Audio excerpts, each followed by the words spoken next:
hello, hello, hello, hello. Oh, hello, hello, hello. Oh, I've got we've got stream Tomception. What's going on? Let's turn that off. There we go. Hello, hello, hello, hello, hello, hello, hello, hello, and also hello, hello to TC. Just woke up and just want to go back to sleep. Well, I'm sure my stream will be boring enough to lull you back into that false sense of security, so you can just snuggle up and drift away. Drift away. Hello, Deanna Vibes. Hello, beautiful human. Well, hello from across the room. Lovely. I highly doubt this will be boring. I've been saving points. I don't know. We'll see. We'll see. I mean, we've got the whole situ going on, but today I actually feel today is going to be a productive one. It's going to be a productive day. It's going to be feel it in my bones, feel it in my fingers. It's going to be good. Oh, looks at own points. Might have to do some fun stuff, yeah. Might just have to do some fun stuff. You might have to as well, like Dino. We've got spawners going on, like we've got a gameplay loop. Like, who knows? I mean, you know, the whole Pomodoro methods, take 20 minutes. Or take 5 minutes every 20 minutes. Just take 5 minutes to do a bit of game dev between video editing sessions, is what I heard, you know? And so it begins. Oh, yeah, I don't know if you were here for the last one. We've updated it so you can hold the mouse button instead. We've got this groovy like blue outline around everything, and we've got these spawners now, which I accidentally killed because I'm a pro gamer. But yeah, the spawners now, rather than just having them placed around the place. So it's pretty cool. Good stuff. I'm gonna be adding some juice today. Definitely adding some juice. I'm closing in on my gameplay loop. I just need to make some more mini games. Ooh, I'm liking the aspect ratio. Yeah, because it's old retro, you know. It's good vibes. Yeah, what's your game about, TC? What is your? I haven't really been following up on any like Discord messages really. I've been really bad. Those spawners look very big. Yes, yes. And no, the pixel art aspect ratio is not the same. I've just took one of these are placeholders as far as I'm concerned. I just took something that looked vaguely like a spawner from the like 6 assets you gave me and just used it. I'd imagine we'll probably end up making something else with the correct pixel aspect ratio and all that kind of jazz. Just so we can maneuver. Okay, placeholder is fine. Yeah. Because it looks very out of place as is. I do like the size of it, but it definitely needs to be like the correct kind of pixel ratio and all that kind of jazz. But no, keeping a pixel scale could get us cancelled. I mean, not keeping a pixel scale is like it's the sin. It's okay, we're through here now. Cool, as you do. Yeah, it's the cardinal sin when it comes to pixel art. It's like the rule 1 is maintain consistency, you know? But yeah, I'm liking it. I'm liking this. I think I might adjust it so you can move a bit further around the screen. Just for... Oh, I pressed play again, didn't I? Gosh darn it. Gosh darn it. I mean, can I just... Let's just test that here, actually. Let's do a little test running. Is the music too loud? I feel like the music... Oh, too quiet. I feel like it was a bit too quiet. There we go. Hell yeah. You, and if I have time, 3 people will have 20 minutes to activate the black hole defense system and keep it operational to stop the black hole from spreading too far. Spreading too far that it destroys the facility and the world. You do this by completing class-based mini-games. My short explains it. Subtle plug. That doesn't sound like a subtle plug, TC. That sounds like a very big plug. And not the type that goes in a sink. If you catch my drift. But no, we'll watch your short. Let's watch it. Let's go for it. Have we got a link? I'm presuming you probably put it in Dynam's server somewhere, right? Or have you put it in mine as well? Let me have a look. Game design, advertising. Oh, we've got a short by TC here. I'm gonna presume it's this, right? I'm gonna presume this is you. Lazy. I love how it looks, but I gotta go and do some editing. Had to shorten it, wasting too much time saying editing.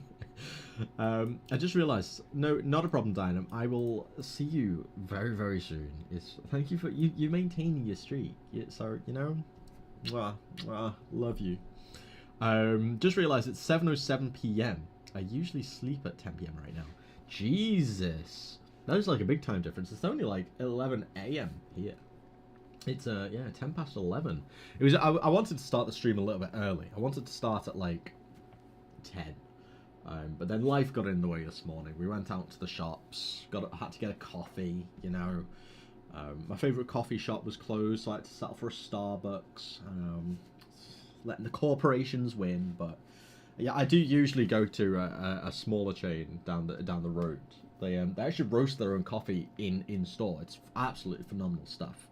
But yeah, they weren't open this morning at 10, so I was just like, sad. So here we are. Advertising Dynam's channel, yeah, that's the man. Ooh. Is this the short, or is there a different short that you would prefer us watch? Is this? Let's have a gander. We've got a few shorts going on. It's one of them. Fair enough. Let's have a look.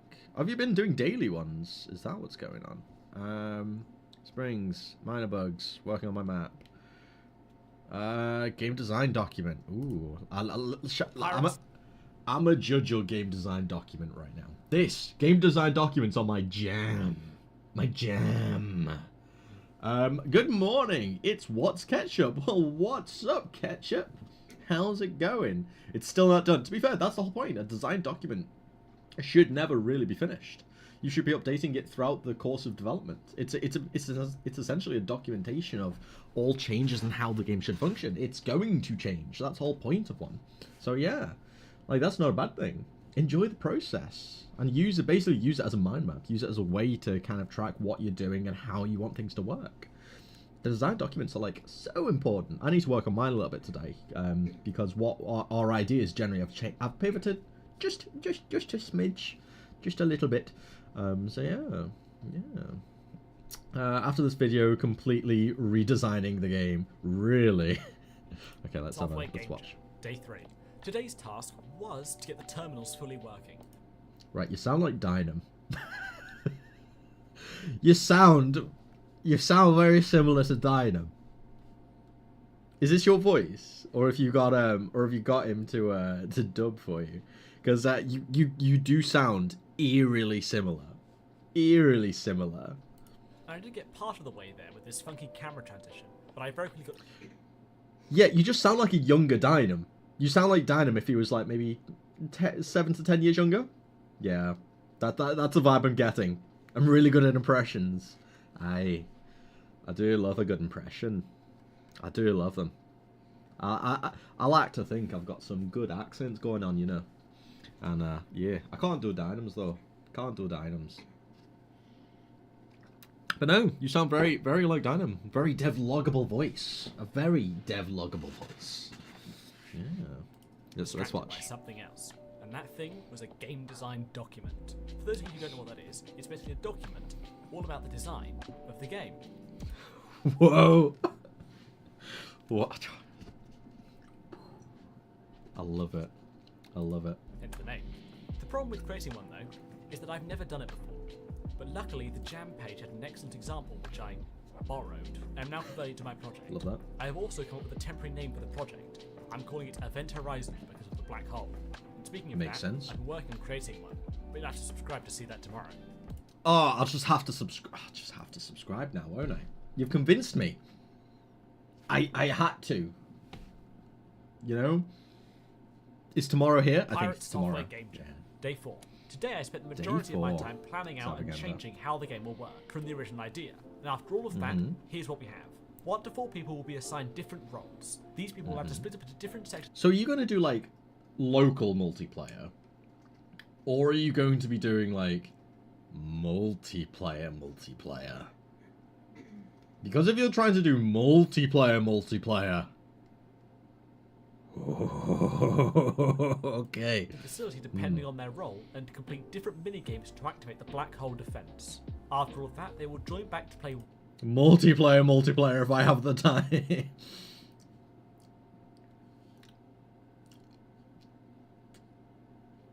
Good luck.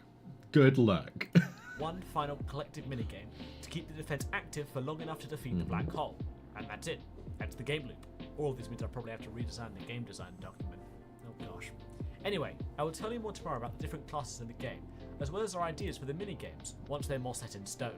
Also today, Instagalactic worked on adding footstep sounds to the game, which is huge. Oh yeah, you're working with Insta, that's right, that's right. Sound effects, which is all very exciting stuff. Anyway, that's all for day 4. Subscribe for day 5. Bye. I can't subscribe again. I need to go into my alternate accounts. Just start subscribing on all of them. All of them. But it's connecting to PC, not servers. Okay, fair enough. I guess that makes things a little bit easier. Yeah, multiplayer. Oof.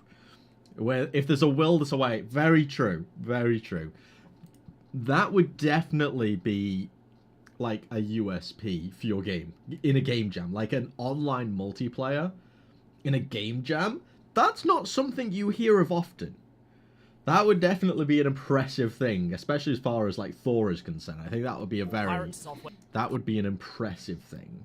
Also, have you seen the post that they made today? They've announced they've announced some of the judges that are going to be judging it. Ludwig is one. I was like, I guess the bigger you are, the more famous people you know. Ludwig is going to be one of the judges. Crazy stuff. Ludwig. Yeah, Ludwig. Or I should pronounce it correctly. Ludwig. You know? Okay, I'm looking at that. Hold up. Yeah. There's a bunch of, like, big peoples on there. It's kind of crazy. Yeah. I don't know all of them. But yeah. We've got some big names on there. Yeah. Yeah, ding dong. Yeah, ding dong. Alright, let's watch the next one. Day 6. Today started out by fixing a issue with the wiring minigame, like adding in a pause and play system, and some other basic improvements. Next I fixed up the footstep sounds, which were playing up, before finally sitting down to begin concepting the second minigame. This minigame is a lockpicking minigame. What will happen is the pick will have to lock 3 springs into place. And in order to do that, you will have to complete a simple reaction I love test how each it's a one. mop. If you succeed, you move on to the next spring, and if you fail, it resets. This is just the concept, but I'm really happy with it so far. And if you have any other ideas or suggestions for minigames, then please leave them in the comments. Anyway, that's all for today. Subscribe for day 7. Do you know, I feel like one of the issues with doing a 2-week game jam, right, is you've got 2 different types of people, right? You've got the people who are going to be working consistently throughout the whole thing. Those who are just going to be going, like, they're going to be making steady progress. And then you've got people like Dynam and myself, who are basically doing very little for the first, like, 11 days. And then it's basically just a 3-day game jam for us all, you know? San, hello. Welcome to the chat. Welcome to the stream. And welcome to the community. Yeah, I need to make that into, like, a meta thing. Dynam has his eggs. Dynam has his potatoes. I've got the tea. I got the tea, you know? Devi Doug, hello, welcome. Videos are the best when made at 11. Exactly. I'm usually asleep at 11 at night. I'm not gonna lie to you. I'm usually very much conked. Because I have to be up early in the mornings, you know? Like, I have to be up so early. Also, yeah, everyone, like, subscribe to TC. Let me pull that up again so I can actually post a link, because I should have done that. Oops. Dynam. TC. There we, yeah, I'm copying. I'm pasting. I'm opening this up. Yeah, go follow, go subscribe, go like and share those shorts. Good shit. We gotta support our fellow developers, even if they are our competition, technically speaking. So yeah, go share the love. Get a bit of Music back on. Get in the vibe. You know, stretch those arms a little bit. Oh, I've got like such bad calluses. Such bad calluses. Like, look at those. I wonder if it let me say. You see that? It's so bad. I started doing like pull-ups and working out and push-ups again recently, and it's like, it's getting to me. They're like solid. Stop showing off. I'm not showing off because I'm still like noodle man, but like, Noodle man. it's like, oh, look at those. I don't like them. It's just skin, but oh, I keep picking at them. I love your hands. I love your hands. That's how you riz, by the way. Riz it is. Yeah. And okay, bye. Well, I will. I absolutely don't understand what he's saying. You don't understand what I'm saying? Am I just going on? Am I spiraling? Yeah, that sounds like me. That does sound like me. Yeah, it's much more difficult to understand speech. Fair. I mean, you are more than welcome to just type away, but thank you for joining and coming on anyway. Thank you very much. And toodaloo. Let's have a look. Some messages came through. Let's have a look. Couldn't agree more. Yeah, barely awake and pressing the upload button. Nothing like it. Literally. Honestly, like, I need to get into much more of a routine when it comes to uploading. Like, I need to get later or invest in some kind of thing like that as well. Just so it can automatically schedule posts and things like that. So I need to block them all out, make a bunch of them, and then just schedule them for the week so I'm not panicking like every night. I already subbed? Hey, we need to get some alternative accounts and resub to TC. That's what we need to do. It'll be 11 o'clock at night for me soon. Crazy. Like, you're literally 12. There's literally like a 12-hour difference between you and me. Madness. But yeah, my routine is the 21st is my deadline for getting a long form video out. But in case I'm doing daily shorts, for the jam, goes over that date. That's fair enough. Then I'll pump out long form content at the end. Yeah, I mean, that's kind of my goal. Like, I'm doing these streams as a way to kind of pad it all out because I haven't uploaded in like 2 months. I'm scared to check. Let's have a look. Let's check the old Who tubes. Speaking of the old Who tubes, right? I was on 2,000 and like 2,900 a week ago. We have gained like 1,000 subscribers this week. Crazy. Yeah, also we're live. Who'd have thought? But yeah, ridiculous. Absolutely ridiculous. But yeah, the last video I uploaded was it says a month ago.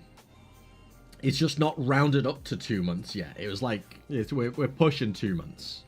Not uploading is the strat. Apparently. To be fair, like, I have been going live pretty consistently though. Like, in the last month, I've streamed 1, 2, 3, 4, like 12 times. So, like, I feel like this is helping a little bit because they're getting like reasonable views. Like, don't get me wrong, they're no devlogs in comparison, but it's adding up, you know. It's adding up and it's making a difference, which is awesome, especially on the Twitch side of things. Twitch streams have been like, I'm glad I started on Twitch as well. Let's just put it that way. I'm very glad I started on Twitch. Because it's been working out, like, consistently getting some decent views, which I was not expecting. I was still flabbergasted that we're even getting close to like 7 views. Like, that wasn't something that I was expecting to happen, you know? That was like the last thing I expected to happen. I was genuinely like a reasonable assumption is maybe by like month 4, month 5, month 6, maybe I'll be aiming to be averaging 5 viewers, you know? From the get-go, we're averaging like 8 to 10 viewers baseline now. What? That's like crazy. That's crazy. Crazy. I'm seeing that with short. It's consistency that's growing them. Mental. Yeah. And that's something I've always said. Like, consistency is key. I need to start practicing what I preach. Let's close that down. I need to start practicing what I preach. Consistency is the most important thing. The most important thing. Like, for any social media platform. Like, I primarily started growing on Instagram first. Consistency. It doesn't matter if it's every week, or if it's every day, or if it's every month. As long as you're consistent along that, people gain that kind of expectation and will be waiting. It's like, it's crazy. Crazy. You deserve it, though. Really entertaining streams. Oh, thank you. I appreciate you. No, I can't take compliments. No. Gonna. Cheers. Thank you. Yeah. It's just like Dynam. No, I'm nothing like Dynam. Not at all. We're very different people. Polar opposites. There is no similarities between the two of us whatsoever. Like, for example, I'm autistic and he's autistic. Okay, bad example. I'm dyslexic, hence the glasses, and Dynam is dyslexic. I make YouTube videos, and Dynam makes YouTube videos. Maybe we're a bit similar than yeah. Coincidence. That definitely is a coincidence. I don't think I've ever seen you and Dynam in the same room together. We've been in the same call together. So that is, the proof is in the pudding. You know? Must have been pre-recorded. Don't know what you're talking about. Don't know what you're talking about whatsoever. Definitely not. I promise. I swear. Nah. Nothing we do pre-record. Nothing.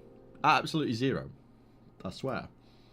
Like, and I can prove it with these are separate. These are separate commits. One is Dynam. I mean, granted, we both have a blue theme when it comes to our branding. I'm really struggling to prove my own point here. I swear we're different. I swear. I promise. Ah, I know. Right, this is it. Ready? The main difference between Dynam and myself. I drink Yorkshire Gold tea. Yorkshire Gold is my favourite cup of tea. Dynam drinks what I like to think of as piss water. He drinks Earl Grey with milk.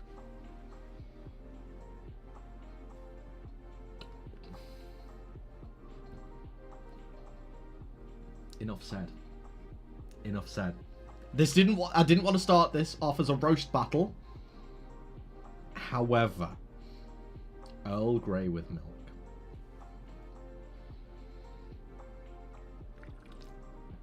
I understand. Fair enough. Exactly. Exactly. Do you think I can associate with something like that? You know? My apologies for comparing you to that. It's okay, guys. I understand. You know, I understand where you're coming from.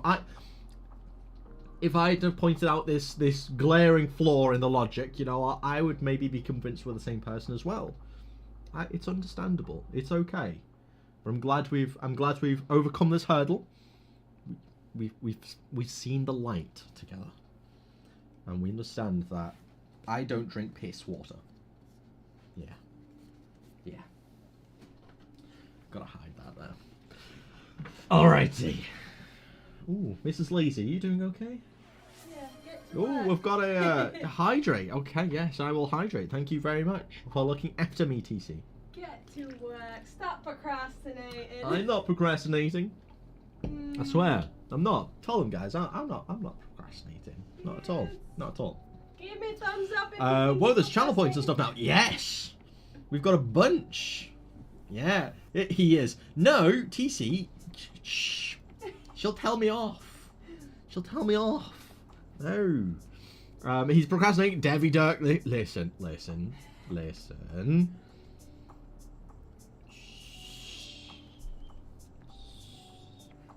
I'll do some work, I swear. Like, look, the game is running. It is running. So, you know, logic's a bit flawed there, isn't it? You know, it's fine. It's fine. But yeah, we've got all sorts of channel points now. It's great. We've got lose the glasses. We've got some pretty gnarly ones that basically make my life hell, essentially. Like speaking Scouse, no one really wants that. Losing the glasses, I can't see a bloody thing. Downing my drink. The main one that I really like, right, is the it's the old TTS. So I can be like, hey everyone, I can do it as many times as I want. LazyTeaStudios redeemed TTS and says hey everyone. Yeah, see, that's good stuff. That's good stuff. Chug, no, I'm not gonna... Right. I need to add some caveats to that, because, for example, I'm not going to chug a monster. This is precious. This is to be savoured. Looked after. I can make a cup of tea. Cherished. I don't want to chug a cup of tea either, to be fair. I would like the ability to, like, drink and, like, breathe and not down boiling liquid down my gullet. But, you know. Ken, hi! Hello, Ken. Hello. Alrighty. Shall we stop the procrastinations and do a bit of work?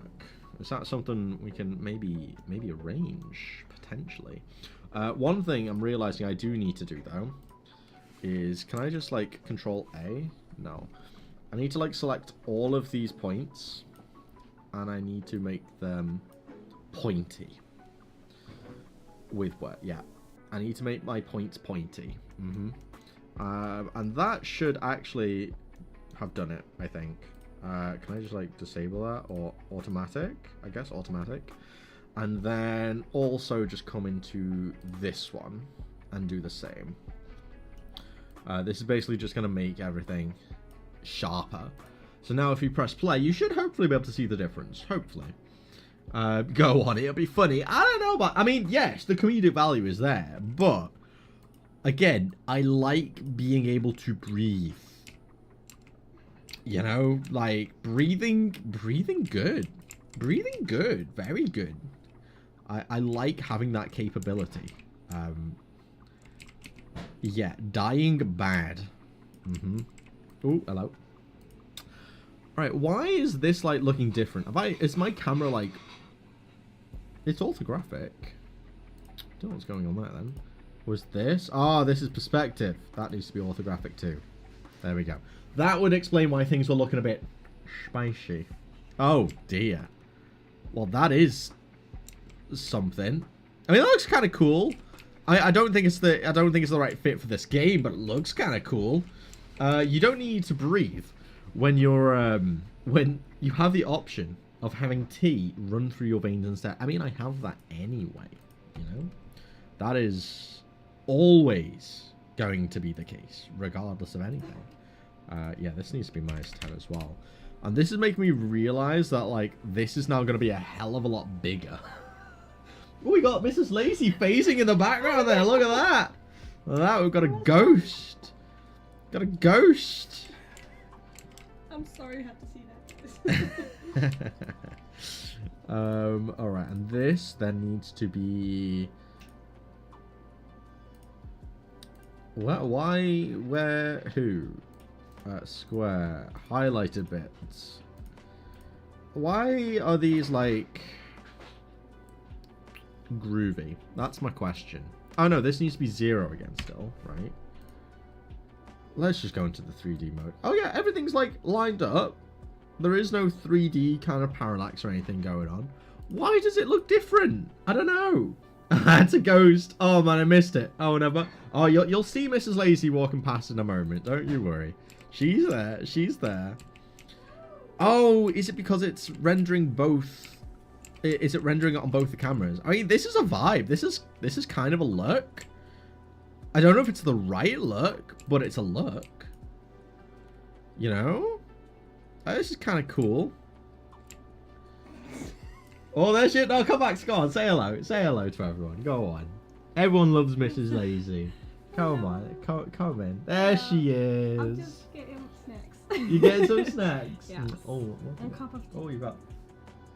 Lemon, It's like honey, lemon, and ginger, orange and ginger tea. everything. Yeah. It's just like kind of boiled. There. down. Hello, Mrs. Lazy. Hi, Miss Lazy. Hello, Mrs. Lazy. Hello, hello.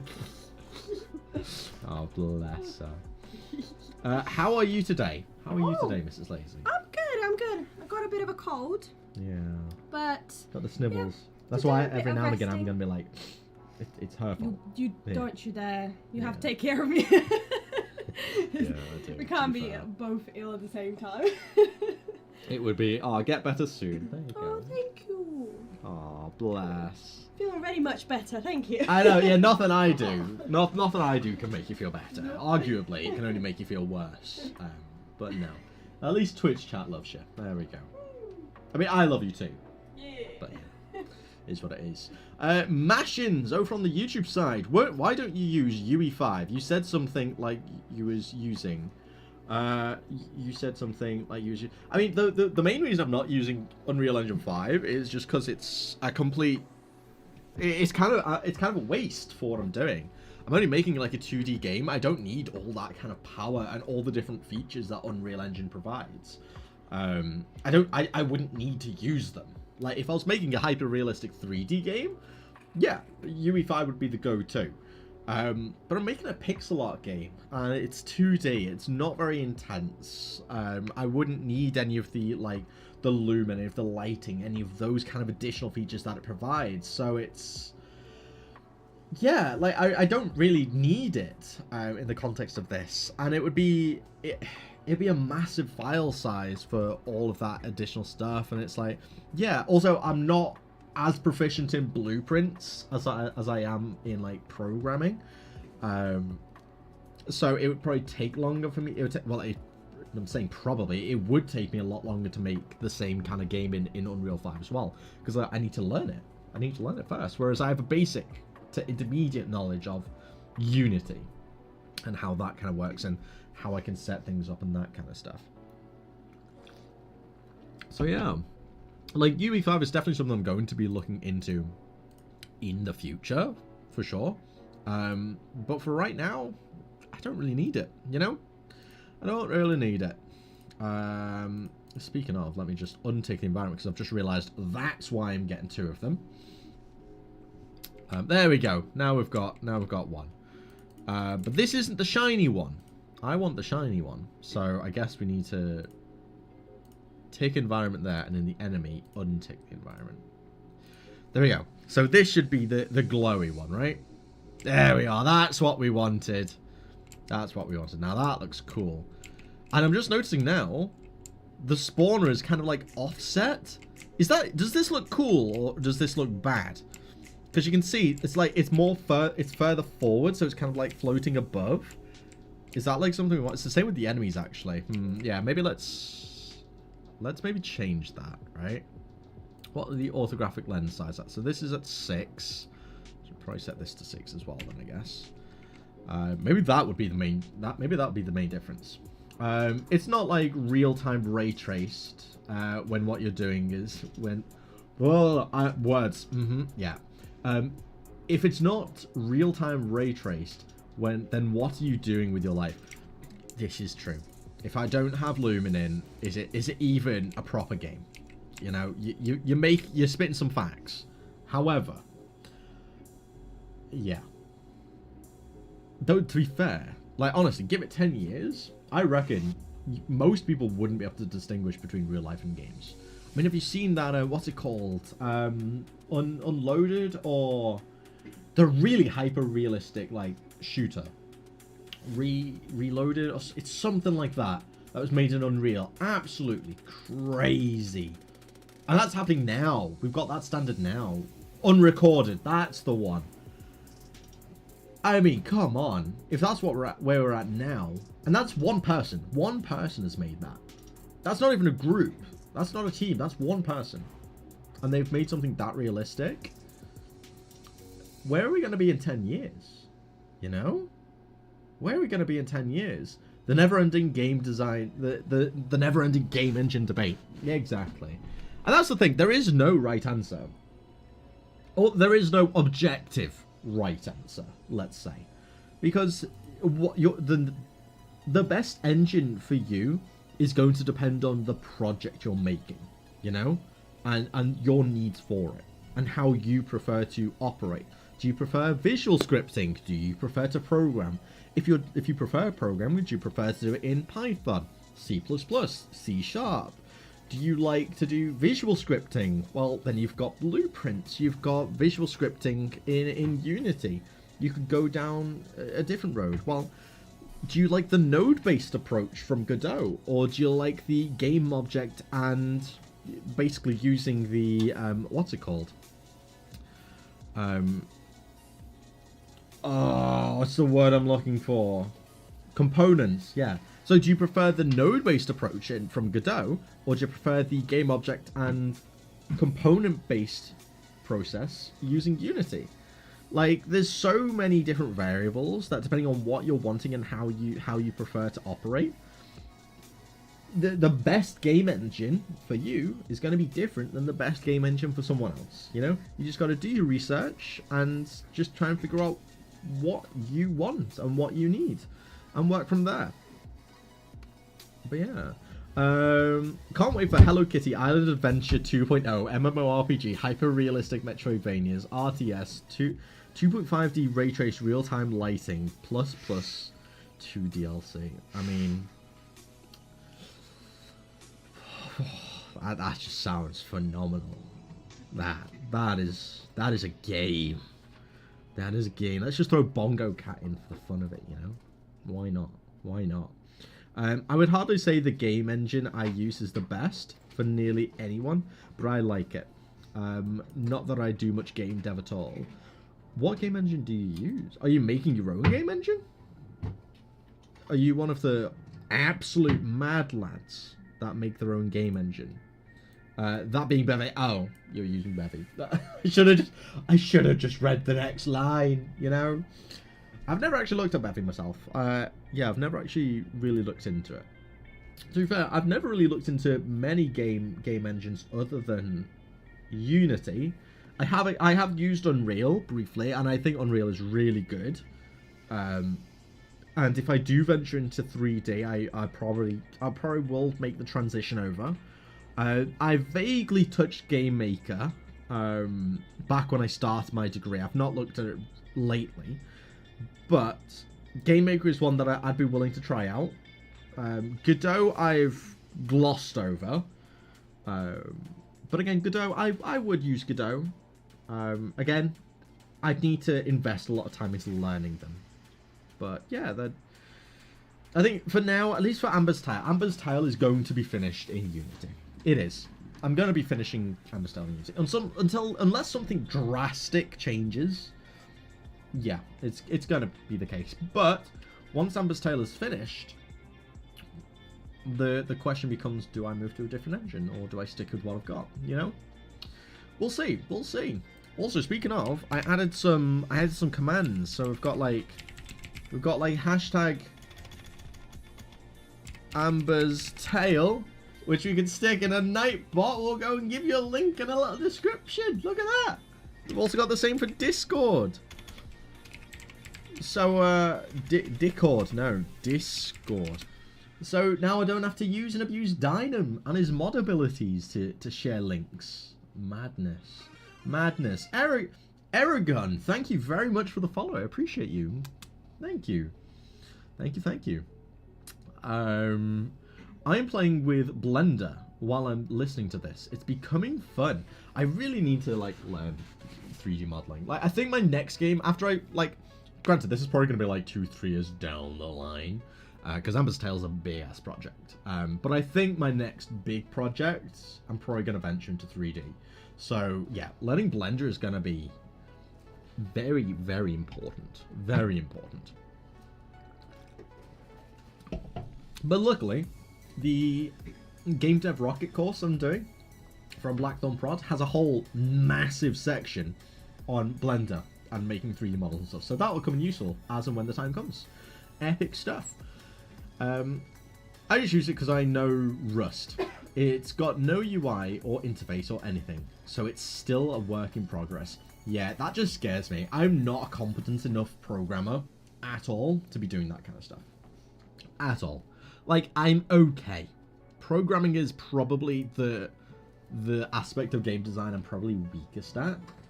Closely followed by art. Like, I can make something... I can make things look pretty. If I really put the effort in, I can make something pretty. But programming is... Yeah, programming is pretty hard for me. Pretty hard for me. But yeah, be needing to join that. And I'm in. Oh, they're in. They're in. Look at that. Let's give you a wave. Let's give you a little wave, TC. There we go. There we are. I do all of my models in Unity with Pro Builder like an absolute mad lad. Blimey. That is crazy. Craziness.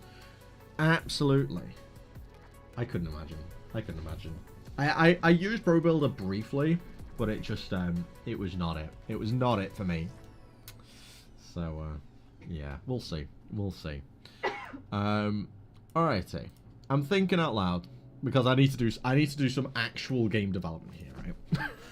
I need to actually do something because time is short. We've got a week left. We've got 7 days, including today.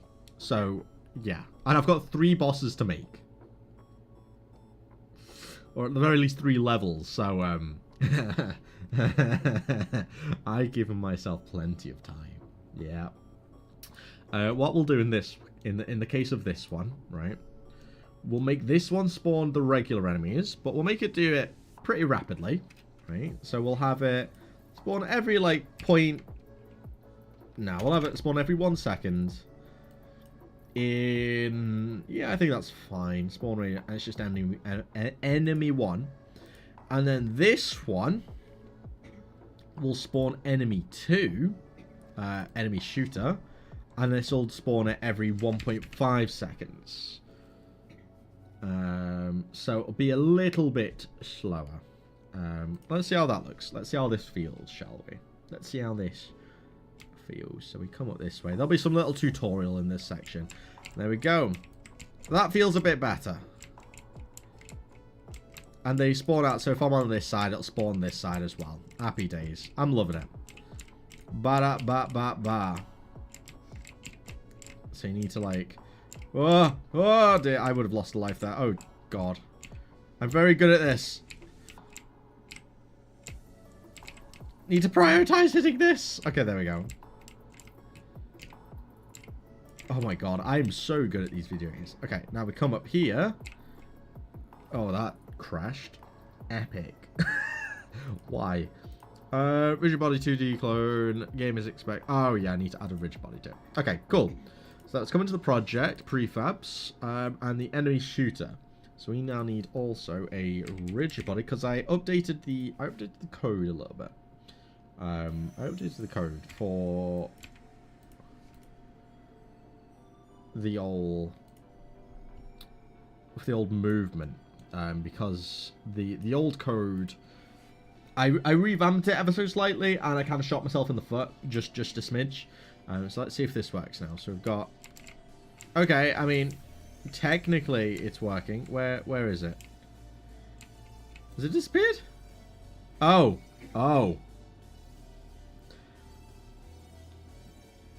I was wondering where that went. Okay, so that needs to slow down. Move speed. Let's set it so it's going to be the same as a regular enemy. I also, that's right, need to just adjust the sprite so it's facing up because I also refactored all the code such that everything would be pointing up. Because it was annoying me, basically. Around the world, around the world. Exactly. Got a bit of Daft Punk in there, 100%. Learning it was a pain, but once you get into it, it's really good. True. I mean, it's the same with anything. Like, it just takes a bit of dedication, you know? Like, you do eventually get there. But yeah, it takes a minute. It takes a minute. So the enemy has 5 and 2. This enemy has 5 and 2. Why does that not feel right? You know? We also need to copy this and paste as new. Bring this one up, and this is not going to be a trigger. Where is the...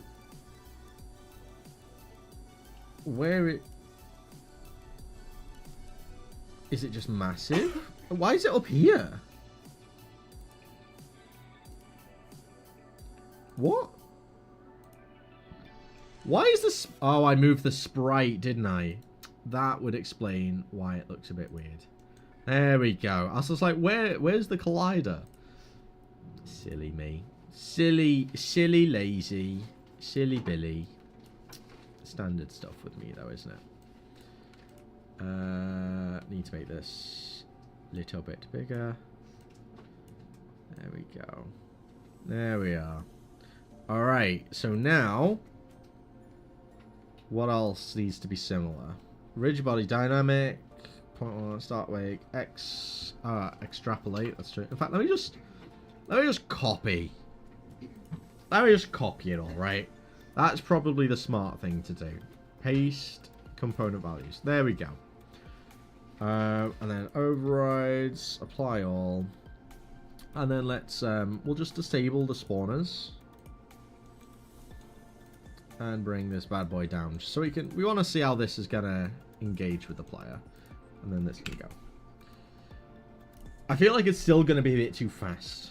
But we'll wait and see. Wait and see.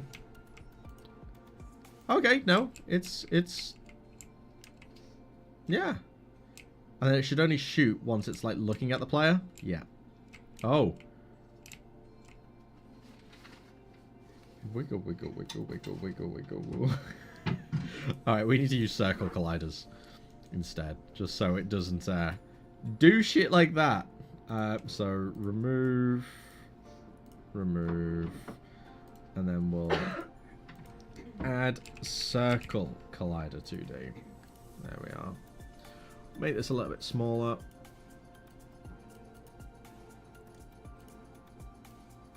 Like so.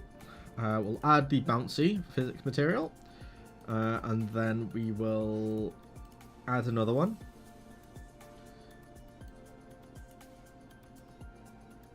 Do it like so. I feel like actually this is probably inefficient because I'm using one for trigger and one for collisions. Could I not just do it so it's on collider rather than on trigger 2D since I'm using a collider anyway for bullets? That feels like something I can probably do, right? Sprite, well, you can go to 0 again because that'll be fine. Let's have a look. Let's have a look. Because then we can use on trigger or on collider 2D. So we don't really need to use triggers. And then we don't need multiple colliders on the same game object as well. Like, yeah, we're using on collider 2D. So we'll do private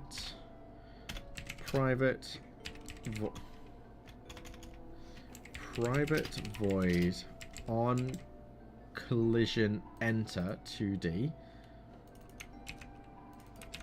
other, and then we'll put this whole if statement in there.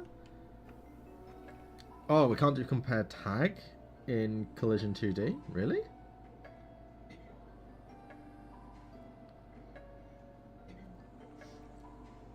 Oh, that's kind of poops. Or can I just do dot tag equals equals? Can I do that? No? Oh, that's annoying. Alright, we'll just leave it as is. It's fine. It is what it is. Like, I could figure it out, but I need to get stuff working before I make things work well, you know? It is what it is. If we need to have multiple colliders, we need to have multiple colliders. It's fine. That'll be trigger. That's thingy. Awesome. Apply. Let's see how this works now. So this shouldn't bounce everywhere, which is, you know, always nice. Okay. In fact, we'll go full screen with it. Now when it's facing me, it shoots. Oh, there we go. It shoots a bit weird. Where is the shot position? That's why it's shooting weird, because the shot position, it should be shooting from inside the mouth. There we go. We'll also go into this. I feel like interpolate. That needs to be the thing we use instead. I don't know. Let's see. Let's go. Okay. Oh no, that made it much worse. At least the shots look a bit more realistic now. The shots look a bit more realistic. Yeah, this still needs to be extrapolated. Alright. And let's increase the turn speed a little bit on this, just so it's more likely to actually be able to shoot us. Because at the moment, it's turning like way too slow. We need that to be much smoother. There we go. Because then it's a lot more likely to shoot us. There we go. That looks kind of cool. I feel like at this point, it is probably just a case of, yeah, making it slower and the bullet faster. So the move speed will set to like 3. And then we'll make the bullets faster. So the bullet speed, I'll tell I need to go back. We go into this. And then the min speed, or the... Why is the min and max the wrong way around? I need to change that. Alright, so we'll make this like 10 and 8. I feel like that is better. Just for the banter as well. Let's make it spawn loads. Just for the fun of it. This is just for the funnies. This is just for the lols. You ready? Whoa! Look at that! How cool does that look? I don't know about you, but that just seems like fun. There we go. We definitely need to get some shotgun stuff. Lazy, I need your opinions. I posted a thingy in your Discord. Yeah, let's have a look. Where are we? In general. Yo, I'm here now. Epic. Art. Core room pre-lighting pass. Let's see. Oh, it's a 3D game as well. Epic stuff. Alright, so we've got the terminal there. Right, I'll pull this over just so I can kind of discuss it and kind of show. So we've got... I'm guessing these are the things we interact with, right? Yeah. Do we interact with anything up here? Like, what's up here? You know? I like the actual aesthetic. But when we're looking at kind of the functionality of the room and the space, what's going on? Like, where do we need to be for the different bits and bobs that are going on? Nothing upstairs yet. Do you have any plans for anything upstairs? And so this is going to be the main terminal. I'm guessing, is this where it's going to tell you, we'll add some switches up there. Okay, fair enough. And do you go to the different mini games in the different places kind of thing? Is that what's kind of going on? There'll be lots of terminals around the map. Okay, fair enough. So you will actually have to go upstairs for different bits and bobs. Epic. I like it. I'm guessing this is kind of like window kind of things. Nice. It's a vibe. It's open, which is good. You've got a little viewing port up here. I think you've got a solid start point here. I think you've got a solid starting point. I like it. Oh, we've got a map as well. Let's see. Oh, that's a big boy. That's a big map. Nice. Yeah, we've got some nice twists, loops. Is everything pretty, like, linear? Like, can you get from here? Oh, yeah, that looks like a staircase, right? Staircase going up that way into the main room. Yeah. This seems solid. Like, you've got some decent rotation. Are you going to have certain places locked off first until you've completed certain bits? Or is it just going to be, like, go wherever you need to? There are 2 floors. There'll be a lot of terminals. I sent an overall map of the image. Yeah. I like it. It loops back on itself, which is good. We're able to get round and down to a few different places. I like it. I like it. The only concern I've got is that you'll need to like fill stuff in like every single one of these rooms. The lockpick minigame. I rate that. And I can block off these areas depending on how many people are in each game. Okay. Fair enough. I mean, personally, right? This is great scope for a finished game, right? However, we're working for a game jam. We're doing this for a game jam, right? Why are you potentially going to be putting in all this additional effort for multiplayer to work when most likely 90% of the people who are going to play the game in the game jam are not going to be doing it via a multiplayer session? I'd go as far as to say 99% of people who are trying your game out are not going to see any of that. And if it's locked behind certain doors, depending on how many people are playing, you're locking away potentially like 50% plus of the content that you're going to be making during this time. And people won't even know it's there. You know? I'd say for the game jam, you need everything to be available as a one player. So what I would say is, I like the idea of having it multiplayer. That can be something that you can kind of mention in your design doc that you would want to pursue after the fact. If you were to focus on this development after the game jam, these are the things that we would consider doing. This is what we would do differently. This is what we'd adjust if we had more time. Just add a section to the bottom of your design document basically saying, these are our future plans. And explain the multiplayer aspect there, because that's really interesting. And that's not something you should throw out. But in the context of this is a game jam, let's rein back the scope a little bit. And remember that, yeah, we want people to play all the stuff we're making because we've got limited time. There's no point making something for 5% of people to play, you know? That's what Easter eggs are for. And Easter eggs don't take much time to make, you know? So yeah, like, yeah, focus on making it a single player experience for the jam. And then after the jam, if you want to keep working on it, focus on making it multiplayer and developing it further. But yeah, because this is cool. You don't want to hide this. Like, have different lockpicks and stuff. I like the lockpick mechanic. Like, go in, do the lockpick mechanic to unlock the door, and then you've got a little mini game in there. I love that. Don't lock it behind multiplayer. Don't. Because I want to play that. Hi, I'm new, Jan. That is a lie. You are not new.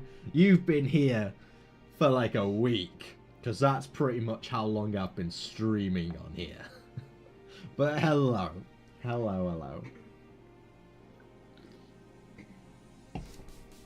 But yeah, I like the flow that you've got going on. Because in fact, let me do a little. Let's pull up paint. We like to pull up paint. Can I fill? There we go. And then what we'll do is we'll copy this, copy image, we'll paste it in here. There we are. All right, so. Let's pull this into the center of the screen so I can actually see what I'm doing. So, let's say we've got a mini game like here. Probably a mini game here. This is the main console room, so I'd imagine this will probably just tell you where the mini games are. This looks like a room that would have a mini game. And here, this will just lead to nothing. I'm presuming this is probably just like closed off stuff. With a nice little viewing port, which we like. So let's say there's 4 mini games. Realistically, if we have to axe one, axe this room. Because these corridors focus as nice like looping points to explore. This big room has to have one, makes sense. This room, again, it's got a nice view, so thematically, it will feel pretty good. And it will be more than just a room to put your kind of stuff in. This room is like right close to the like entrance as well, so it's a good space to put it in because it's most likely to be found. And then this is just a cool epic room to be in, so you know, like, why not? So I think if you're only going for 3 mini games, axe this room because it doesn't really serve much of a purpose other than being there. And then, yeah, you've got some pretty good flow. I would maybe also... I'm presuming these two rooms connect as well. Let me check. Does the image... No. I would maybe connect those. Or would I? Because let's think about this logically. So let's say you've got the rooms here. Let's say you've got 3 lockpicks. All the lockpick does essentially is act as like a minigame to get to certain spaces. This one, use a lockpick. You only unlock this room. Use a lockpick here, or on this door, you access this room, but also this corridor, so you get to explore some stuff. So it's like, what's more important here? Let me get a different color. So if we've got red, this will indicate where the lockpicks are. So lockpick door there, lockpick door there. There'll be one for this room here, because that's the next room there. Lockpick door there. So let's say these are the 3 lockpicks, right? What do you get as a reward for unlocking these doors, right? You go this way, you unlock a single room with a minigame. And I think this is cool to be like the first room that you would unlock. Like, have this be the priority, right? Because you unlock just the next minigame. So it's a good introduction. You direct them this way. Maybe this one requires a certain code that you got from this. Or you can figure it out however the hell you want. But unlocking this door not only unlocks you the next minigame and a nice view. As aforementioned, we love the nice view. It also unlocks a slight bit of exploration for you. So maybe once you've unlocked this door, it unlocks this one too. Or then it could also... I don't know. I think, yeah, it could unlock this one and this one, so you've got multiple access points as return ways. And a bit of exploration, so maybe you have some little, like, I don't know, little terminal, some visual eye candy, so you get a bit of exploration, which is nice.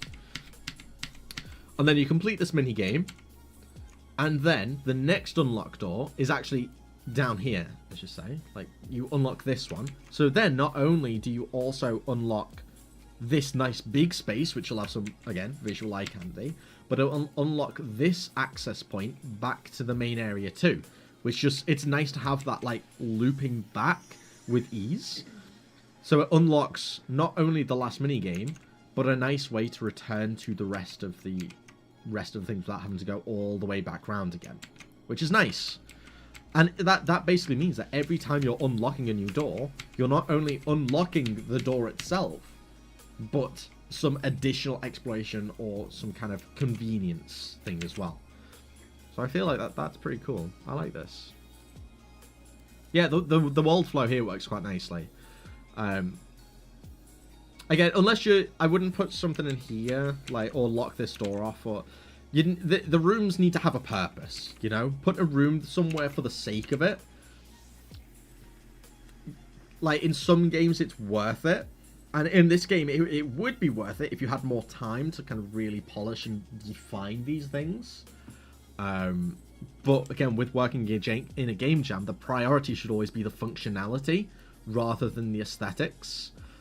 So you need to focus on getting the games made, and then if you have time, adding in all these branching out rooms with lore and that kind of stuff.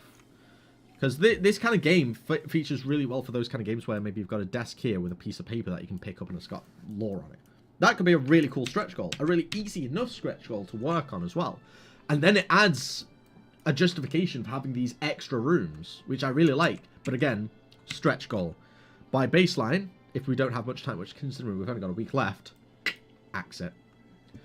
But yeah, I like the flow they've got. I really like it. I really, really like it. Well, new. Don't save. And then we get the old, let's make this a bit bigger. There we go. Jan, what are we working on today? We're going to be working on making a boss. That's our first priority. So that at least by the end of the day, we will have a gameplay loop. We can then focus on all the juiciness. And then if the thing is, worst case scenario, let's say we don't have time to make the additional bosses, right? We have a boss, we have a loop, we have a game. So as long as we get that axed off, good shit. They're on different floors. It'd be difficult to do that. I was thinking the top right room is the one you start in, and you have to break out of. For lore, I plan to tie it back to my other projects. Oh, that's pretty cool. I rate that. I rate that. Fair enough, yeah. I mean, why does it need to be on different floors? You know? Like, this room here has got that kind of, like, access. I mean, no, because you've got the access down here. You've got this bridge, which leads to this. Yeah, these two you can't connect. That's fine. I don't think, like, we've done that. So that, we decided against that one when we saw this image. So I think that's fine. But, yeah, like, you've got some really good looping ideas here. Like, for thinking about where the player should be going and the order in which they should be going to these places. Like, we've got... You can work with this. You can definitely work with this. Very, very nice. Very, very nicely. I like it. I like it a lot. I need to really work on my level design. I've not really done that, have I? Not really done that. Oops. The flow isn't something I've thought out massively about yet. Why not? That should be the first thing you think about. Like, why are you making a room? Like, whenever you're drawing out the room, like, why am I putting this here? You know? If the answer is, I don't know, don't put the room there. Especially in a small game like this, every room should have some kind of purpose.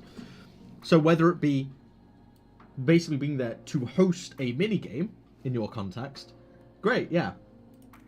Or is it a way to get from space to space? And get them displayed and playable? Yeah, exactly. Like, the mini-games are definitely the primary concern, for sure. And that's the whole point. Like, if you've got the mini-games, you've got a game. The rest of it is all padding. Purpose of the room is something I need to give a think of more. And have a big think about it. Yeah, I mean, it's more a case of for lore purposes. Like, giving rooms context is pretty important. But as I was saying, like, let's bring this back up again, right? As you say, what mechanics? Just thinking about the different mechanics we've got. As I'm saying, like this, you can work with this very, very easily. Don't get me wrong. There are probably a million ways that you can improve this, right? With regards to how it flows. But you can say that about any project. And hindsight is going to be 2020. There is no objective right answer. But let's work with what we've got here, right? Which is this is a great point. We can make this work, right?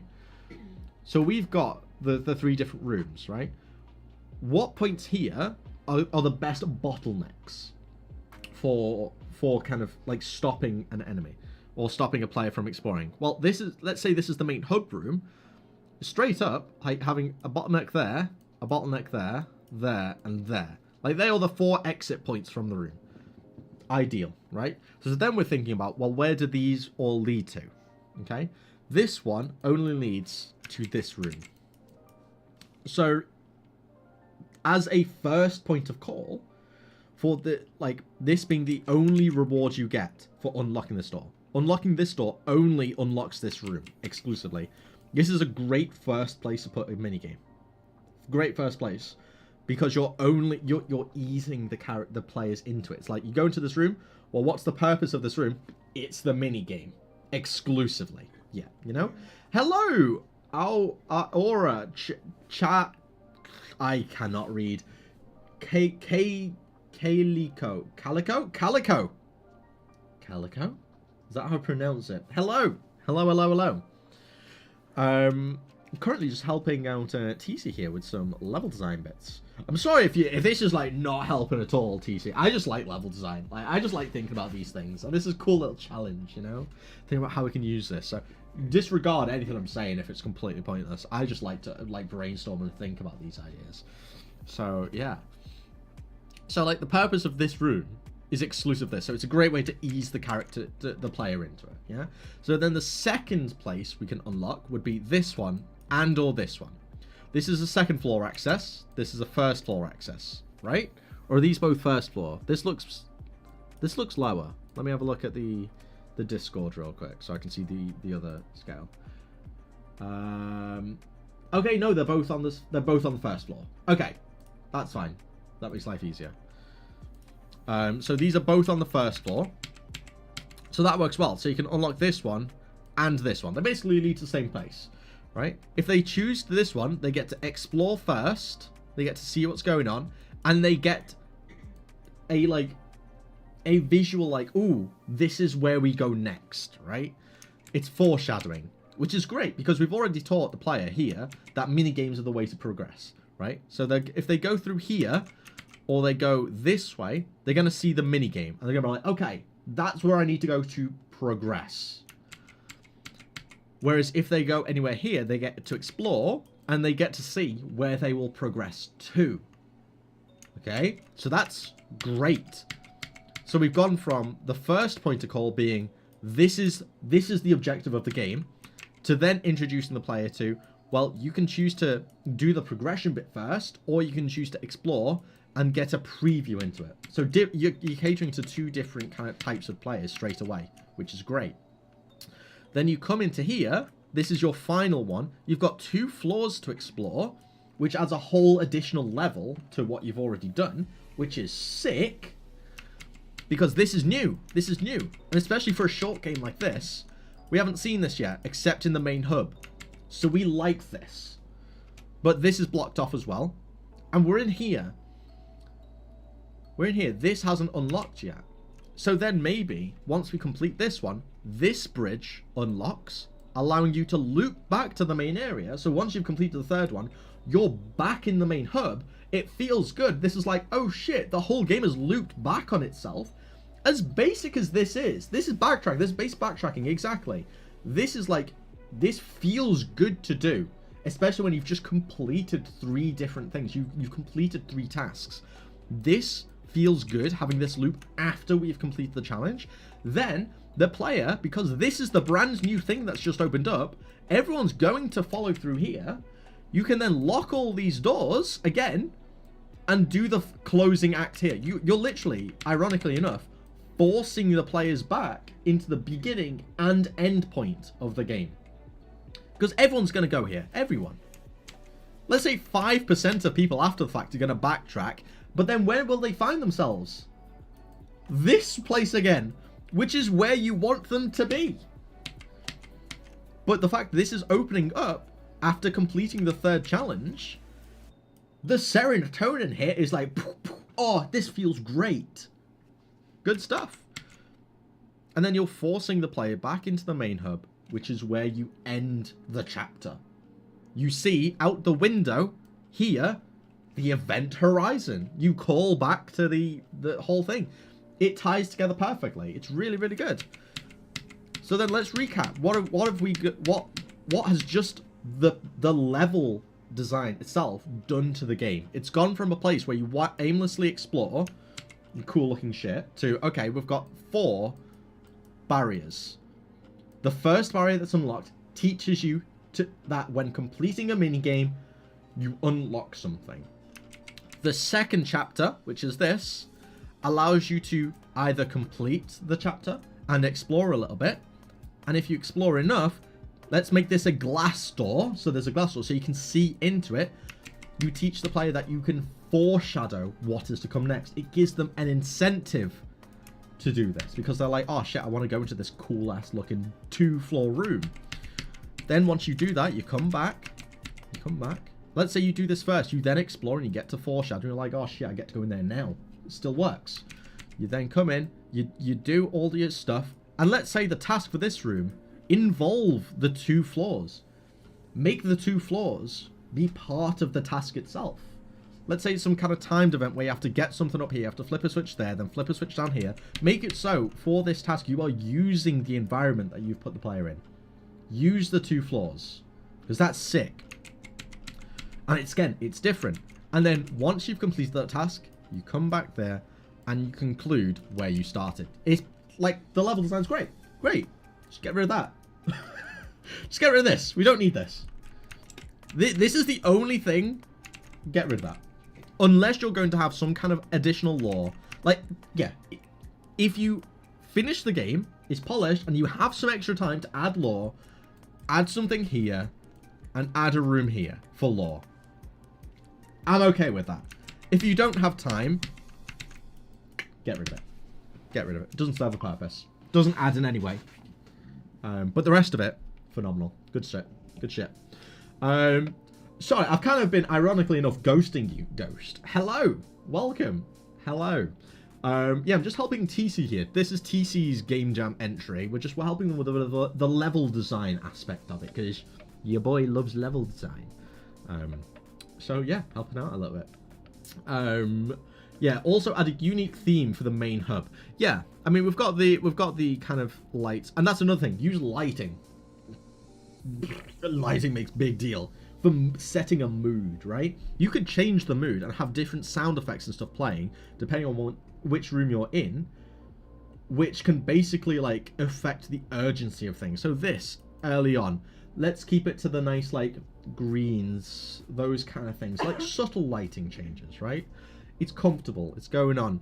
The blues, let's make it more purples and oranges, because that entices like exploration, curiosity, jealousy in a way, because you've got the enticing thing that you're jealous that you're not here yet. But the purple kind of incentivizes curiosity and that kind of stuff, which will incentivize people to run around and explore. Let's set this room to be more of like those reds. It's invoking danger. This is the pinnacle of the end. This is the pinnacle of the current level. So it's red, it's urgent, it's scary, like it's coming. This is the climax. And then you've got your blues and your stuff. You see the event horizon, it's casting shadows in. It's all blue and yellow and mysterious. It's warm, it's warm, but it's also cold. Like, yeah, you can do so much with this. Like this level design is really cool. Really, really cool. Especially for a small scale jam like this. I like it. I like it. HURP is expensive, but it's good. I personally use URP. That's how I usually go. Which is really annoying, because I'm currently making this game, right? And I'm using the base post-processing. It took me so long to figure out. Oh my god. It took me so long. It was such a faff. Let's go up here. Where's the other spawner? There it is. Look at that. Shooting all this stuff. This is just going to be a chaos. Look at that. Once we've got all sorts going in. Hey. Look at that. Yeah, this looks... Oh! Look at that. That's so funny. I love it. I love it. Not red. Make it dark and the theme becomes slower and scary. That's another option, exactly. Like in real time, there should be a soundtrack playing. Yeah, but at the same time, this is a game jam, so we don't have to think that far forward just yet. But having these kind of mental notes, and like, not even mental notes, writing down this stuff in your design document, it doesn't matter if you actually end up getting it in the game or not. The fact that you've thought about these things makes the difference, especially when part of the submission is making your design document, going in above and beyond and doing more than just what's outlined in the template, because the template is a very basic template. Like, my personal recommendation would be like adding a hell of a lot more to that. It's a good starting point, but adding that kind of stuff where it shows that you have actually thought about how you would develop this further if you had the time and resources and that kind of stuff, it shows a lot. It shows an awful lot. So yeah, like, even if you're not going to add this into the game, or you don't have time to add it to the game, that's fine. Write about it anyway. Write about what you would do if you had the time. It's great. It's great stuff. It shows like the intuition. It shows that you've actually thought about this, you know? Oh, I have an issue with using URP. Can you help me fix it? I mean, we can try. It's shadows that going through walls. Oh, okay. That I might unironically make. Is it a 3D game? That's my question. Is it a 3D game or is it a 2D game? Because I don't have. It's 3D. Shit. I I don't have the massive amount of knowledge when it comes to 3D. I've pretty much only really worked in 2D. Okay? So, I mean, I don't know how much help I'll be. However, yeah, I don't know. I'm trying to think, but I don't know if the systems that I use to make shadows are the same as in 3D. I don't think they are.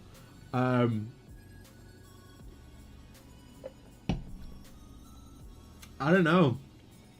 I don't know if there would be certain shapes that can like stop the shadows. Like if you put like a physical like object in the place, is that gonna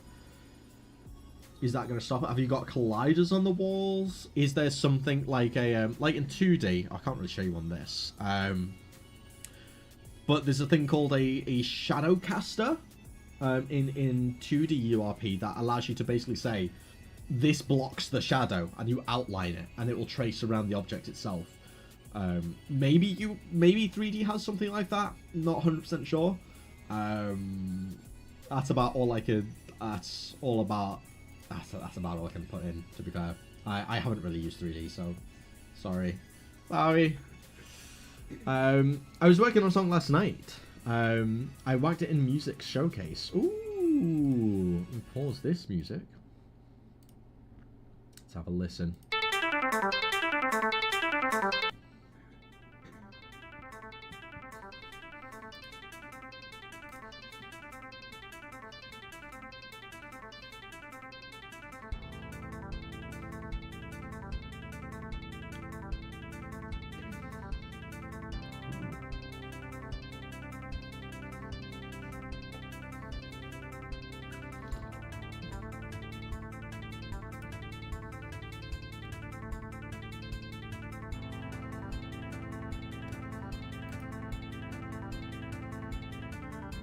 I wrote it.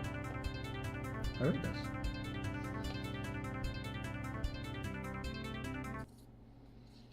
I have 1 point to add to this, right?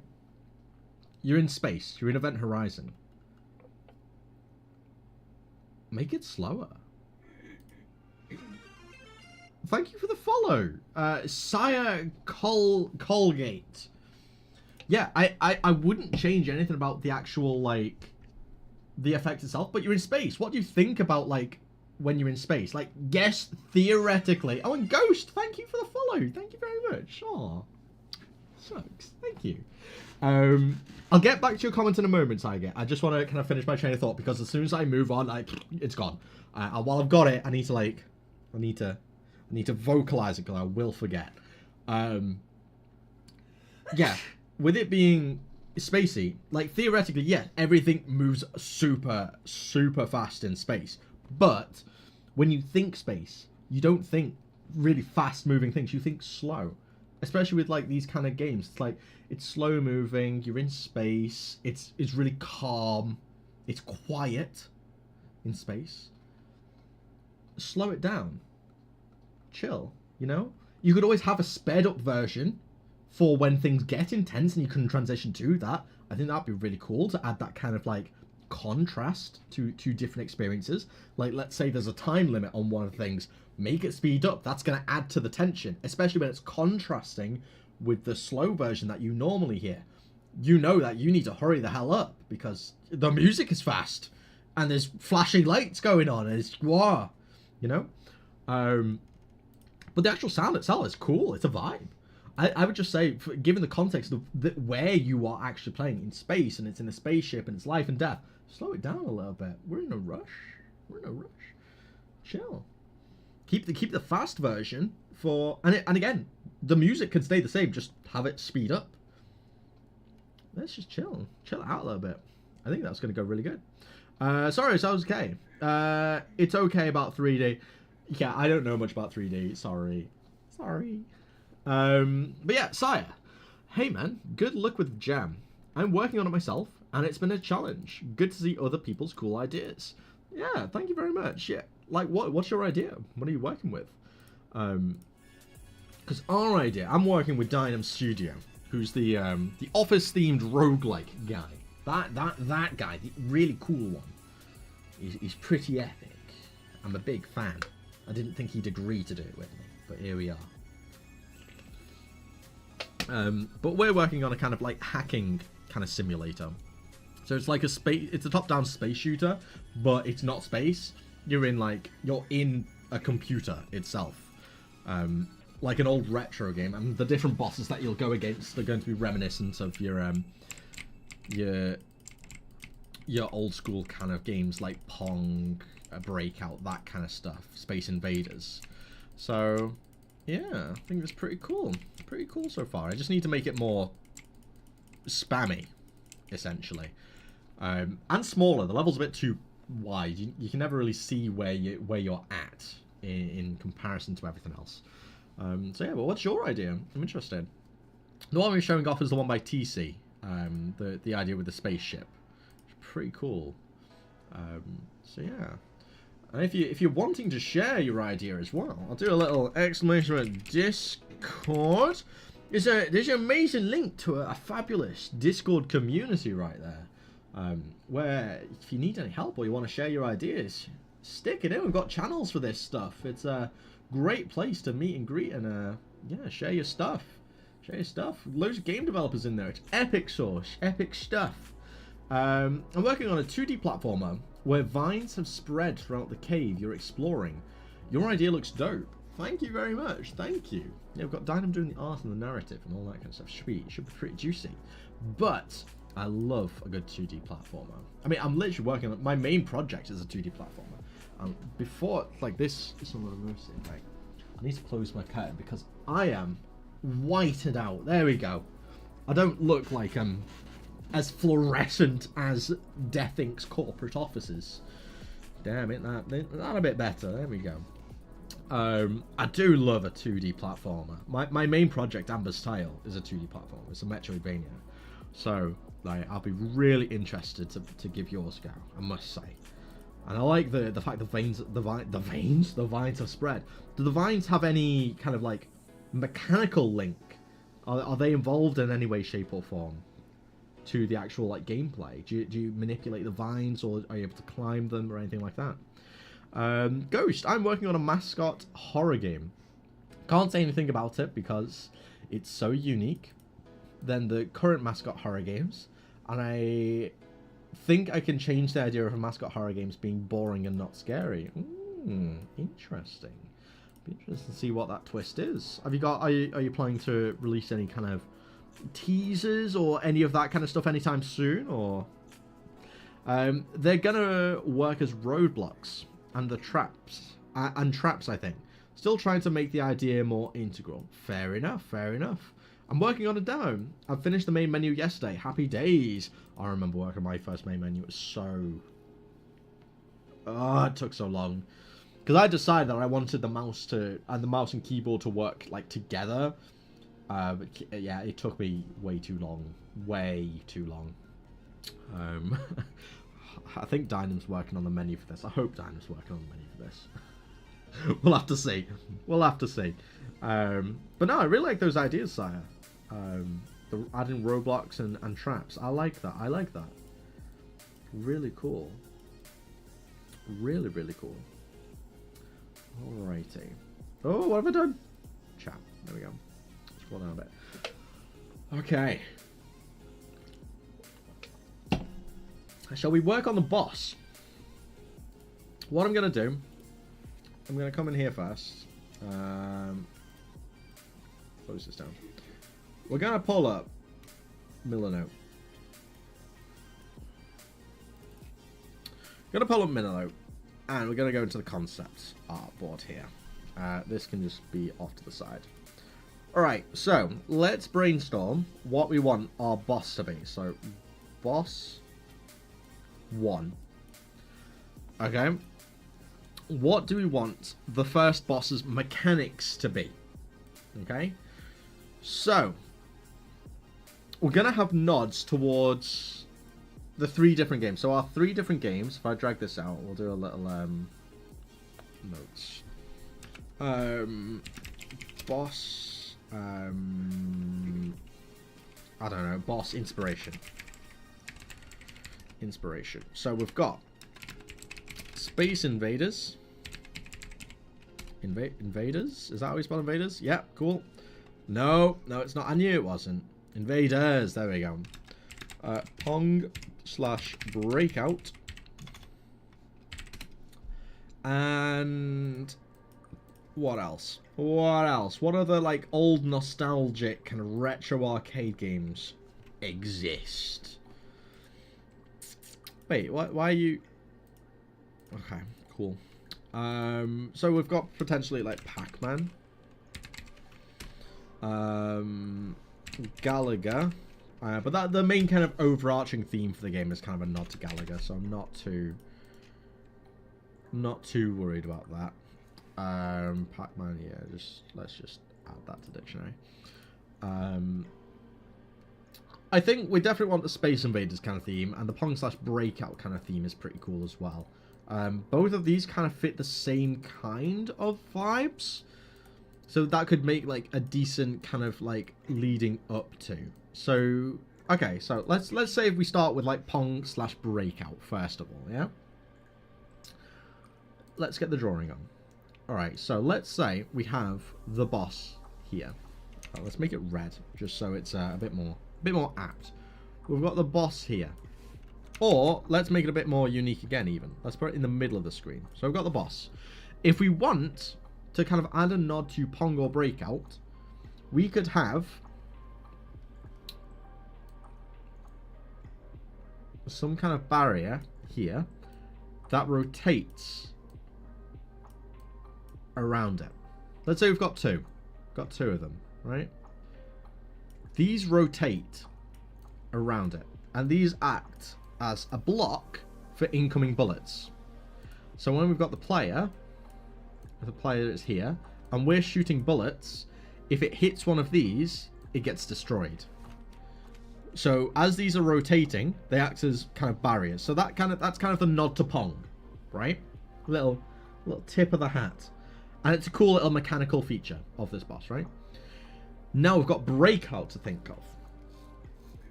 Now, Breakout, what is Breakout? Breakout is essentially the game where you've got a bunch of blocks kind of lined up like this, you know.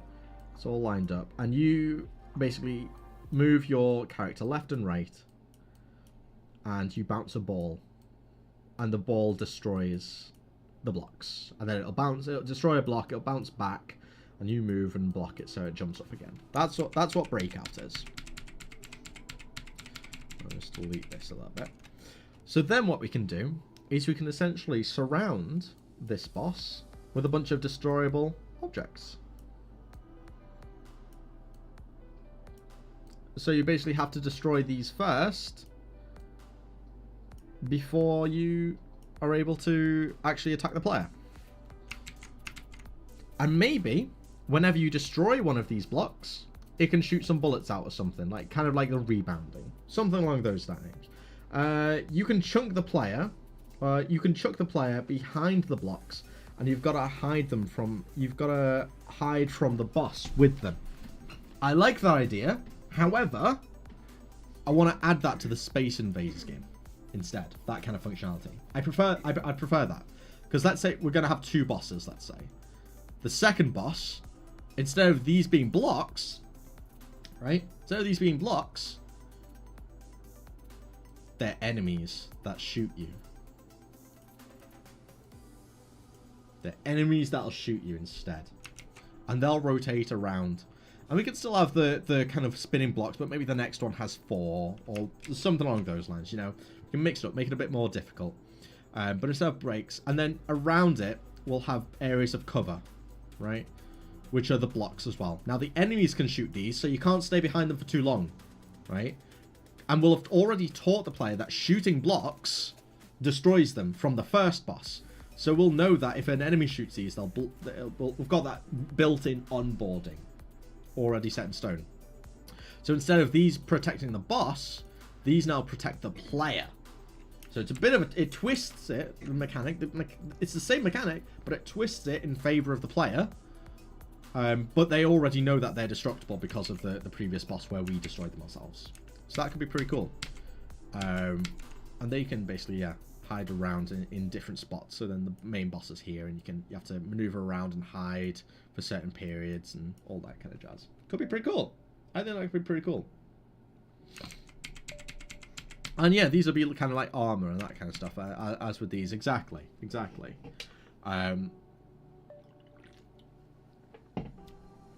The only thing this boss needs is some kind of offensive capabilities. Okay? So we've got it. Its defenses are fine. We've got the defenses. It's got this, and it's got the pong, or the breakout blocks, for example. What makes this boss scary to go against? That's what we need to think about right now. Maybe every now and again the boss moves around and these spin really fast. So if these collide with you, you take damage, and it's spinning around. So you've got to either think, do I want to be inside or do I want to be outside? Maybe make it so every time one of these blocks is destroyed, it spawns an enemy that'll chase you. So it acts as a distraction. So maybe these are like enemy eggs or something like that. But it's using its children to protect them. This boss is in fact committing war crimes from the get-go. So no shotgun-like spread. I mean, we have the shotgun-like spread. We could incorporate that into something. But it's how do we add it thematically, right? Maybe we could have little upgrades, to be fair, that can be picked up, that can give the player just the shotgun-like stuff. War crimes from the get-go. Lovely. Exactly. Standard stuff. I mean, we are at war against some random virus that is being very, very mean. So, you know, standard stuff. Wouldn't expect anything else from a computer virus. Exactly.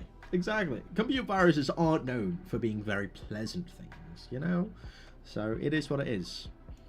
So we've got this kind of offensive capability. We've got this defensive/offensive capability. And just for the sake of it, we'll make these things rotate as well, but in the opposite direction. Because it incentivizes the player to kind of travel with it, so it's not spawning multiple of these. But it's complicated enough that you could accidentally end up spawning more of them. You know?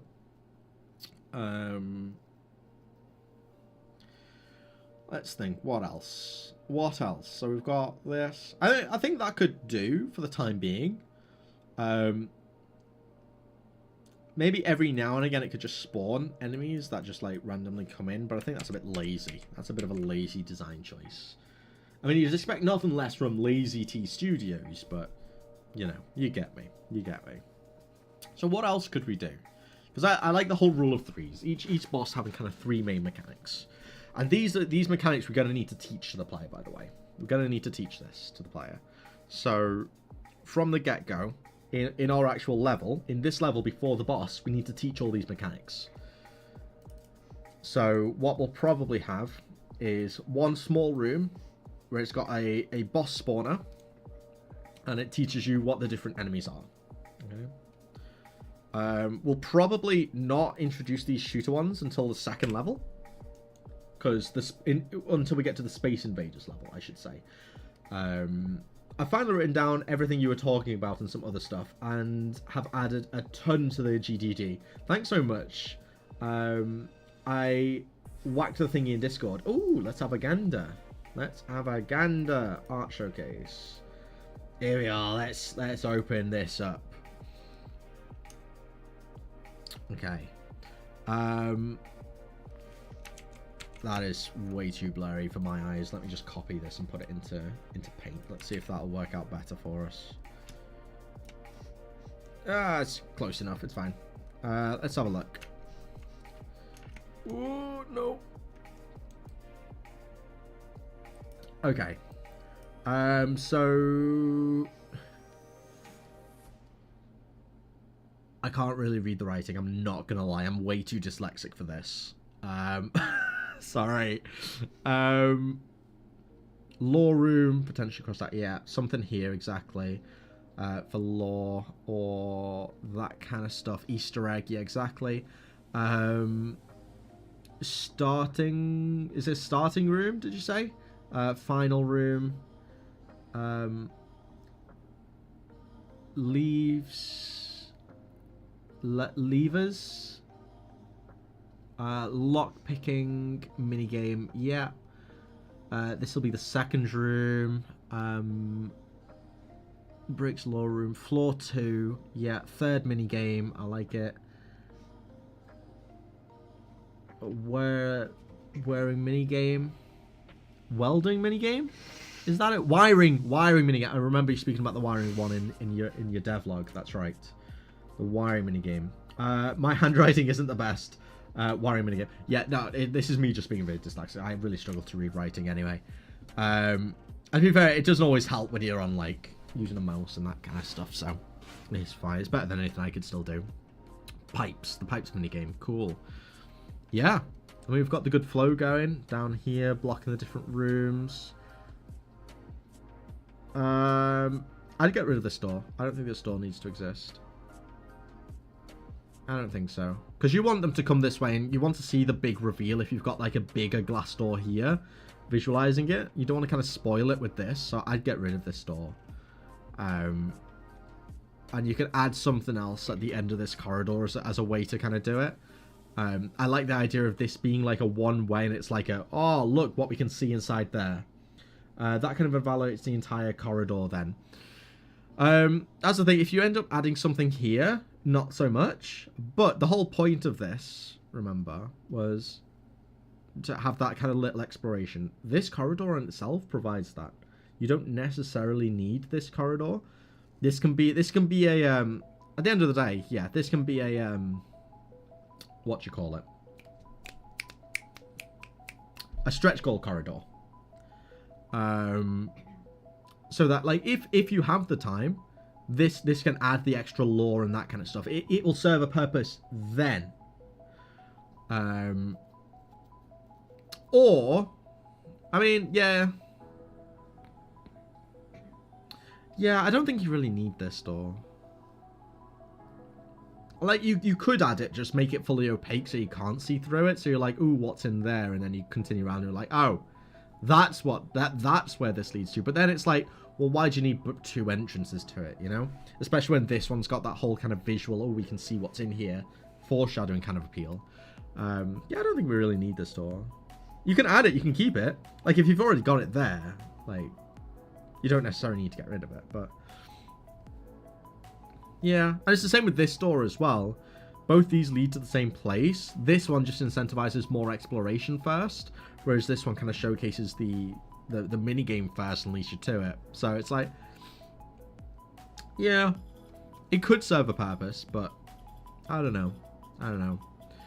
I think if you have the lore, or if you can figure out something to put here, that could be interesting, or give some kind of indication to stuff. It's worthwhile having the corridor. I'd still get rid of the door though, but then it's worth having that corridor because it adds that exploration component that we spoke of.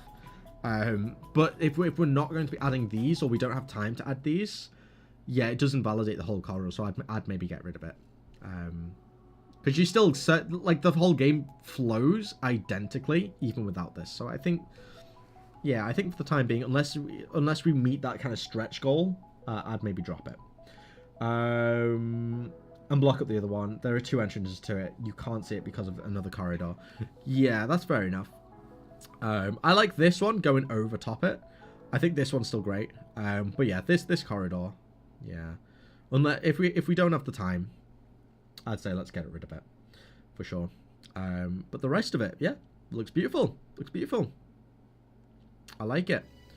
And literally putting this, you can literally copy and paste this and stick it. Maybe just type up the actual annotations. You put this straight onto your design document. That's already an extra few points. Straight up, like, literally. This is all you need. Like, you don't really need to go... You can add some annotations, so add a little, like, paragraph explaining what this means. Already done. Perfect, exactly. This is exactly what a design document is. It's rough sketching, generating ideas, and the thing is, you've got this section. When you actually make the levels and you complete it, revisit this, and add a little section underneath saying how the game actually ended up being, and any little changes you made. With playtesting, you decide that this didn't need to be here. Literally add a little section underneath, a revised map, and say, after playtesting, this was our initial idea, this is where we ended up at. And they'll be similar, but you can discuss the contrast between the theoretical and the practical. And that's a really, really good thing to have in a design document. Just as long as it's very obvious that, like, this is what we designed it to be, this is what it ended up being. And draw connections and conclusions. That's the thing, I think people, like, are way too scared of design documents, right? They see them as these really big, like, scary things that, like, you have to do, but you don't really need to do, and, like, most people really don't know what to write in them. Which is fair, because design documents aren't a glorious thing, you know? But I love doing them. I like writing design documents, but I can see why most people dislike it. Right? They're not always going to be the most entertaining thing in the world. But yeah, like, there's so much stuff you can write in one. Just need to fix the text. Yeah, literally just type up the text instead and just stick it on, and you're golden.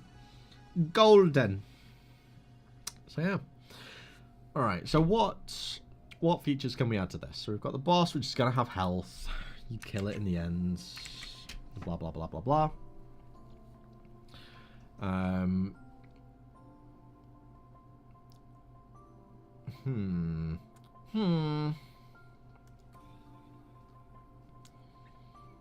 don't know. I like the breakout idea. The Pong just feels a bit attached onto this, but it'd be easy enough to set up, so I'm not too concerned about it. I think it'll look cool having those moving parts as well, you know? But we do definitely need some more offensive capabilities for sure. For sure.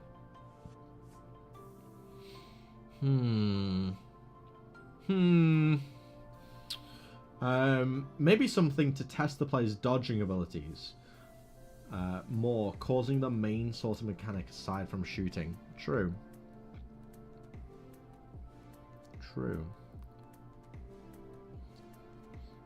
But then what would that be? What would that be?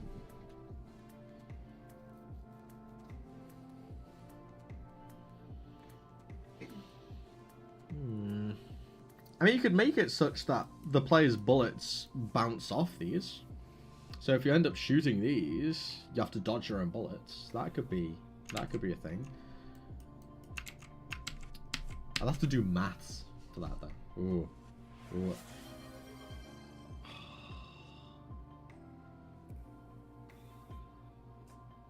Right, I guess I could though. Right, if someone renews this, I could just stop speaking for 30 seconds. Because then I'm technically still doing exactly what you want. But I still get away with it, you know. Also, how are you doing the P1? How's it going? I absolutely hate you for coming in and just starting this though. But like, I guess it is what it is. Yeah, I'm getting disapproving looks from the missus now. Look what you've done. Look what you've done. Hey, Scouse.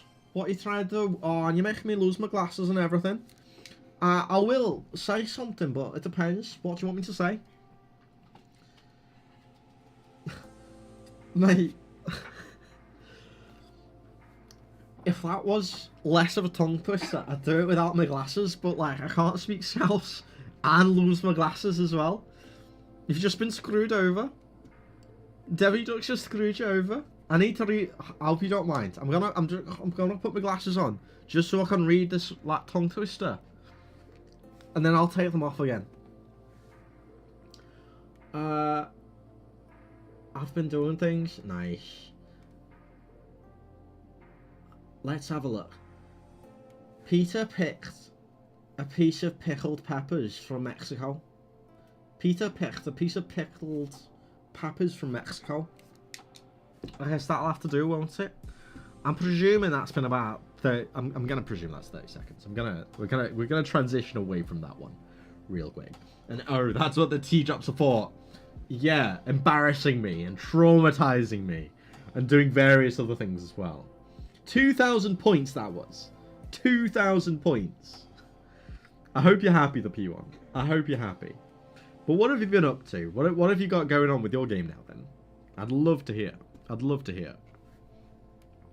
Let's have a gander. What kind of offensive things could we do here? So we've got the breakout.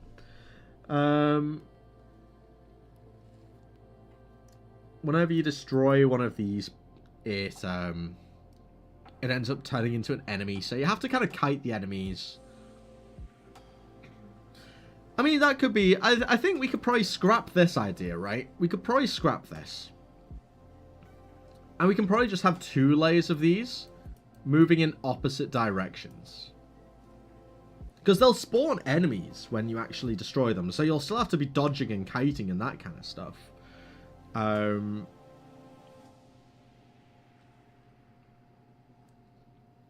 But then, technically, unless you start shooting it, there isn't really much offensive capability. So maybe we just make it so there are some little turrets or something on the boss, on the 4 corners. And this is rotating as well. And as this turns, it's like shooting. Just shooting. And it can be shooting different bits. So you're constantly having to move around the boss. And that kind of stuff. I feel like something like that could work. Or we have these things floating around. These things that are rotating around it. And these have the little turrets on. So you can choose, do you want to be further away from the boss, but potentially get hit by these every now and again? Or do you want to be inside the boss, so you're not having to deal with this, but if you shoot these things, the enemies that spawn are going to be a lot closer to you, and you have to deal with them a lot faster, you know? I think that could make for some interesting game design. I think that could make for some very interesting game design. Just for a simple little boss as well. So I think that could be pretty cool. I think that's something we could do. And it's got that nod to Breakout with these. We've got Pong here. It's providing that kind of offensive capability. And it doesn't need to be some like extravagant, really hard boss. Like the next boss where we focus on Space Invaders can be a bit harder. This is an introductory boss. So I think that could work. I think that could work. Have we got... How long do I have to lose the glasses for? It's 3 minutes and it was 3 minutes ago. Happy days. There we go. I can see again. I can actually read your messages. Been procrastinating. Story of my life. Story of my life. Finished the game called Celeste instead. Ah, Celeste is so good. The movement in that game is phenomenal. And almost got all the strawberries. But I think I'll get back to work on the input manager for the rest of my game. Fair enough. Yeah, I absolutely love Celeste. The movement in that is just... Oh, it's so fluid. It feels so good. So good. I was never really good at it. That's the thing. I sucked at Celeste. But it is a really good game. It's definitely a really, really good game. I like it a lot. I like it a lot. Yeah.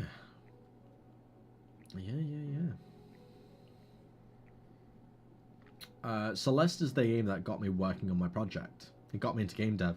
I think it did a lot of people as well. Have you seen? By the way, have you seen the character code for Celeste? Because it's on GitHub. You can actually see the actual code for the Celeste character controller is available. You can look at it. It's in one script, and it's like it's long. It's all in one script. The entire movement system. It's crazy. It's crazy. Consider like how good it is. Like S tier movement, one script.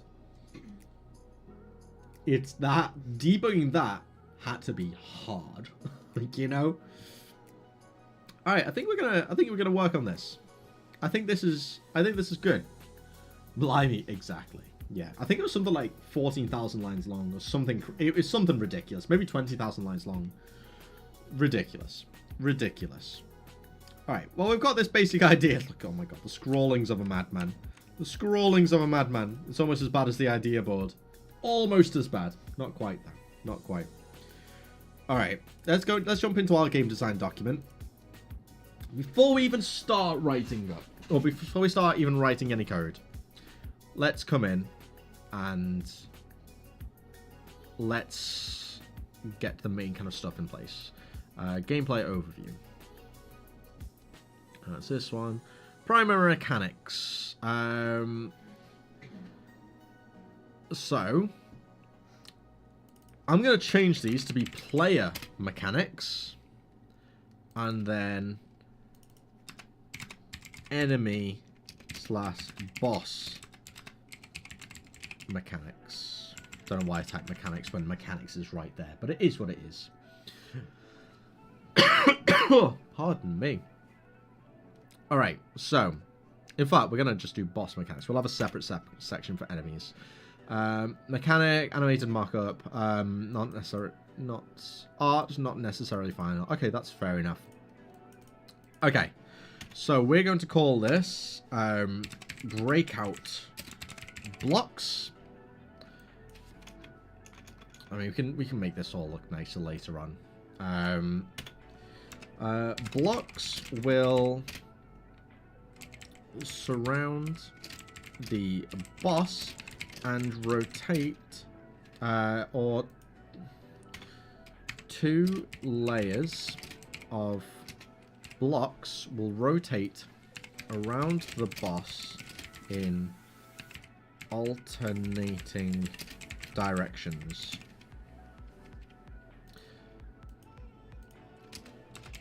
When destroyed, they will spawn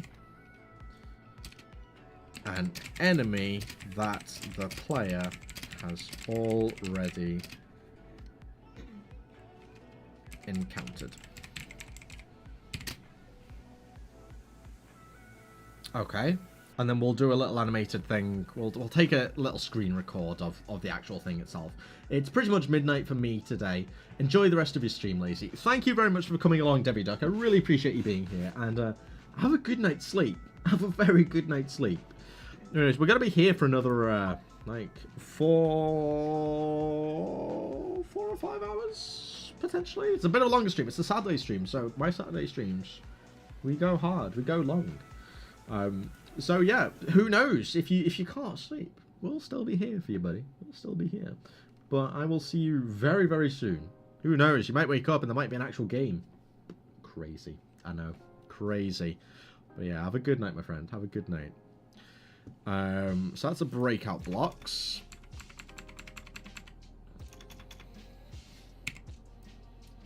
Put that in the middle. Oh, this is all like, there's some hidden text. Look at that. In the middle. There we go. Breakout blocks. 2 layers, and let's make this in the middle as well. There we go. What is this margin going on? Table options? Quick layouts? Middle? Oh god, no. We'll just leave it. We can sort this out later.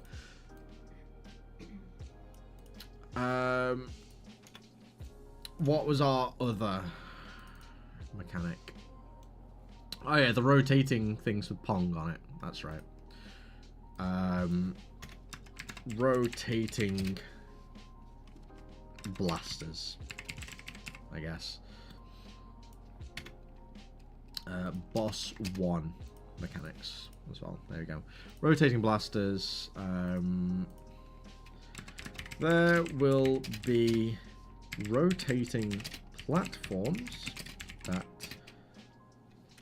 Or there will be platforms that rotate around the boss at an offset that both act as an offensive and defensive objective. They will block incoming projectiles from the player and also shoot bullets outwards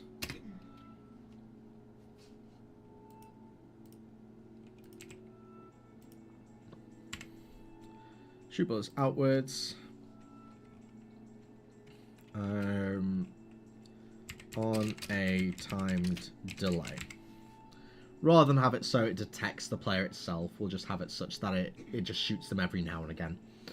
And we'll actually just refactor our shooting code, so we can just add that to the turret and basically add a toggle on, so it will shoot on a timed loop, or if it will shoot on a timed loop and if it detects a player. So we'll just refactor the code so we can recycle that. And then this we'll add in later on. And I think that's pretty much it for the first boss, isn't it? So let's make that.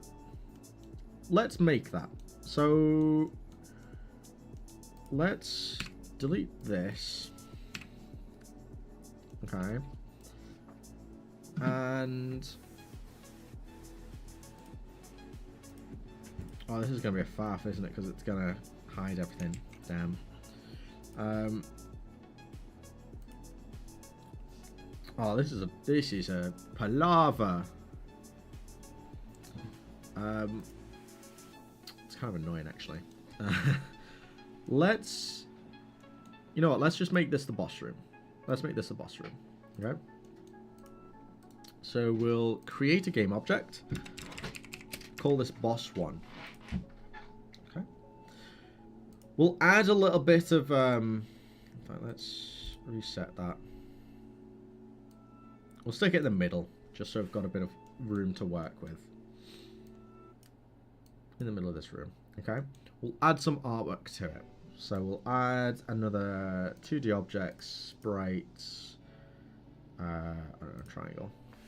And then we'll come along and we'll just add the actual sprite itself that we've got. We definitely have more. LazyTeaStudios, hello and welcome. Hello, thank you for the follow. Appreciate you. Thank you for being here. What's new? What's going on in your life? Hello, no worries. Oh, thank you very much. Yeah, well, oh, that was not the one I wanted. What's going on? Are you a developer? Are you a viewer? Casual?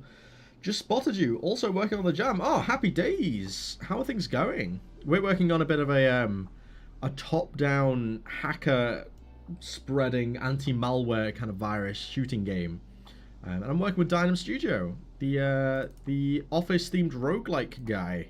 Epic stuff. So yeah, that's what we're up to. Can, oh hi, hello. I'm working on it with my son. Oh, that's so wholesome. I love that. I love that. Oh, what kind of game are you making? What kind of game are you making? That's actually so heartwarming. Oh, I love that. Imagine. That's some quality bonding experience right there. If I was a dad, that's kind of the stuff I would definitely do with my son, I'm not gonna lie. Like, yeah, we'd head to game jams together. That's just so cool. That's so cool. Let's make this guy a little bit bigger. He's a big boss after all, so let's see how they look. Bring the player up just so we can visualize this a little bit easier. It's a simple game, similar to a lot of mobile games. Now I heard that it's also... I know, right? Alright, the boss needs to be bigger, for sure. How much bigger, though? That's the question. I think we can get away with the boss being like this big, right? It's like 4. A value of 4. I think that's a good size for a boss to be. Then we'll get Dynam to make the art later on. What kind of mobile game? Like, are we talking kind of... Yeah, what kind of genre, I guess? Because it's still quite broad. We've procrastinated a lot. I don't know how your experience has been as well, right? I was saying earlier in the stream, there are definitely two types of people when it comes to like these longer 2-week game jams. There are those who consistently work on the game throughout the course of the allotted time. And then there's people like Dynam and I, who have we've basically not done all that much for the first week, and now we're like, oh shit, we've got to make a game in a week now. So that's going to be fun. It's just a casual game where you spread butter on toast. That's literally what the kind of game we oh, let me show you our brainstorming idea. Because we had an idea like that, but Daniel was just like, no, I'm not doing that. Alright, fair enough. This was our idea board. We spent 7 hours. 7. hours in a call trying to figure out what the hell to do. And We are Mrs. procrastinators. Exactly. Sorry, And baby. Mrs. participated. And Mrs. also participated. Oh yeah, and Mrs. Lazy, of course, she participated. She came up with a few ideas. I mean, spreading butter on toast was literally our inspiration. It was the core of our idea. It was right in the center there. But yeah, it took us a while to figure out what we wanted to do. Like we had games from all sorts of genres going on. It was kind of crazy. And this is the one. This is the idea with the spreading toast. So you're gonna have a knife that you would control and you can move around the screen, and you would dip it in all these things and like have to create orders according to like what kind of spread and the thing that was going to be spreaded onto, with like a weird like conveyor belt clicker game. Oh, I got ads. Oh no. Okay, we'll wait. Are the ads finished? Or I need to figure out a way to see like when ads are actually on, like what's going on. The funny thing is, ironically enough, we've never really had this problem because we've got this crazy mad lad called Mogo, who basically has practically given everyone who actively watches the stream a gifted sub. So I completely forgot that like ads were a thing I had to remember are going on, because Mogo is a mad lad. It's a Mogo or it's a mad lad. Yeah, they've gifted like 40 odd gifted subs. It's kind of crazy. So yeah, I completely forget that ads are even a thing, and I really wish I could disable them. I really do, but yeah, I'm not allowed to, which sucks. But I do apologize. What a mad lad he was. He is. I don't know how I have ads this entire stream. How I don't have ads this entire stream. Do you have a sub? Are you subbed? Following since... Does it... Oh, pardon me. Does it even show... Oh, no, it doesn't. The fact that you've missed the whole sub wave as well. That's a crazy fact in itself, Ken. Like, madness. Madness. I'd give some subs to myself if I wasn't broke. So yeah, maybe once I get the paycheck from Twitch next month, I'll just recycle it back into additional subs for everyone. That seems like a fun thing to do. But he really is a mad lad. It's absolutely crazy. But yeah, we had this idea where you'd like control your mouse cursor would control the knife, and you'd have to dip it into one like. Oh, can I just like can I move my? There we go. So you'd basically control your knife, and you'd like spread in the butter, and then you'd come along and you'd spread on the croissant, and then you'd have to like clean your knife over here. So you like wash the knife clean, and then you have to come along and maybe you want to get this spread. You collect it, you put it on the piece of toast, and you have to like fulfill the orders that are up here, basically. So that was our kind of like spreading butter on Lazy's head, literally coming along and being like, oh yeah. Oh yeah, spread that butter. Spread it. Lovely. Lovely jubbly. Yeah, don't clip that. That's just weird. Featuring Dynam's forehead. But the question is, does Dynam even have a forehead? We don't even know what Dynam looks like. So, you know? What is it, really? But yeah. No, that's so wholesome, though. Like, I'm really looking forward to playing, like, everyone's games. Like, a bunch of people have come in, like, sharing their ideas. And there's some really, really cool ones. I'm really excited to play these. Really. Get everyone in the Discord and send forehead pics. Yeah, let's get the old Discord link going. There we go. Yeah, we've got a Discord server for a load of people that are also just doing the Pirate Jam. But for the most part, I think most people in the Discord are kind of game developers. And there's spaces to share your ideas, so subtle plug, but like, literally. Yeah, feel free to join. Feel free to join and share your ideas. We'd love to see the progress and all that kind of stuff. Epic stuff. Yeah, we're very subtle with our plugs. I like the fact I can just do the like stuff like this as well. Yeah, you should totally like one of my YouTubes. 100%. I'm still shocked about the whole with what's gone on with the YouTube though. I am still shook The fact that we've gained almost 1,000... I think we have gained 1,000 subscribers this week. That's crazy. Crazy stuff. I do try to stream myself on an evening from about 8 p.m. Oh, fair enough. Whereabouts are you based as well? Because your YouTube link doesn't work. What? Click it.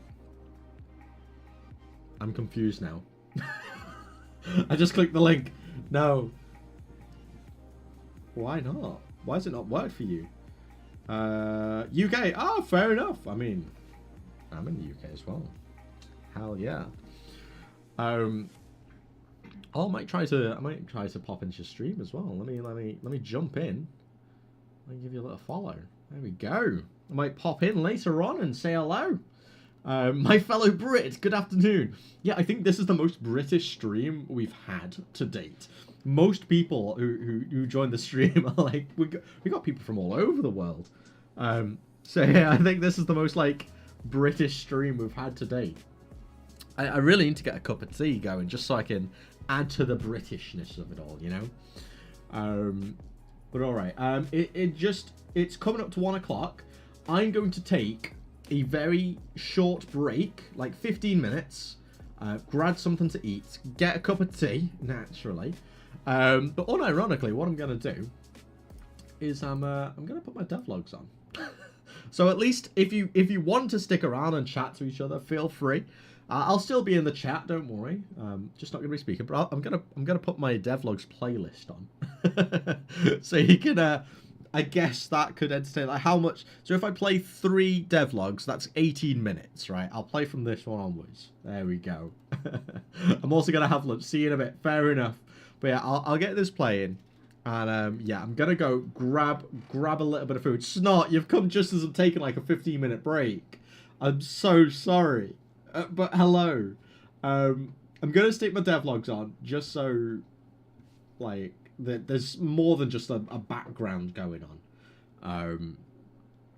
But yeah, I do apologize. Now, welcome to another What's this gonna lead on to as well? This is going to lead to... I need to play the actual playlist, don't I? Play all. So if I come here... Welcome to another devlog for Amber's What's this one going to take us to? 2D metroidvania. Today...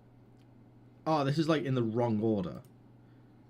Oh dear. You know what? Let's just stick the most recent one on. There we go. That'll do. That'll do. But yeah, I'm going to leave literally 15 minutes. And yeah, I will see you all very, very shortly. But in the meantime, enjoy.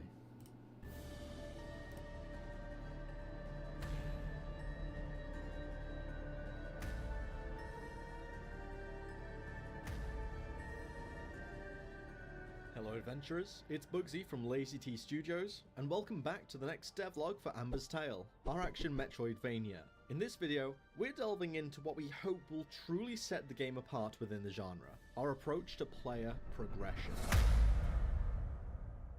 The cornerstone of this game is its unique skill tree system, diverging from the linear ability progression seen in titles like Hollow Knight or Ori and the Will of the Wisps. These games, while masterfully crafted, typically guide the player through a predetermined set of abilities, unlocking in a specific sequence as the story progresses. In contrast, Amber's Tale introduces a more player-driven progression system, providing a fresh and engaging experience for both veterans and newcomers to the genre. Take Hollow Knight as an example.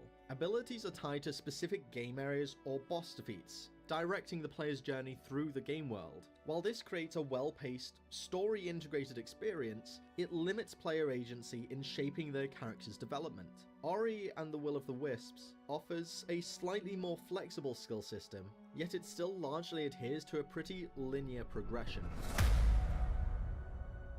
Amber's Tale takes a different route, by awarding ability points for overcoming challenges or defeating bosses, which players can allocate in the skill tree to choose abilities in their preferred order. Now, the initial phase of Amber's Tale will still be reasonably linear, similar to its peers, as a means to orient the players with its mechanics. However, after the first boss, the game opens up drastically, presenting 3 core abilities: the dash, wall jump, and the slam. Each ability not only alters gameplay, but also unlocks different areas, encouraging multiple playthroughs and strategies. For instance, choosing the slam as your first ability lets the player access underground areas by breaking some unstable ground, and it can also be used to deal increased damage in combat. Conversely, the wall jump ability opens up vertical exploration, favouring platforming over combat.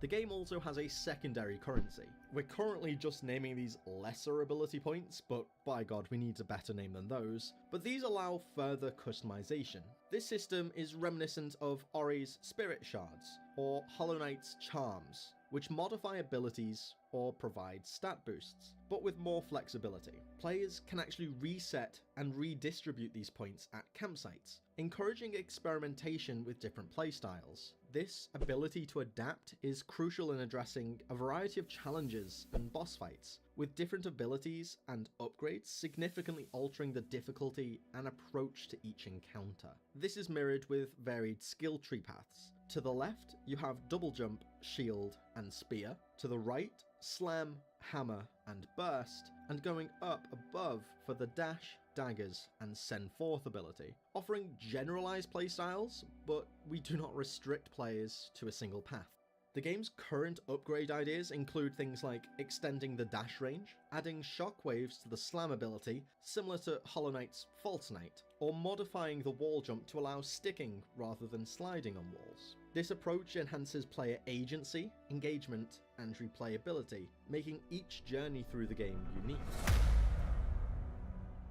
We've also introduced a day-night cycle in Amber's Tale, transcending mere visual appeal to impact gameplay mechanics profoundly. This dynamic system breathes life into the game world, transforming the exploration experience as players navigate through various times of day, each bringing a distinct atmosphere change. At dawn, the world is bathed in warm, autumnal hues, evoking a serene sense of tranquility. As the day progresses, the landscape shifts to a vibrant green, reflecting the energy and brightness of daylight. Nightfall introduces a stark contrast with its dark blues and blacks, creating an air of mystery and danger, further accentuated by dynamic shadows cast by streetlights. And it is of course more than just a cosmetic feature. The day-night cycle in the game intertwines with gameplay elements, influencing both the game's functionality and its difficulty level.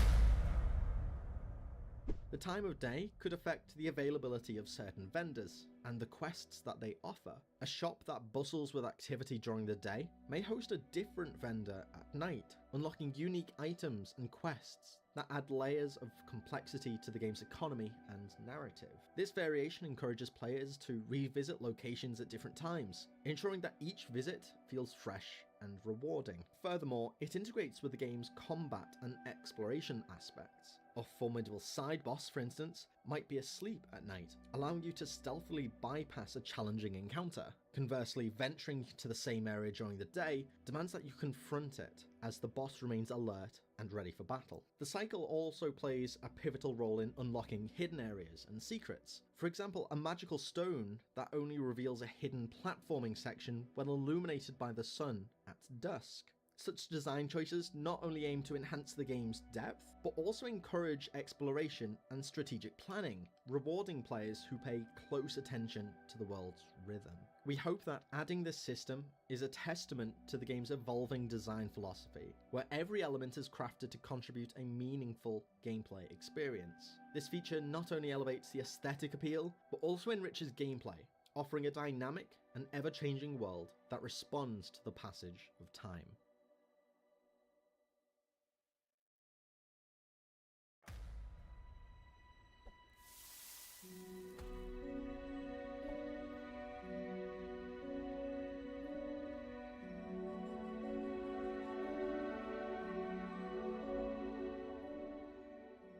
Hello adventurers, it's Bugsy from LazyTeaStudios, and welcome back to the next devlog for Amber's Tale, our action metroidvania. Now there is a lot to cover in today's episode, so let's jump straight into it. The game's appearance has undergone a bit of a transformation, hopefully making it more engaging, vibrant, and adding a lot of clarity. This visual revamp has been on the cards for some time, but I wanted to be absolutely sure of the game's vision before I revealed any more details. Feedback from our initial demo pinpointed a recurring issue. The game's visuals were just too dark. While the colours did embody a warm, autumnal feel, they leaned heavily towards the yellow end of the spectrum. This often led to players struggling to differentiate between the character and the background. To address this, while keeping the actual art itself intact, we made a number of changes. Previously, I used to blur the background images individually in Sprite. However, now we've transitioned to more of an advanced system. We utilise multiple cameras, each rendering a specific layer and the assets on it. A post-processing volume with a depth of field blur is applied to every element within that layer, and we've set up several layers in this way, meaning the blur will intensify the further back each layer recedes into the background. For that added touch, we've added a semi-transparent rectangular sprite between each layer, simulating a fog effect. Using this new method, there is a lot more flexibility. We can alter the fog's colour or introduce new variations. Additionally, we can integrate more post-processing options if we deem it necessary. Now, if you want to see a whole dedicated video on how I make a scene from beginning to end, let me know in the comments below. Really quickly, I am planning to make a small playable demo within the next week or so, and it's going to be available exclusively on Patreon. Every new member is one step closer to making this my full-time job, and I cannot thank you enough. And a special shout out to my celestial backer, Zatmaggot. We've also completely reimagined our camera system. Drawing a lot of inspiration from LazyTeaStudios' insightful video, How to Make a Camera System, our primary focus has been enhancing your experience as a player through nuanced camera interactions. Instead of leaving you guessing, the ledge detection now causes the camera to subtly pan down or up, offering a glimpse as to what lies ahead. Moreover, the main camera now actively tracks the player's orientation, and it offsets itself to always grant you a clearer view of the space ahead. Whether you're stationary, moving, or mid-jump, the camera fluidly lerps to your new position, enabling you to anticipate battles and navigate platforming sections with ease. The seamless transition between various camera types, regardless of your location or action, ensures consistent immersion. Now, on the topic of transitions, haven't abrupt camera shifts, especially when transitioning rooms, often jolted you out of a gameplay experience? We address this with a directional based camera swapping mechanism. The goal? To draw a player's focus and keep them oriented, whether it's setting camera boundaries in a boss room or discreetly hiding a secret space. We've ensured that there are no premature reveals. The excitement of exploration remains intact. Ultimately, our efforts have been directed towards not just a visually attractive gameplay experience, but also an intuitive and immersive one. We're committed to ensuring that you feel engaged and connected to this world at every moment. Now, before we delve any further, let me quickly address this. This devlog is a little bit later than I would have liked, but due to the uncertainty of the changes that Unity implemented regarding their runtime fees, we did briefly pause development. After they did walk back on their decision, we will continue to use Unity for Amber's tile. And if you are curious about our full stance, feel free to pause the video and read the public statement we provided. Moreover, in our pursuit for flexibility and growth, we're also evaluating other game engines like Godot for future projects. We would love to hear from you though. Are you going to be trying out new engines, or is Unity going to remain your preference? With that clarified, let's get back into the updates for Amber's tile. Visual effects play an indispensable role in enhancing a game's ambience, and also amplify the impact of attacks or abilities. Consider these nuances: a smoke trail that lingers post-jump, or dynamic particles that burst forth from an enemy upon impact. Combine this with a touch of screen shake, and you craft a potent sensation of power and agency. While our current effects are still in their preliminary stages, they lay a promising foundation, aiming to deepen the immersion in the player combat. Additionally, shaders like the shockwave emitted upon defeating an enemy elevate this experience even further. We've also updated the player's attack animations based on feedback. Some felt our earlier style was a bit too like Hollow Knight and Silksong. It is important to us that our game has its own feel. With our new animations, they're clear and fluid, and we've added a bit of a magical flair that you will be able to chain together to keep combat fresh. Lastly, a seemingly small yet vital feature was missing from our last demo. An easy way to exit the game. In the previous version, the only way out might have been the less than ideal Alt F4 or delving into the task manager. Admittedly, a result of my oversight. But no more. We've now integrated a fully functional pause menu that intuitively adapts based on your preferred control method, whether that's mouse and keyboard or a controller. And while we were at it, we gave our main menu a fresh makeover too. And just to reassure you, the quit button, it works like a charm. See?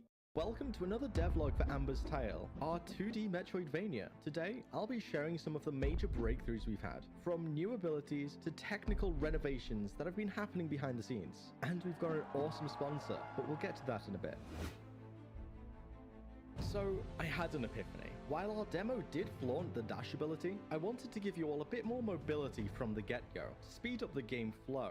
So I've added a roll to Amber's base kit.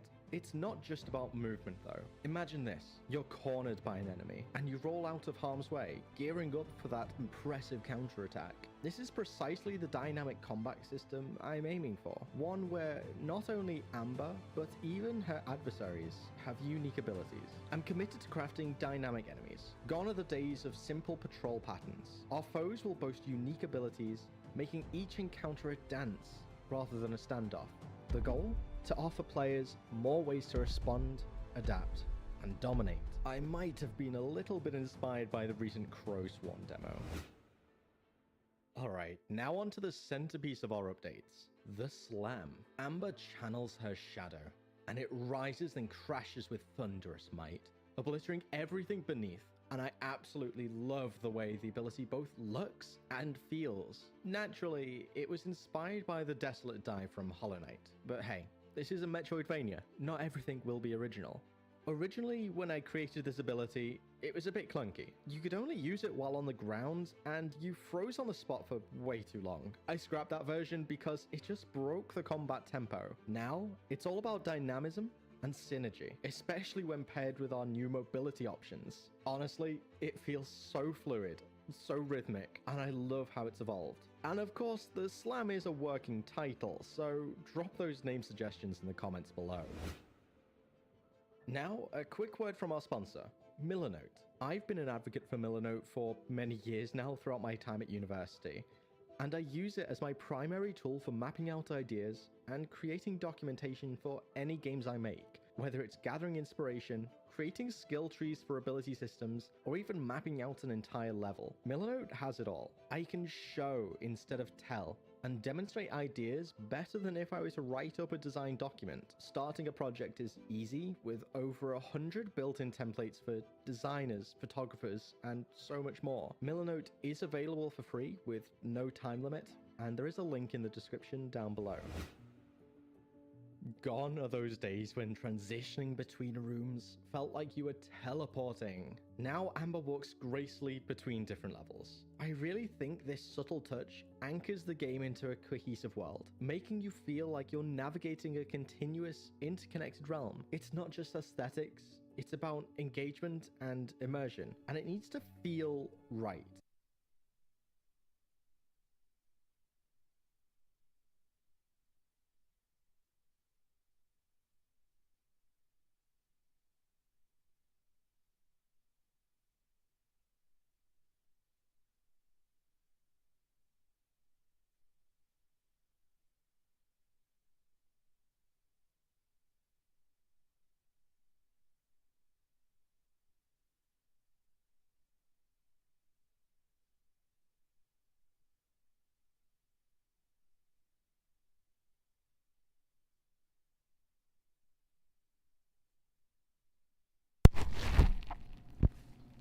I might have forgotten to turn my mic back on.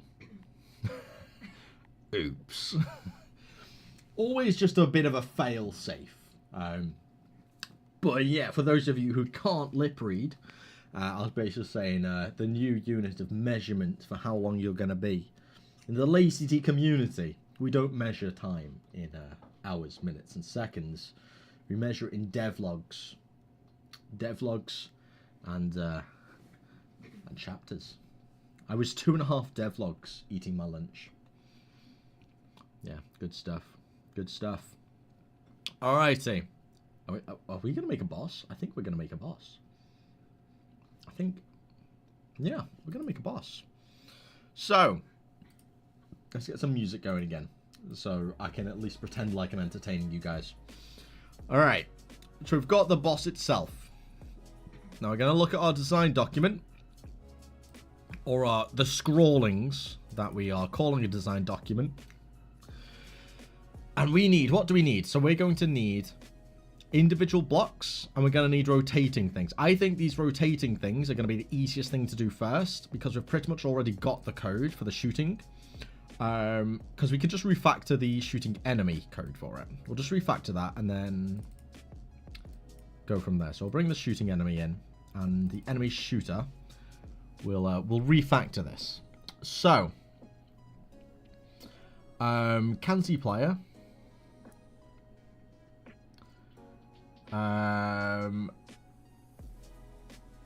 Ooh, how do I want to do this? So every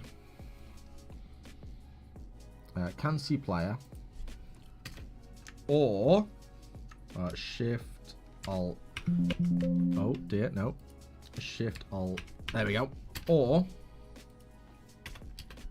we need a new bool. A new bool. I'm gonna call it public bool. Uses player detect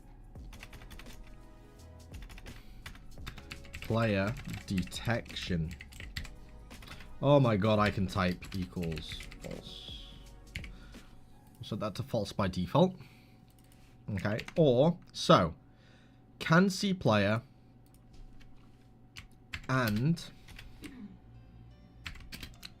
uses player detection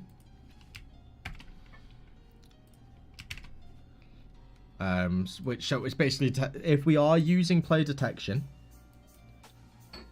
you need to be able to see the player for that to work, or not using player detection, spawn the shoots. And that should actually be all the refactoring we need to do. So basically what this now does is, if we will, once this actually loads in, I'll be able to showcase.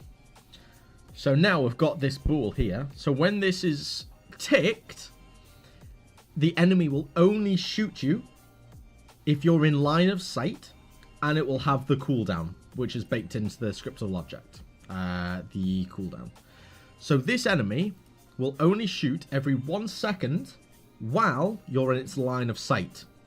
Whereas if we untick this, it will just shoot every second. It won't base it on whether it can see you or not. So if I click this and start moving around, it should still shoot me. It should still shoot every second. There we go. Even when I'm not in line of sight. But if I tick this, it should only shoot while I'm in line of sight, but still every second. So if I'm not in line of sight, it's not going to shoot me. If I untick this, it'll shoot regardless of line of sight or not. Perfect. And this basically means now I can just completely reuse this. Okay, so we can delete that. Or in fact, what I need to do is bring this in and use player detection. We do want the player detection on the enemies. Add it to all the overrides, so whenever it spawns in, it does the job. Epic stuff. Alright. So now we need to add some kind of spinning component to this. Or tell you what I'm going to do first. I'm just going to add a stats component. This basically just makes it such that this now has a health bar. Epic stuff. Set the maximum health to 10. Something like that. This needs to be on the enemy layer. Add to all the children. Also needs to be on the enemy tag. So now, oh no, I need to add a collider to it before it'll actually detect the collisions. Epic stuff. So we'll add component, circle collider 2D. Let's make it a little bit bigger, so it's actually the size of the object. There we go. And that needs to be a trigger. And then, do we need to add a rigid body? We don't need to, because the bullets have a rigid body. So right now we don't. Yeah, right now we don't need this to have a rigid body, so that's fine. Epic. So in theory, I should be able to shoot this now, and once I've shot it 10 times, it should die. 1, 2, 3, 4, 5. Oh, let's just... There we go. Perfect. The perks of the, like, component build pattern. I love it. I love it. I can give anything a health bar now just by adding the script on. Sick. Alright.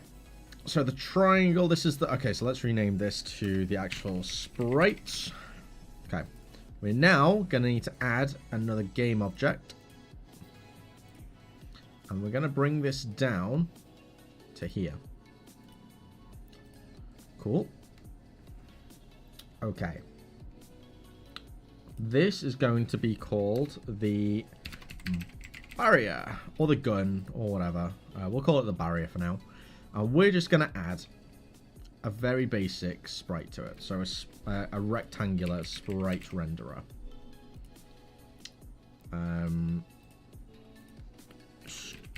Square. Or rectangle, is it? I don't know. I should just have it in here somewhere. Arch. Have I really not made one? Create 2D sprites square. Call it square. Cool. Barrier square. Epic. Make it a bit smaller. In fact, what we'll do is we'll just do this like that. Make it a little bit wider, and we'll just change the color to be using this orange. And we'll make it slightly transparent because basically we can. 0.7. There we go. So when we come in here, is it going to be glowing? Has it got this kind of glow to it? Oh wait, this needs to be on the enemy sorting layer. Enemy layer. Enemy. I forget how this actually renders. Is it using layers? The enemy layer. Okay, cool. So now if we press play. Pardon me. Come up. And it does look like it's on the same kind of wavelength, but it's not glowing. So what do we need to update to make it such that it will glow? Let's bring this up a little bit just so we can compare and contrast. Alright, so we've got the boss itself, which is enemy, enemy, enemy. The sprite is enemy, sprite default. It's on the default sorting layer, so that should be on enemy. Why is this glowing, but this is not? It's because of the opacity? Oh, it's just because of the opacity. Okay, fair enough. We'll leave it at that then. That looks pretty cool. Either way, we'll get... This is all temporary art as well. Dynam's going to end up doing some art for this kind of stuff later on, so that's fine with me. Right, so the barrier is going to need a script so that it will rotate. We will also add a box collider to it. And it will be a regular collider, so that's fine. I feel 8-bit sound effects would fit well with this art. Yeah, 100%. Yeah, we're definitely going to get some kind of 8-bit kind of chiptune kind of stuff going. As I just say, it just works so well with the aesthetic, especially with this being kind of a retro arcade kind of vibe. That's what we're going for, so I reckon this will look pretty cool in the end. Scripts. I need to organize this. This is getting out of hand. Enemies. So we've got the bullet, basic bullet, bullet, scriptable object. In fact, let's pull this out and let's create one for scriptable objects. Scriptable objects. 1, 2, 3. You go in there. Yeah, don't need you. That's fine. Whatever. And then we'll come along and we'll make a script for player. Bullet goes in there. Enemy bullet, enemy shoot, enemy controller. This all goes in enemies. Game manager we'll just stick into a manager script, into a manager folder, just in case we end up with other ones. Managers. Drop you in there. Wave manager is technically an enemy script. No, it's not. It's a enemy script. The stats and the player controller. Player controller can go into the player folder. Doug, hello. Good morning from the YouTube side of things. How are things going with you? And then this, the stats, will go into a global components folder. There we go. Because this is something that can be used on all sorts. So, for example, if we get like a health bar kind of like script that can be put on the player or the enemy, something that can be used for anything and all multiple things, we'll just put in the global components. Okay, now that that's a little bit more organized, I just want to double check some old code that I wrote for a different game. That will basically just do what we want this to do, rather than me writing it all out again. Where would it be? Game files, Unity, Rocket, Circular Mayhem, assets, sprite. No, we don't want sprites, we want scripts. And it's the player script. Here we go. Basically, this. Not much at all. I just wanted this line of code. Don't need the rest of it.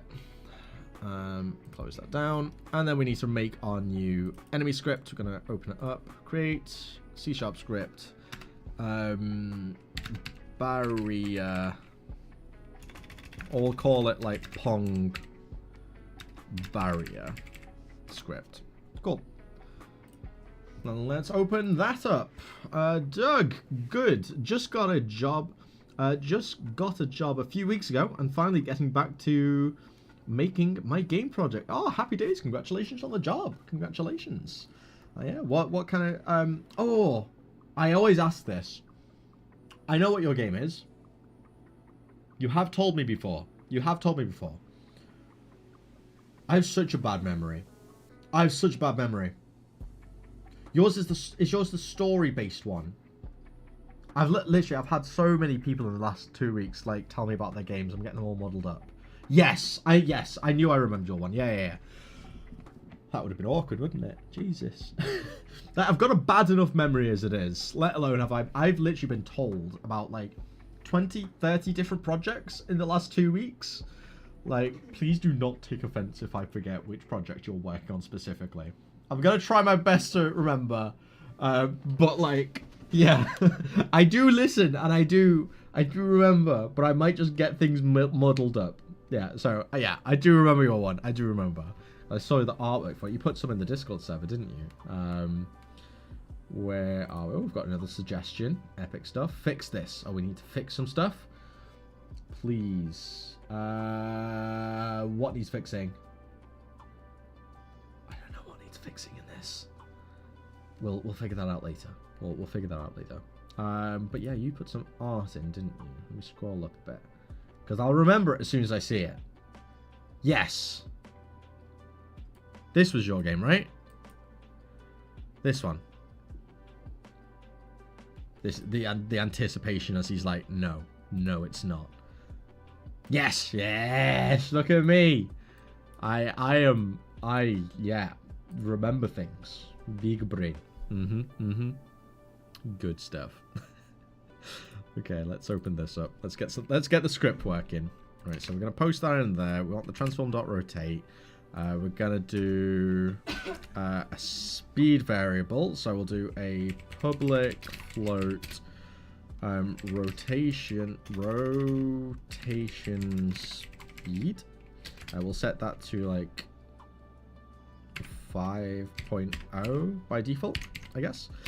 And then I guess direction as to whether we wanted to go left or right, I guess.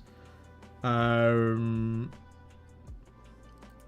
I guess public bool is rotating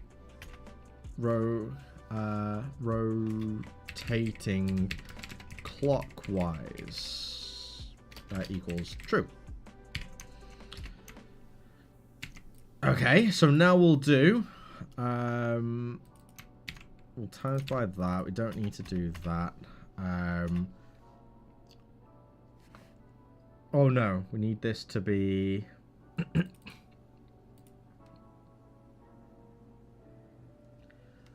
I guess we could just do a little bool just to make this a bit more readable, I guess. Or we'll do a we'll make a function. We'll make a function. Return. No. No, I don't want to return. I want a private int. Check rotation. Direction. If is rotating clockwise, return 1. Else, return -1. Perfect. And we'll plug this in and we'll multiply by this. Cool. And I think that's actually all we need, right? Pretty sure that's all we need. Get rid of this.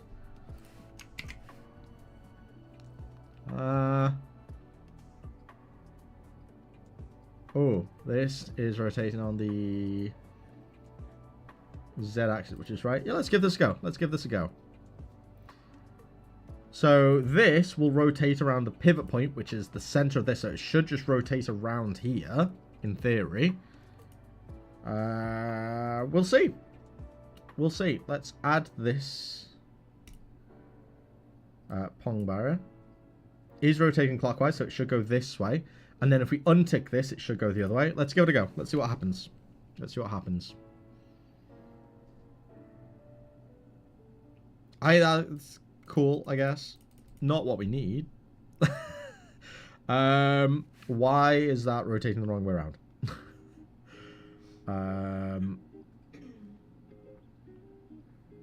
Oh, is it because the... Oh, I know why.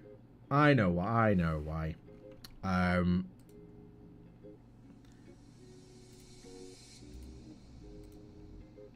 Remove component. 2D object.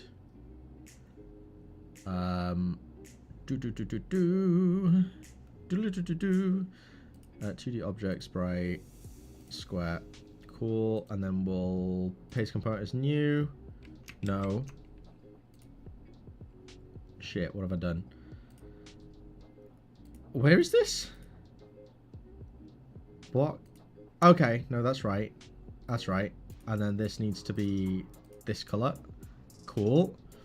Add to the enemy sorting layer, enemy tag, all epic stuff. Cool. And then the box collider also needs to be on remove component. Box collider 2D, that needs to be on there. Okay. So now this needs to be at 0, and this needs to be at the offset. So we're still going to be rotating this, but it'll be around this point. And because we've offset the actual material, now this should work. Let's have a look. Let's see. There we go. Look at that. I mean, the speeds can have to go up to something like 10. But then if we untick this, it goes the other way. But we just did our maths wrong. So we return -1, and we return 1 for that. So now that should work. What we'll do, we'll set this to even 25. I think is a bit more.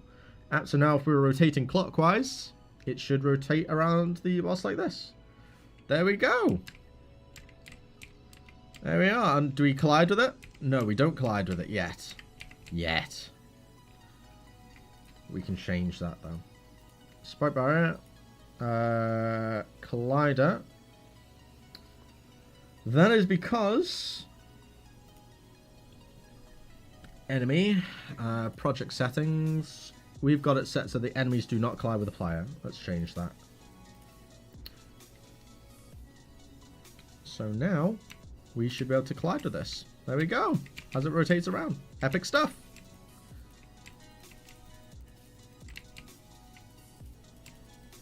There we are. Look at that. Happy days. Happy days. Okay, what we're going to do, we're going to duplicate this. And we're going to rotate this by 180 degrees. So it's like that. We should probably make this more curved, right? Right, just so it kind of fits a bit more. So it wouldn't be a sprite renderer. It would be... Well, it would be one of these, wouldn't it? Sprite shape. Yeah. Sprite shape.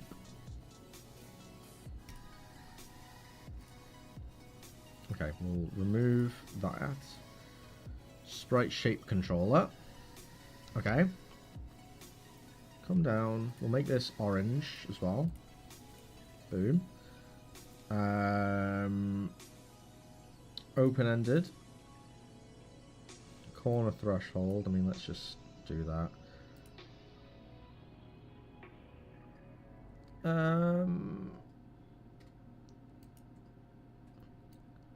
I want to do it like this.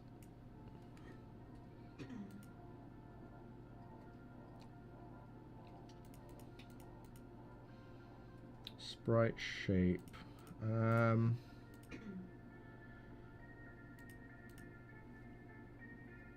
This. I mean, this is more what we want. We want it to be more of a curve, though. Kind of like this. So if we do boom, boom, delete this. Oh god, this is... Oh, curves. That we want this instead. Oh, Jesus Christ, what have I done? What? Let's just... Let's Control Z all of this. I just want a line. Okay. I just want a line.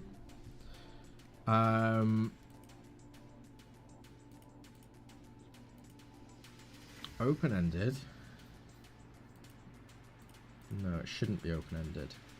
Let's add one of these here.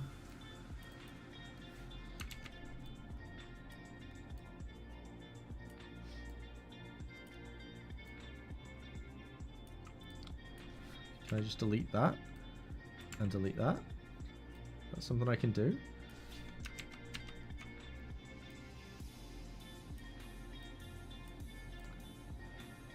Okay, we bring these so they're straight, like that.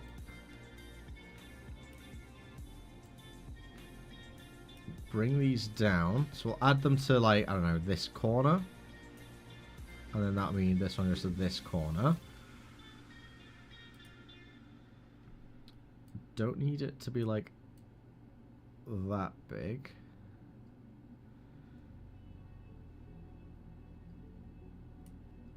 I don't know how I feel about this. I don't know how I feel about this at all.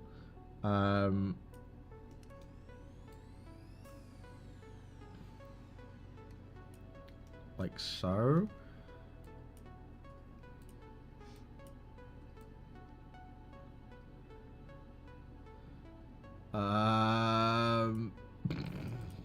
Okay, this looks terrible. let's just stick with the square for now, shall we? We'll worry about this later. We'll make some actual curved sprites instead. Yeah, I think that's better. It's a bit smaller. There we go. And then we can just press play and it's fine. It's all good. All good in the hood. There we go. Does this stop bullets? It doesn't. Why doesn't it stop bullets?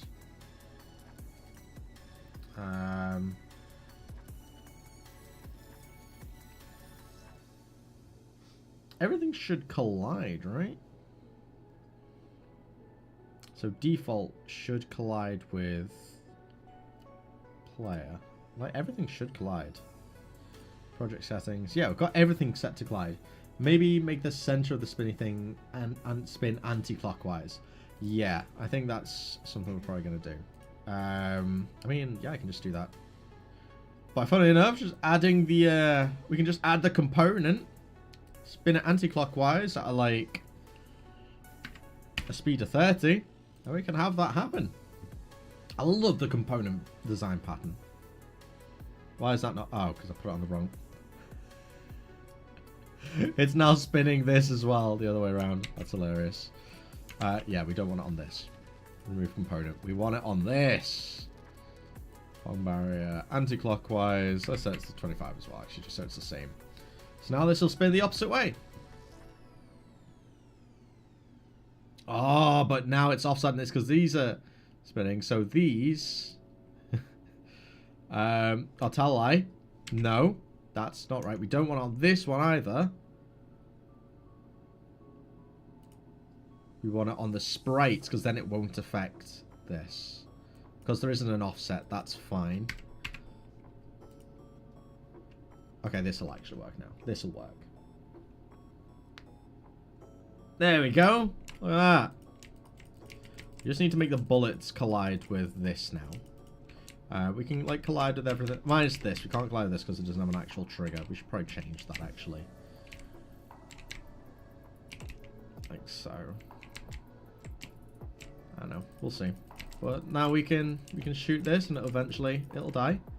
Happy days. We need to change it so it's a bit less abrupt. We'll add particles and all that stuff later on down the line. But we'll just get the core functionality working for now. I actually think I want these to go a little bit faster. I do think I want these to go a bit faster. If we set this to like 35, I think that'd be pretty cool. Now let's set it so the bullets are actually going to collide with stuff. Right. Because we do need the bullets to collide with stuff.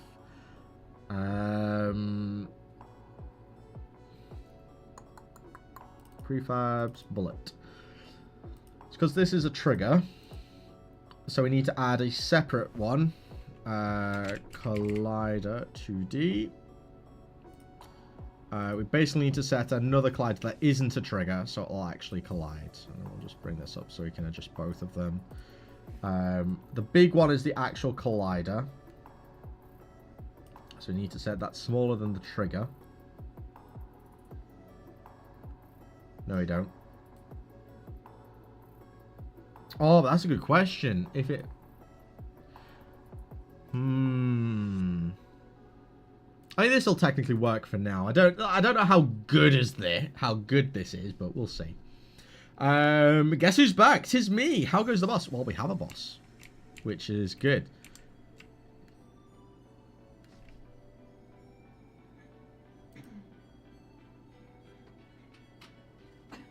I don't know what's going on, but it's kind of cool. I don't... That's not intentional.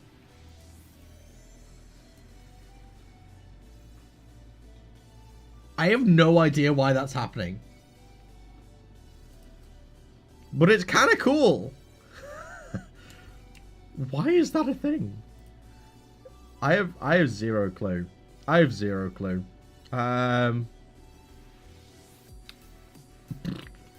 Who the fuck knows, man?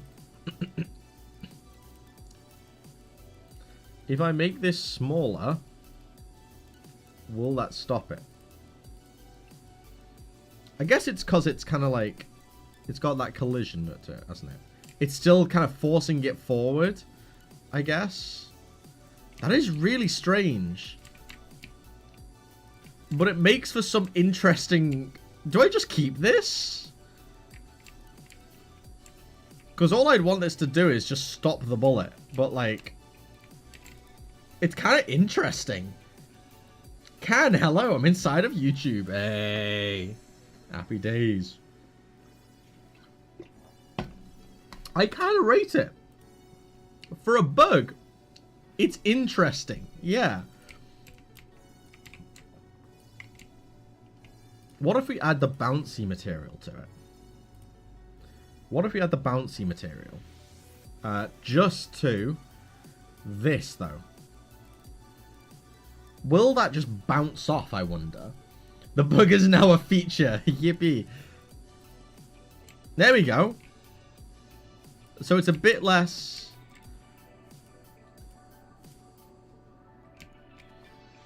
Let's make a brand new material and make it 100% bouncy. And then also on the rigid body.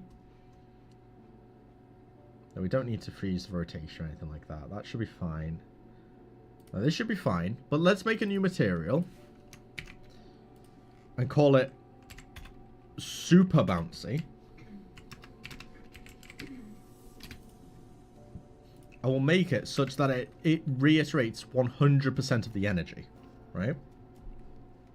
100% of the energy. So it should, in theory, just bounce straight off. Now, the issue with it at the moment is it's kind of got its locked. It's kind of locked its velocity forward. So we need to refactor the code ever so slightly. So if we come into scripts, no, not enemy. It'll be player bullet. This. So right now, it's doing velocity dot up, so it's pointing forward, multiplied by the speed. How do we make it turn around if it collides? Because that's the thing, it's not currently changing direction at all. But it's also not bouncy. Maybe this needs to be bouncy as well. Why don't we make this super bouncy? The same with this. Let's make everything super bouncy. Circle collider, which is the material, is super bouncy. Okay, let's just see how that feels now.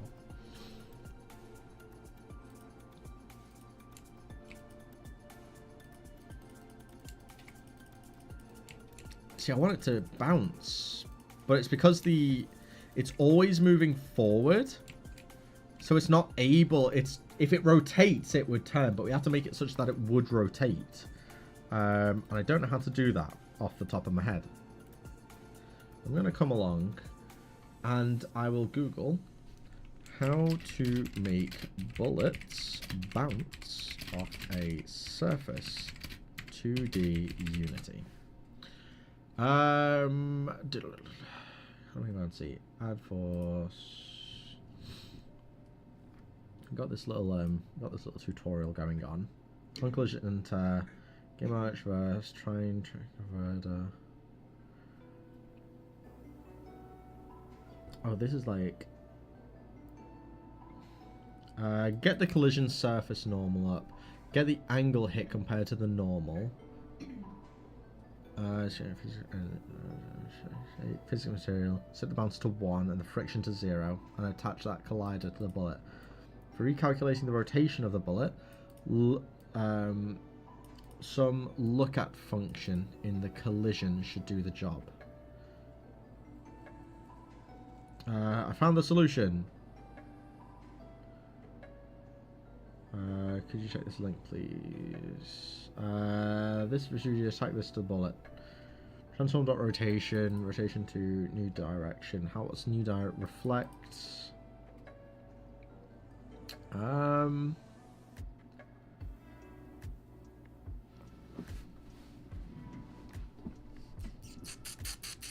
Oh, we can collision.gameObject.tag for collision. Oh, so we don't need separate triggers. I mean, if anything, we've actually just learned something here, if nothing else. Which actually helps us because we no longer need to add multiple colliders to everything, which is going to be so much more useful. This is just a regular collider, that's fine. So we can come along into the boss, untick this, and then on the scripts, for the bullet, let's just do private. Alucard MV redeemed TTS and says ahoy, me matey. I've cited your endeavors in the pirate software game Jam. May your code be as slick as a freshly swabbed deck, and may the winds of creativity fill your sails. Yo ho ho, and may your bugs walk the plank. The irony of the fact that we're making a plank and it's causing bugs, though. Boom. But thank you very much. Oh, the text-to-speech thing is just so cool. I love it. Thank you, Alucard. Thank you. Thank you very much. Absolutely love the pirate speak as well. Love it. Love that. How's your game come along as well? 10 out of 10. Exactly. It's just fun. I love the pirate speech as well. That was hilarious. Thank you very much. Thank you, thank you. Yeah, how's your game coming along, Alucard? How is it coming along? Okay. I've completely lost my train of thought. Oh yeah. On collision, enter 2D. We'll just call this other instead. Copy and paste this into here. If dot game object dot compare tag other dot get component stats other dot game object dot get component stats. So now if we delete this,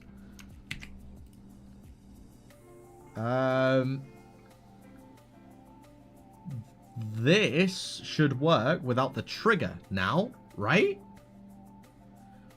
So now when we shoot something, because we just updated the enemy bullet, in theory, because this is just going to be colliding with this isn't a trigger, it's an actual collider,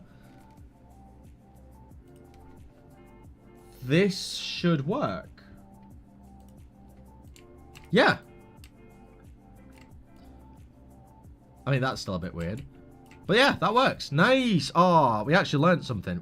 Okay, so when you're using collision enter 2D, you have to do like your collision or other dot game object to make the comparison. Where if it's a trigger, you don't need to add this.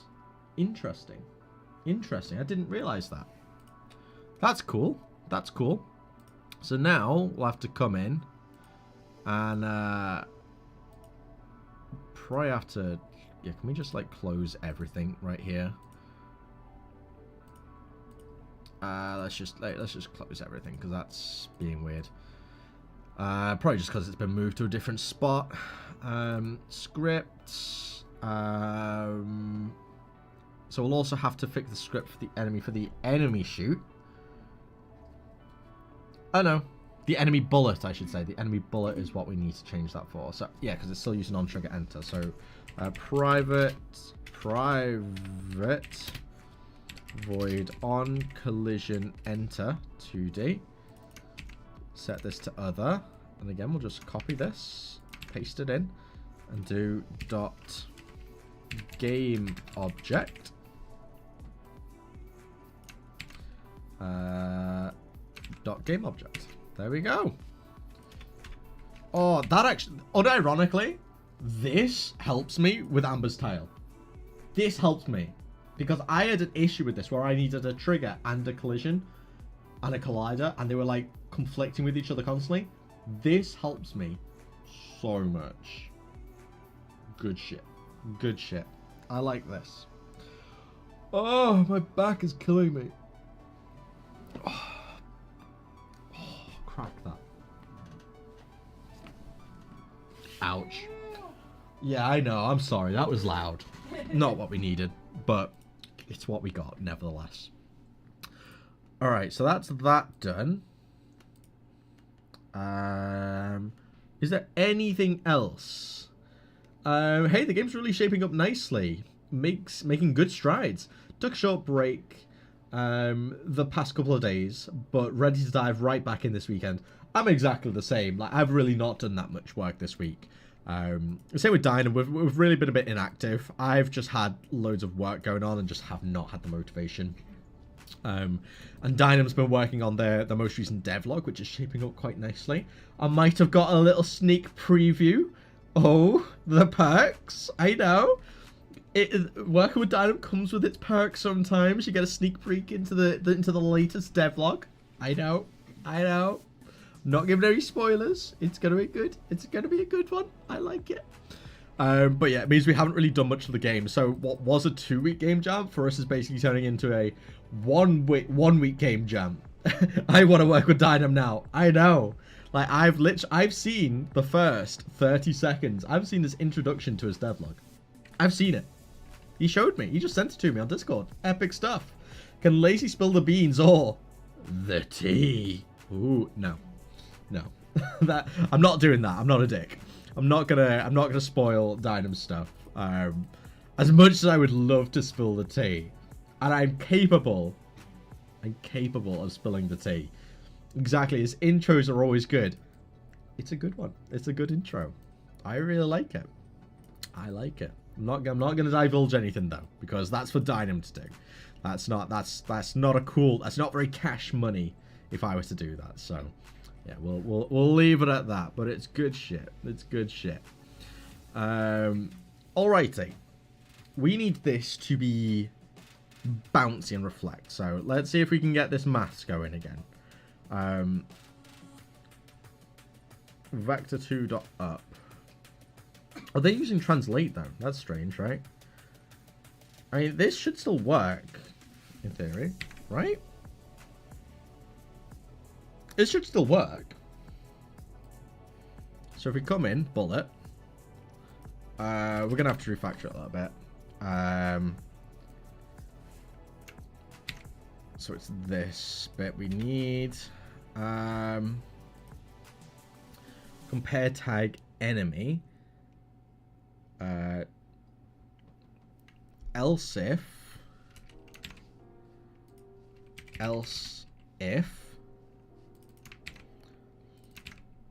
other equals bounce. We'll call this bounce. Contact point is 0, new direction. Transort rotation, vector 2.up, new direction. Okay. So then we just need to create a new tag called bounce. Save that, and we'll add it to both of these. Let's just see if this will work. Did I save this actually? Yeah. So it'll delete if it comes into contact with an enemy, or it should bounce.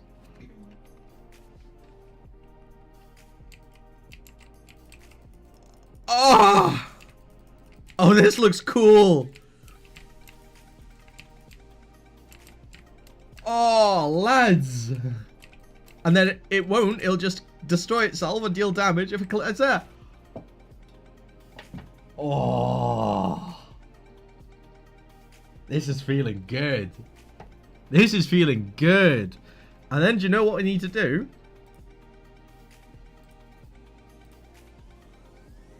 Yeah. Yeah. I need to make the walls reflected as well.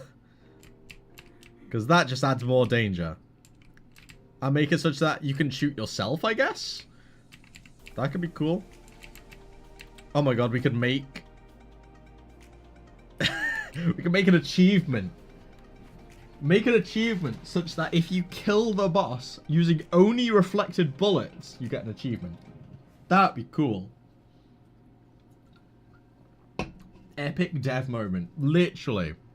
That moment when you do something and it works first time. I mean, what can I say? What can I say? Madness. Madness. This feels good. This feels good. These do need to be a bit further out though. So let's make this more minus 15. I think that needs to be a bit further than that even, like 20. I like 20 is maybe a bit too far. 18. 17.5. I feel like 17.5 works.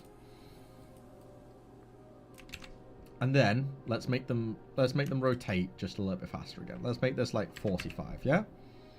Let's see how this looks. Let's see how this looks. Okay. Do we make 3 of them, do you think? Or is 2 enough? Is 2 enough? I feel like 2 is enough for now. You know? I feel like 2 is enough for now. One thing I do need to do, that I mentioned this at the very beginning. At the very beginning of the devlog. The devlog of the stream. But I never actually did. I want to make this area that you can move in bigger. So you can actually kind of move towards the edges a bit more. Like this.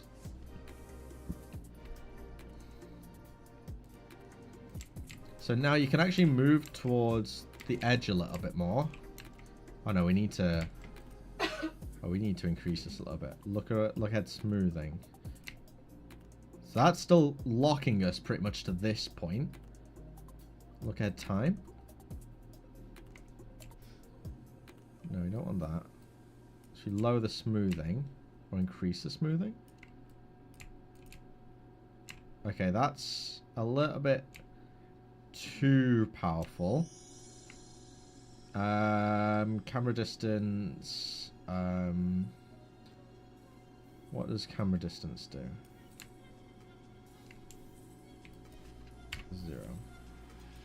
0. Maybe we need to make the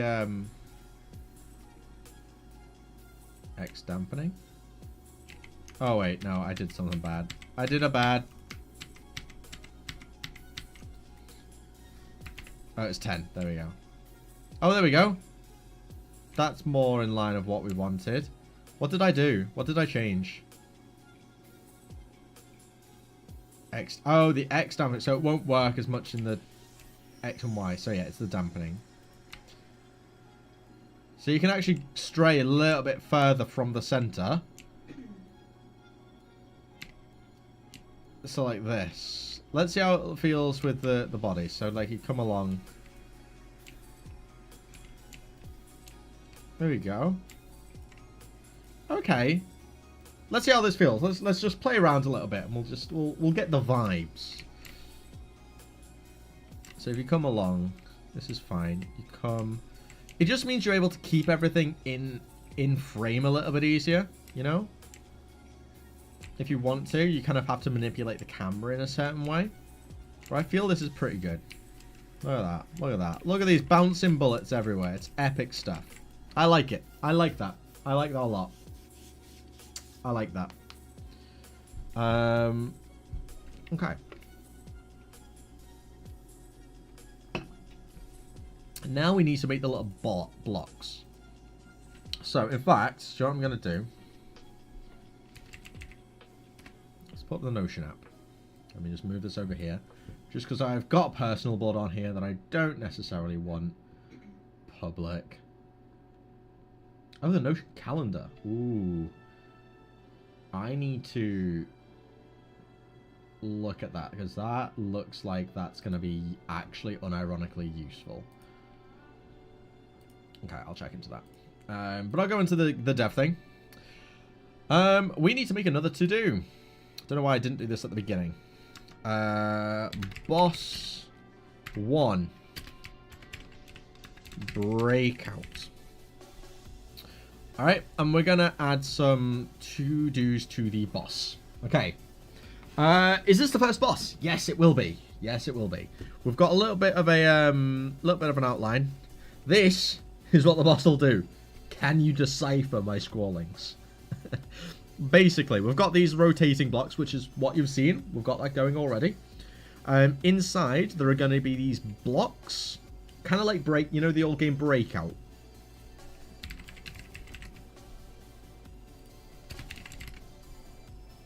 This old game, right? We've got the bar that's moving around and will bounce the projectiles. Okay, that's in there. Now it's going to have a bunch of blocks surrounding the boss itself, which is protecting the core. And when you destroy a boss, it's going to spawn one of the enemies, so it'll come and attack you as well. So it's another thing to kind of worry and deal with. But then the aim of the game is going to be to just shoot the boss and kill it, essentially. But yeah, very basic boss, not that hard, but that's the point. We don't want it to be a hard game. We can make it harder. We can very easily make it harder by just speeding stuff up, giving it a bunch more health and having enemies spawn. We'll play test and just see how it feels. But the whole point of this is to kind of make it a nod towards this game. So yeah, that's where we're up to. Okay, so we'll make another to do. Bouncing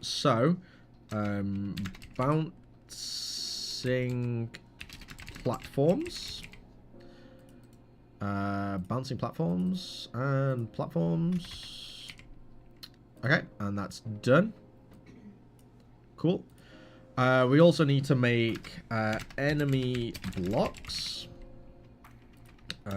Create the blocks that when destroyed,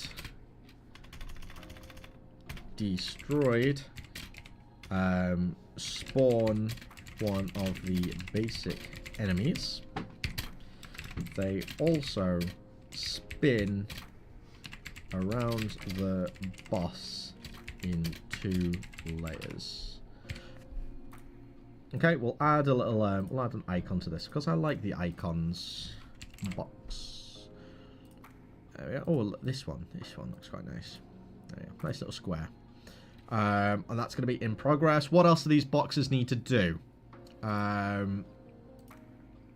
So looking at our scrollings, they spin around. They spawn enemies when destroyed. They spin around, and when destroyed, they spawn enemies, and there's going to be 2 layers of them. What's our description? Rotating platforms, rotating blocks. Ah, yep, that's right. Another thing we need to do. Come along. The bouncing platforms. They themselves are done. Well, there's another to do. Add shooter to the bouncing platforms. I always do that when doing anything PL. There isn't going to be a gun icon, is there? No. Laser? No. What icon could we use for the gun? I mean, that's cute. That's pretty cute. What icon should I use? That's cool for the first boss. Thank you. You have any ideas for the other bosses? I have one other idea for another boss, which I will speak about in any second. I just need some kind of like gun or laser related. You know what? It's gonna be a bomb. Yeah. There we go. And what I'm gonna do, I'm actually gonna I'm gonna work on this first before I add the enemy blocks. The other idea for the boss is essentially Space Invaders. We'll still have the rotating platforms and things like that. But instead of having the blocks from this boss, instead of these protecting the actual enemy or the boss itself, they're going to be scattered around the actual playable area, and you can use them as cover for yourself. Kind of like in Space Invaders, where you can hide behind certain blocks. Granted, they're both good and bad because they will stop shit from like hitting you and killing you, but they're still going to spawn enemies. So it's like it's a risk-reward kind of thing. Do you want to use them? But then there'll be another boss which is more towards the top of the screen, and it'll basically play like Space Invaders. Plus, we'll have introduced the shooting enemies in the second area before the boss, so you'll actually be able to see the shooting enemies, and they'll be pointing down, shooting stuff at you, essentially. Should I go with Unreal Engine? Should I go with Unreal Engine or Unity? I don't know shit about Java. Neither of them use Java, so that's a good start. It depends. It depends. It depends on what type of game you want to use. It depends on what kind of game you want to make. Do you want to make 2D? Do you want to make 3D? It depends on how you want to program. Would you want to use visual scripting? If you've got no experience in programming and no real interest in programming, using visual scripting is probably going to be more down your alley, which Unreal uses. Unity does also have a version of it, but there's a little bit less documentation, so it'll be a little bit harder to learn. Do you want the additional features that are provided by the respective engines? I mean, I know some C++. Ooh, you started with the hard language. Oof. I mean, Unreal Engine uses C++. You can use that as well. If it's a language that you're comfortable with, Unreal Engine uses C++. Unity uses C#, which is a little bit easier. Generally speaking, from a programming standpoint, C# is going to be a lot easier to wrap your head around when it comes to, especially object-orientated programming. There's a lot of documentation for both. There's probably more documentation for C# than there is for C++, but then again, we're living in a day and age where ChatGPT exists and can teach you anything anyway. So yeah, I think it really it boils down to what kind of games are you wanting to make and what features do each of the engines offer you. If you want to make hyper-realistic 3D games, Unreal is probably the one to go for, because they have things like Lumen, they have Nanite, they have a massive library of free assets that you can use, for example the Paragon assets. Unity has some, but nowhere near as high quality as those, or there's less free resources available. C++ is too caveman. It is pretty low level. It is pretty low level. I'm not interested in C++ whatsoever. When I first started learning programming, I learned C++ first. Didn't like it. C# is a lot nicer, in my personal opinion. But then again, if you're just making little 2D prototype games, then Unity's a good bet. But also, if you're just making basic games and you're wanting something pretty lightweight when it comes to programming, why not look at Godot and using GDScript? It's like Python. Python's probably one of the easier programming languages to learn. You could probably pick that up, especially if you've already programmed in C++ before, you'll probably pick up Python really quickly. Or GDScript. GDScript is Godot's built-in programming language, but it's based heavily on Python. So that's why I'm saying Python. That's a really good option, and it's an option. It's open source, so you're pretty safe with things, and it's massively growing. It's growing in popularity a lot. I reckon, unironically, I think give it 5 years, 10 years, 5 years. Godot is going. The big three are going to be Godot, Unity, and Unreal. Right now, it's Unity and Unreal when it comes to game engines. That's not me saying that they are the best. I'm saying they're the main ones that are used for the most part, or they're the most well-known ones, right? When it comes to like market share and all that kind of stuff. Godot, I reckon, will be major competitor for them in the next 5 years, especially with how much work is going into it. The fact it's open source, it's free. I've got a lot of hope for Godot. I've looked into Godot. I don't understand that thing. Yeah, it's different. It's different compared to the other ones. You're focusing on more of a node-based kind of approach. It's more component-based rather than kind of using. I mean, it's kind of object. It is kind of like it's yeah. The fact they use their nodes, which it's a bit different. It is, but you can do a lot with it once you actually kind of wrap your head around it. My personal preference is Unity. I've used it for 3-4 years. It's basically free for me because, let's be honest, I'm extremely unlikely to make a game that earns me in excess of £1 million. And if it does, I don't really mind paying the like £2,500 per seat because I've made £1 million. You know? So yeah. What were you pirating though? What do you mean? What do you mean what we're pirating? Oh, is it because of Pirate Software? Oh no. Pirate Software is the name of the jam that we're doing. We're doing a game jam, which is the Pirate Software jam. And Pirate Software is he's a live streamer.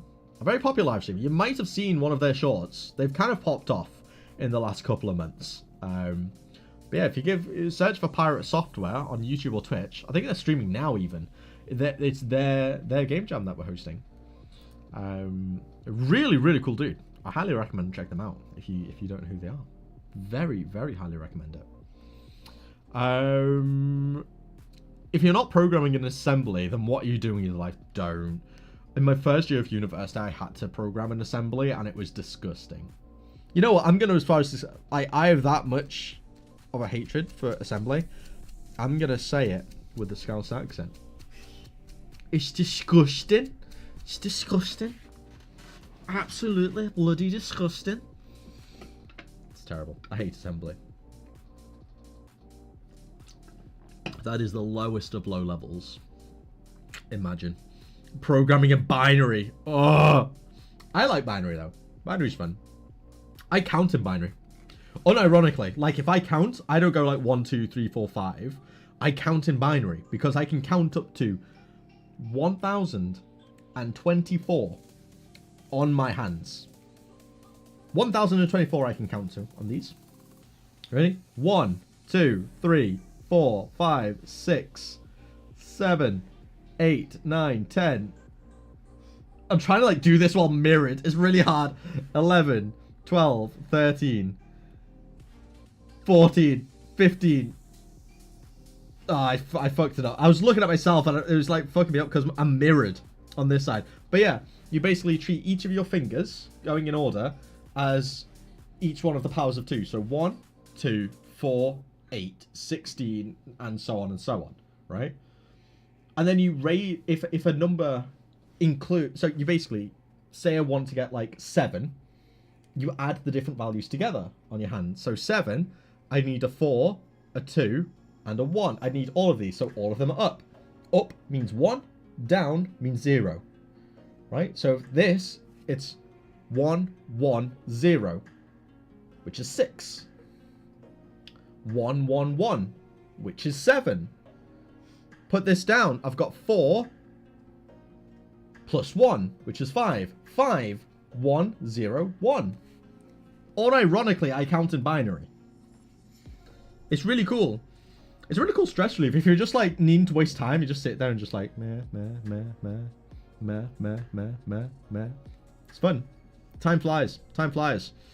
Nice if you're reading YouTube right now. Nice that you're reading.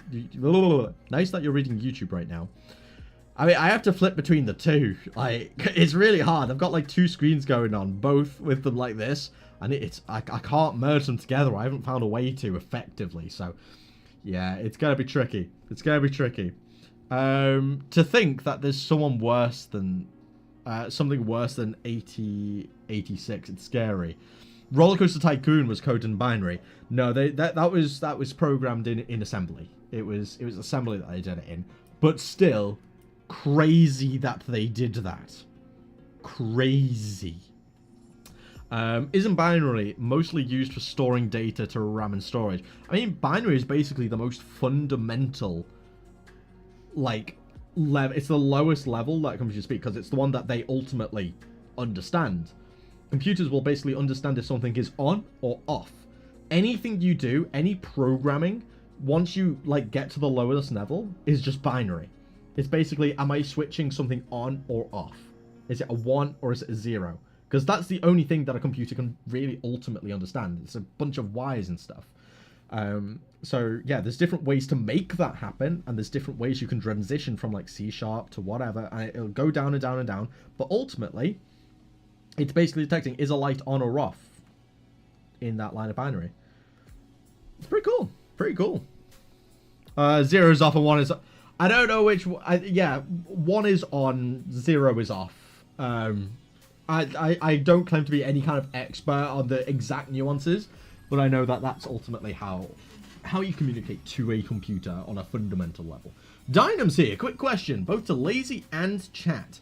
Should I include a 50-second rant about an insanely long script working first time, which goes completely off script, or should I use the clean version? Wait, should I include a 50-second rant about an insanely long script working first time, which goes completely off script, or should I use the clean version? I guess it depends. Is it entertaining? Is it funny? can you put some, like... The rant does sound like it could be entertaining. Does it work, and does it detract from the rest of the video? If it's going to detract from the rest of the video, maybe not put it in. But it sounds like it could be funny. And hello, lovely Bugsy, first time chatter. Hey bro, I used to do some 3D modeling and beginner game design a few years ago, and I'd like to get back into it. I used to use Maya and Unity. Do you think these are still the best for beginners, or would you have any other recommendations for software to use? When it comes to 3D modeling, I just use Blender. Blender is like great now. Like a few years ago, don't get me wrong, like it was the free version. It was the free tool that you use, you know? It was still good, but now Blender is like, Blender's great. I just use Blender, especially if you don't want to pay. Because Maya you have to pay, don't you? If I remember correctly. Just use Blender. Blender's great. It's got all sorts going on, like, and it's still improving to this day. Like, let's put it this way: the moment, even if I can afford to use a different piece of software, I'm probably just going to use Blender because that's what most people are going to end up using at this point. It's free, and it's excelling, and it's in some cases surpassing its competition. Use Blender. There'll be more tutorials for it as well. It's great. Unity. Again, I just spoke about this. It depends on what you want to do. If you've used Unity before and you're comfortable with it, stick with it. Bless you, darling. Thank you. The Mrs. Lazy just sneezed. She's not feeling too well. Bless her heart. So we've got to wish her well. We've got to wish her well. But yeah, like it depends. Like, look at you got to think about the types of games you want to make and the resources available with each game engine, right? And then just make an informed decision based on that. Will you use the features that are exclusive to Unity in the games you make? If the answer is yes, use Unity. If the answer is no, look at what features are offered in Unreal, in Godot. The method in which that you actually make the things, will you find it easier to program in GD script, which is Python based, than C#? Do you want to use visual scripting instead? Do you prefer the node-based approach in Godot? Or do you prefer the component-based approach in Unity? Just like research what each engine offers and figure out what your preference is and if it has the capability to make the types of games you want to make. And then go from there. Unity does everything I need it to. So I use Unity. And for making the pixel art, I use Sprite. If I were to make a 3D game, depending on what it is, if I wanted to make some kind of realistic horror game, I'd probably use Unreal Engine because of the free assets they've got and the capability, the loom and the lighting. It would just probably end up looking a bit better with less time invested. But if I'm just making a simple 3D game, I'd probably still stick with Unity because it's what I know. And I know how to program in C#. So that's what I go for. But yeah. Doug, show it. Show it. It's the reality of game dev. Also, people who code will enjoy it. What do you mean, show it? The reality of game dev. Oh, lovely Bugsy. Thank you for following. Thank you very much. Dynam, it doesn't really detract. It's more me reading what I wrote in the script of the video and wanting to stress how unbelievable it is. Yeah, go for it then. I reckon that'll be good. The P1. I have a love-hate relationship with Blender.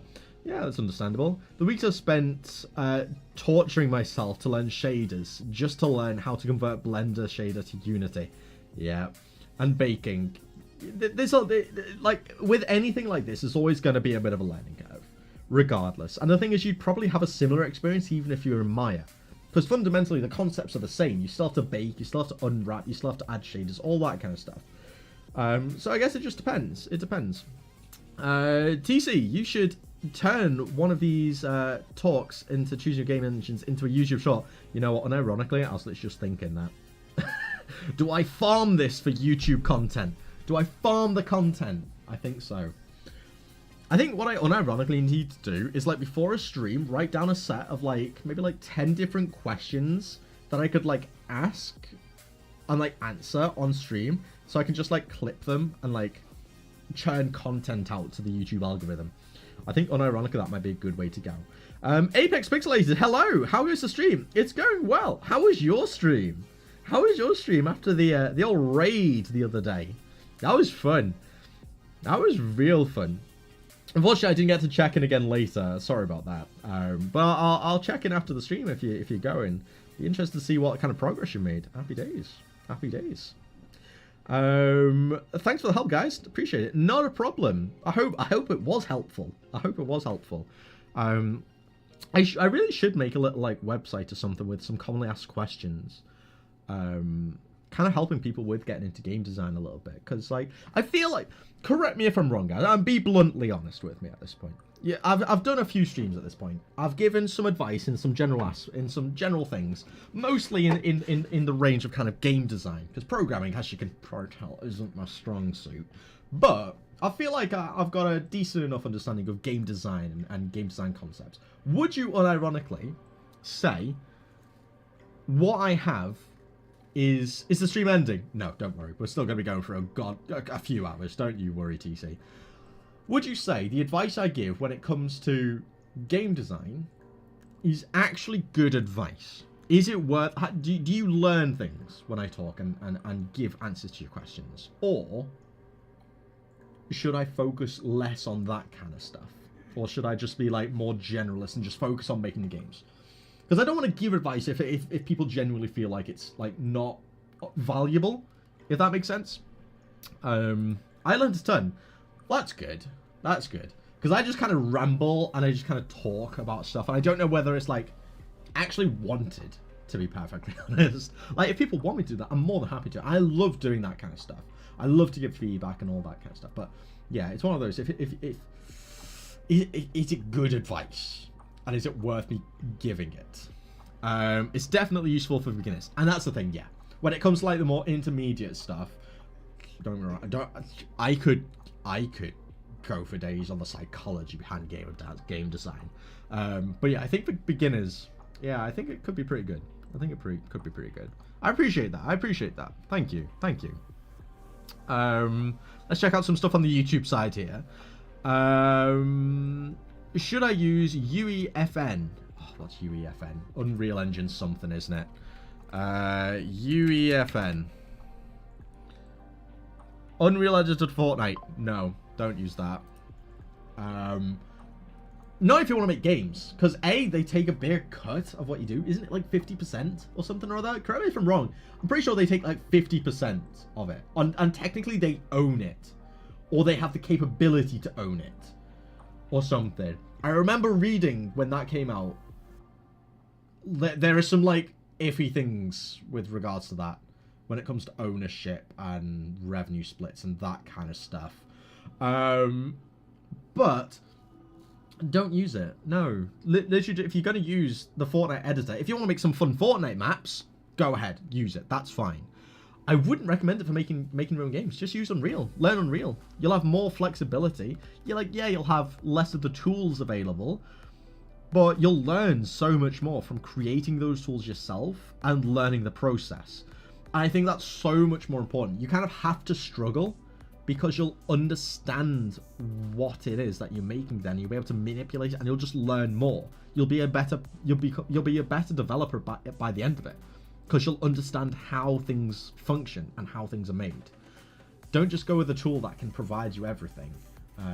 At least not right now. Like if you're wanting to be a full-time game dev, you need to.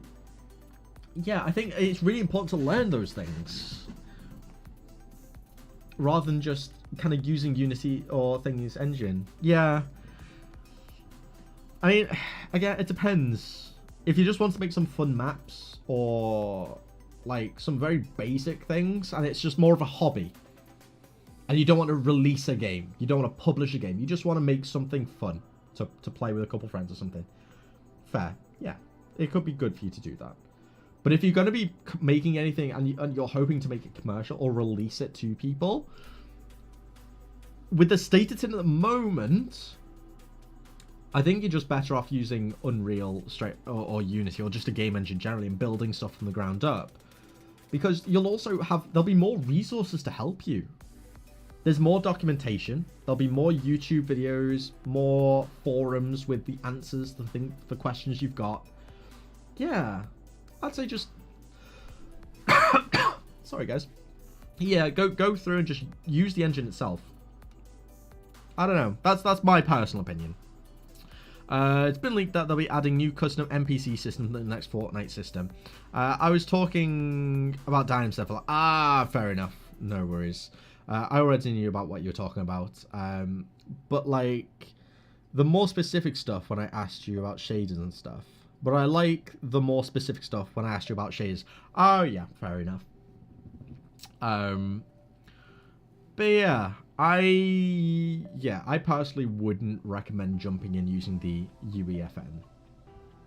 Yeah, I'd just use game engine. Use a game engine and learn that rather than... Because the thing is, the UEFN is essentially just a mod for Unreal Engine. There's going to be less flexibility, and it's more just like, oh, here's a system. You are restricted to using these features. And then say there's something you want to make, it's not there. Whereas if you'd made it in Unreal, yes, it might take you longer, but you've got so much more flexibility. So much more flexibility. I kind of like what I'm hearing. Definitely useful for those people getting into game development, even if I'm not a programmer. Epic. This is a free podcast.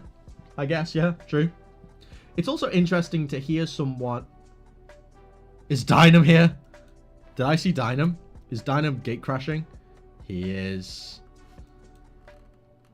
Who's Epic? Is that you, Dynam? Is this you? Oh no! Did someone just copy the URL? Is that what happened? Oh dear. LOL. I'm sorry, I've gotta do the old kick a Rooney just in case. They're back. No. Let me just figure out how I can change this. Invite editors with a link. Oh no. Oh no. Oh yeah. Oh dear. I need to change this. That's funny. Yeah, let's like not join the Milanote page if that's okay. Oops.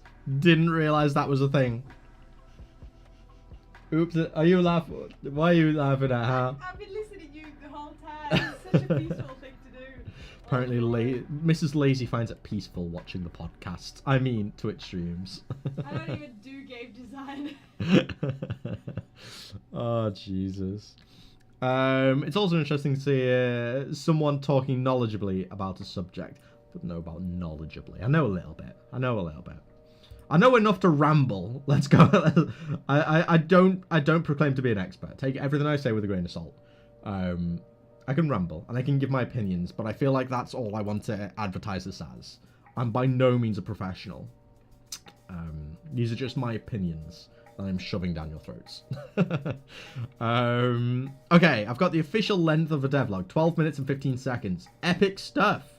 My longest video ever. Jesus, most of my videos are like 6 minutes. That's like double the length of my typical video. Like, do you know what's quite funny? I don't really, I like estimate how long my videos are, but do you know what's uncanny, right? My last few videos have all been like the same length at the end of it. 6:12, 6:11, 6:12. Purely coincidental. Purely coincidental. But it's kind of funny. That's a nice length for a dental. It really is. I feel like 7, 8 to like 12 minutes is probably like the sweet spot. I like it. Dan, I'm tempted to gift you subs even while you're offline. just do it. Watch them suffer, because then they'll have to go live to thank you, and then we get a Dynam stream. Yeah. Just think about that. UAFN could have the benefit for dipping the toes in and seeing if it's for you. Yeah, I agree with that. I agree with that. It could be good if you want to figure out if game development is something you're interested in. Yeah, I agree. That's a very good point. You could use it to basically see, is this something that I could see myself doing long term? But if you do end up wanting to make your own games and you do decide that it is something you enjoy, I wouldn't recommend sticking to that engine. I would move out, and I would invest some time in learning a game engine separately. But I do agree with that. That's a very good point, Apex. It's good for kind of deciding if game development is for you, because the concepts and the principles of what you are actually doing will still apply. You'll still have to think about the design of things, level design. You've got the core concept. It's just a building block. It's provided a lot of that to you, which yeah, I agree with that. Dynamo, what the P1, love that. But as for long term, I'd agree. Don't use it for a full project. Yeah, exactly. That goes too far. That's exactly why you should do it. That's exactly why you should do it, the P1. Do it. Dynam, are you posting the devlog today? I would be very impressed if Dynam was posting the devlog today, because that would mean they would have to edit straight for the next, like, what? Did you say it was 3 hours per minute of the devlog? That's a long-ass... That's going to be a long-ass devlog. That's a lot of editing you've got ahead of you, Dynam. I do not envy you, my friend. Probably either tomorrow or Monday. Jesus. You're just... Is that the autism, ADHD, hyperfocus kicking in? I feel like it is. I feel like the hyperfocus has, like, kickstarted, and you're like, editing mode, nothing else. And I rate that. I rate that so highly. I still got a lot of graphics to add on. Only the audio is finished. I really need to figure out how to add graphics to my devlogs. I really do. I really, really do. I can't be bothered making them. To be honest, I'm going to be bluntly, I can't bother to make the graphics. But I know full well they'd be, like, really good additions to my videos. I can't be bothered to learn how to make them. I really can't. But I should. I should. Yes, it's hyperfocus. I can't really do anything else until it's finished. Mood. But then we've only got a couple of days to make the game, Dynam. We've still got a game to make. Also, Dynam, you haven't seen. I've added some features. This is the start of the next boss. So we got the Pong barriers, and we're going to be working on the breakout. Oh, this is the breakout paddle, I should say, which has collisions. And then you can actually shoot this to kill the boss and all that kind of jazz. Bullets now bounce off the walls as well. So we got fun stuff going on there. Epic stuff. And yeah, I'm going to be adding the actual breakout blocks. That will spawn. I honestly don't think this is going to take that long at all. But yeah, we got some stuff going. And that bouncing thing, right? Get this. That bouncing, it worked first time. It was such an epic moment. It was such an epic moment. We loved it. We loved it. Yeah, no way, exactly.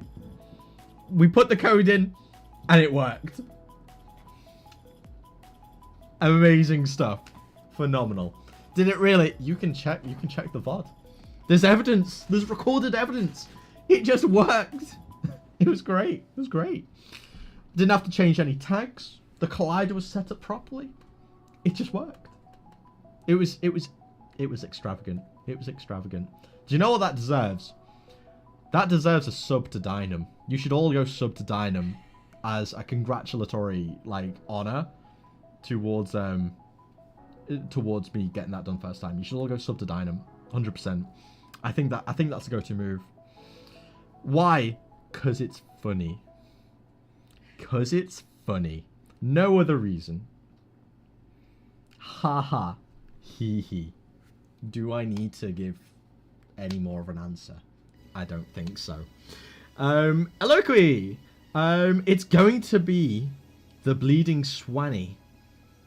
Oh, wait, no. It's going down the Bleeding Swanny. What? Is this some kind of slang that I'm just not like... am I just too old to understand this lingo? I don't know, man. I don't know. We made a separate spinning feature. Yeah, we did. We did as well. It's also just like a straight up component, so we can make anything spin. Do you know what's funny, right? You ready for this? I don't know if you're ready, right? We're gonna just add some spinning components just because we can, right? So these spin. It's epic. We love it. Oh yeah, you can collide with the spinny bits as well. It's all cool. It's all cool. We'll come in the middle a little bit. All right. We're then gonna come in here, and we're gonna add the Pong barrier script to this. I'm gonna make this 35. We can now make this spin while it's spinning. Epic stuff. Epic stuff. We can just make anything spin. It's so funny. Let's add it to the player. Hell. Pong barrier. 80. So now it's like spinning on its own. We can make anything spin now. It's great. It's great. I don't know why we'd want to do that, but we can. We can make anything spin. Awesome. Over on the YouTube, blobs_dev. Hey, hope you're having a good day. Keep deving. Thank you very much, blobs. I really appreciate that. We are having a great day deving. It's been really fun. And we're still going to be deving for the next, well, it's 3 o'clock, probably like 5:30. We're probably going to be going for another like 2.5 hours. It's been a long, it's a long stream. And the missus just kind of, Mrs. Lazy in the corner like, no, I want to sleep. Instant gratification. It's good stuff. I'm loving it. We're having a blast. We're having some great chats over on YouTube, on Twitch. Spinny boys. We got spinny boys, exactly. It's all good stuff. It's all good stuff. Really good night or day. I don't know.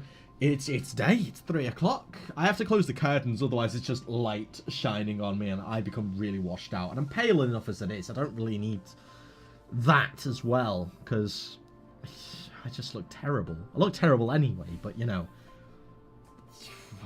you don't want to coat the ogre in mud. It's gonna make it worse. So it is what it is. Budmushdev, hello, welcome back. Have you been on the lurk?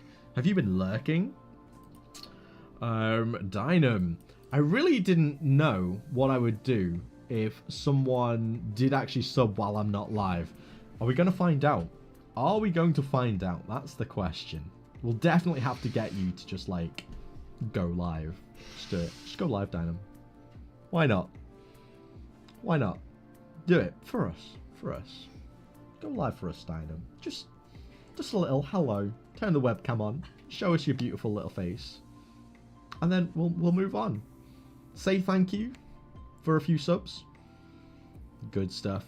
Good stuff. Like, how do you deal with that? Just go live, Dynam. Just always be live. More Dynam streams. We need more Dynam streams. Make the bullets spin. That is beautiful. That is beautiful. Prefabs, bullet. This is so stupid. Pong barrier. Let's set it to 80 so it spins really quickly. And then we'll go in and we'll just start shooting bullets. And they'll bounce off stuff while spit. Oh, because it's based on this, they turn.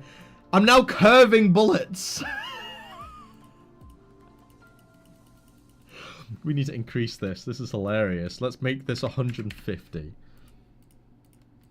We got curving bullets. We're just whoosh, curving them. That's beautiful. And then we can bounce them here. That's just funny. I like that. I like that. We'll get rid of that. Maybe add something like that into the game. That would be hilarious. Yo, can we start working on the project? That'd be a good idea, wouldn't it? Actually start doing some dev in a dev stream. Imagine. I'll get back to that in a minute. Let me just finish catching up with the messages, and then we'll jump on and we'll start ending the blocks. It'll be all right. Don't worry. We'll do it. We'll do it. Pam, hello, welcome. Welcome, welcome, welcome. Oh man, because it was my first time paying using Twitch, my card thinks someone might be doing it with malicious intent. That's hilarious. Gotta make a call to give more subs later this week. Oh, get ready for the Dynam stream. That's gonna be good stuff.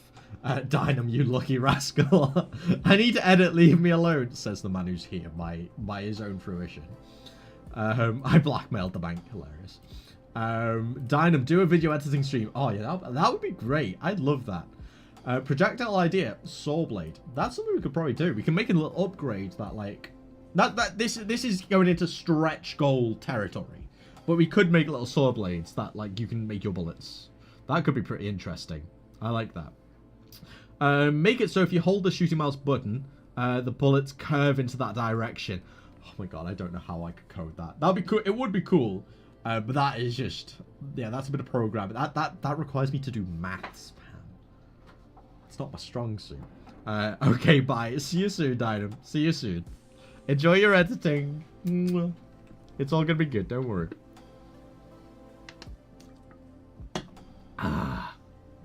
I could code it for you. You could, but I feel like we're kind of cheating if we get you to do much of the programming, to be honest. Like, we really shouldn't. We really shouldn't. Like, the other thing is, it's a game jam. We should be using this as an opportunity to learn. If this was a separate project, I'd be more than happy for you to do that for me. I really would. But I feel like I need to struggle. I need to learn the hard way. You know? I really should. I really like this feature. It's really cool. And yeah, you can just hold the mouse button now, and it just works. You don't have to click anymore. You can just hold it, which is good shit. Good works. It works. Okay, let's make the block out. Well, let's check out Notion board. Was there something else that we need to do? Add the shoot. We're gonna add the shooter to the platforms. That's what we were gonna do. Let me add the shooter to the platforms first, and then we'll do some bits. So within these barriers, we also need to create another empty. And this is going to be the barrier blasters. Barrier blaster. Okay, now this we can just straight up add a sprite to. A sprite renderer. We'll make this a square. Again, Dynam can probably just make some. Dynam can make some assets for this later on down the line, so that'll be fine. We'll make it orange, and we'll also just, I don't know. We'll make some kind of like bullet-looking thing. I don't know. This should be a little bit smaller, I reckon. Go down like this. Basically, just a place for like the blaster to blast. Who'd have thought? Who'd have thought? In fact, we'll make this a little bit darker just so we can distinguish between everything. So that's -1, so it's always set behind. Make that enemy and this to bounce, so it'll actually shoot. That's cool. And then we'll add the shooter component. The bullet will be the enemy bullet. The shot transform, we can just add that. Shot transform. This will go like there because it's where it's going to shoot from. We drag that over. What is player is that.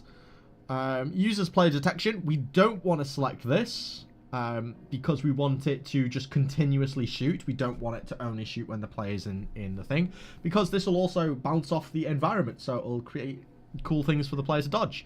And then the last thing we need is the bullet behavior. So we'll go into the scripts. We'll grab that scriptable object. Enemies. No, it was scriptable objects. And we'll just call it the basic enemy bullets. There we go. Or, you know what? No, let's make a brand new one just for this. Scriptable objects, bullet. Barrier blaster. Bullet. Add that on. And we'll actually make these do more of a shotgun kind of abs. Oh yeah, I need to unlock that. The speed I think is fine. The cooldown, we'll set that to like 0.5. 1? We'll set it to 1. We'll make it spawn 3, and the spread will be, I don't know. I feel like 25 could work. 25 could work. And I think that should just work. So we'll copy this and we'll paste it onto this. And we'll move it up here. And then we'll just 0 that. And that'll work on that one. Let's see if this works. Let's see if this will work. Let's have a gander. And it does. There we go. We got some barrier blasters. So now you want a time when you're walking past them. Or just stay within. And it really is like a blast as well. There we go. It works. It just adds another little thing to worry about. Another little thing. Which I like. I like that. What else is being said? I could if it was GML. Otherwise, I'm just as lost as you. Mood, honestly. I mean, you can do it. You can do teams of 3. Besides, my own project is fully unrelated. True, but this is something that just Dynam and I pretty much were wanting to do together. I'm going to be doing other devlogs, other game jams over the course of the next few months. Like my New Year's resolution is to do at least 1 game jam every month. And for some of those game jams, I will be looking to do it with people who are part of the community. I'll be doing some game jams with people. We'll be making little teams and go from there. Because then we can properly like organize and structure stuff. I think that could be really, really cool. Get like a little team of artists, a team of people working on the music and sound effects, team doing programming, team focused on design. I think it'd be really cool to do like a full LazyT community game jam. I think that'd be epic. Have you ever worked on a cloud save? I've spent 2 days on it so far, and it's difficult. No, I do not do the cloud save stuff. I just use GitHub. It's easier. It's just easier. I just save stuff on here, push it forward. No need for the cloud. Don't need to save everything there. Save everything locally and just push it using GitHub. Much quicker, because then I can use the SSD. Happy days. Don't need to worry about things loading in every 10 minutes. It's gonna take forever. It just takes forever, man. Just takes forever. I have so much tea, and I don't know what I can do fully with them. I mean, if you click on the, yeah, I'll show you. Oh no. There you go. You click on this thing at the bottom of Twitch chat, and you can spend it on any of these. You can do a TTS, which is the text to speech, so it'll actually say like the stuff out loud. It's pretty cool. You can unlock some sub emotes because we've got some pretty groovy emotes.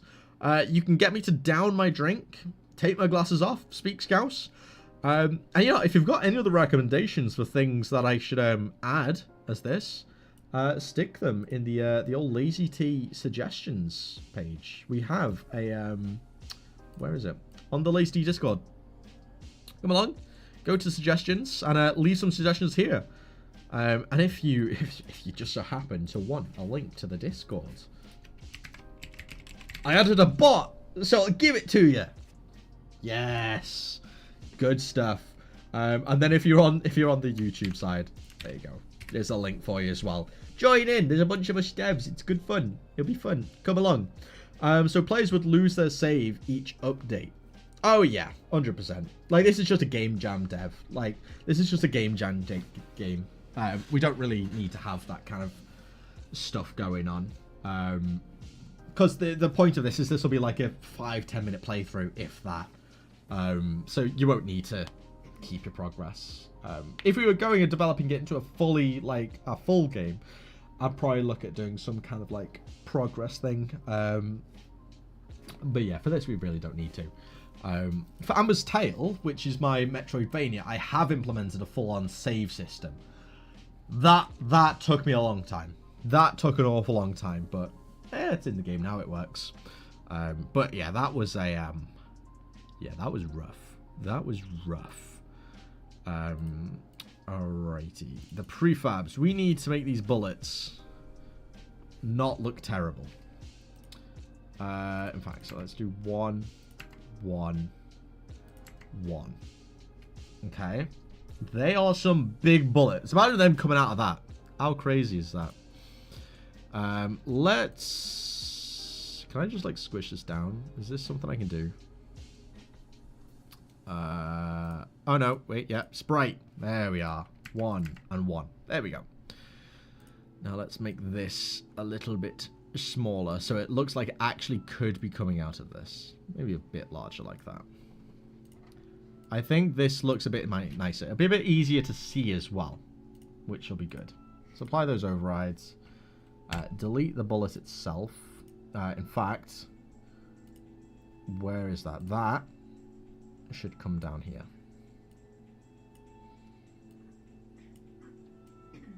There we go. Apply overrides, delete.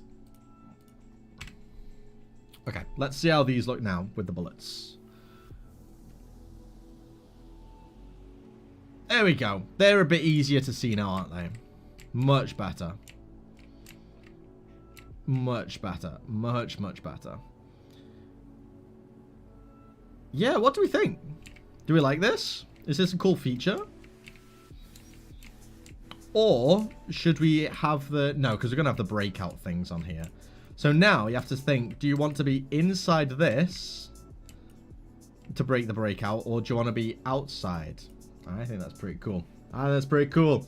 I kind of would like the final design for the bullets to have a whitish outline, maybe even blinking. Yeah, I think that could be a good idea. Again, I'm just leaving Dynam for the... Dynam's in charge of all the graphic side of things. We could we'll probably end up adding some kind of shaders, and when we get to the actual, like, polish in the last couple of days, yeah, we're gonna go ham with making it have trails and things like that, so it should be pretty cool.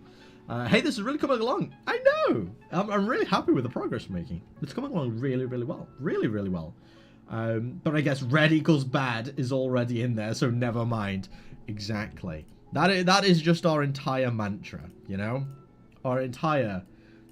Nothing else matters except for red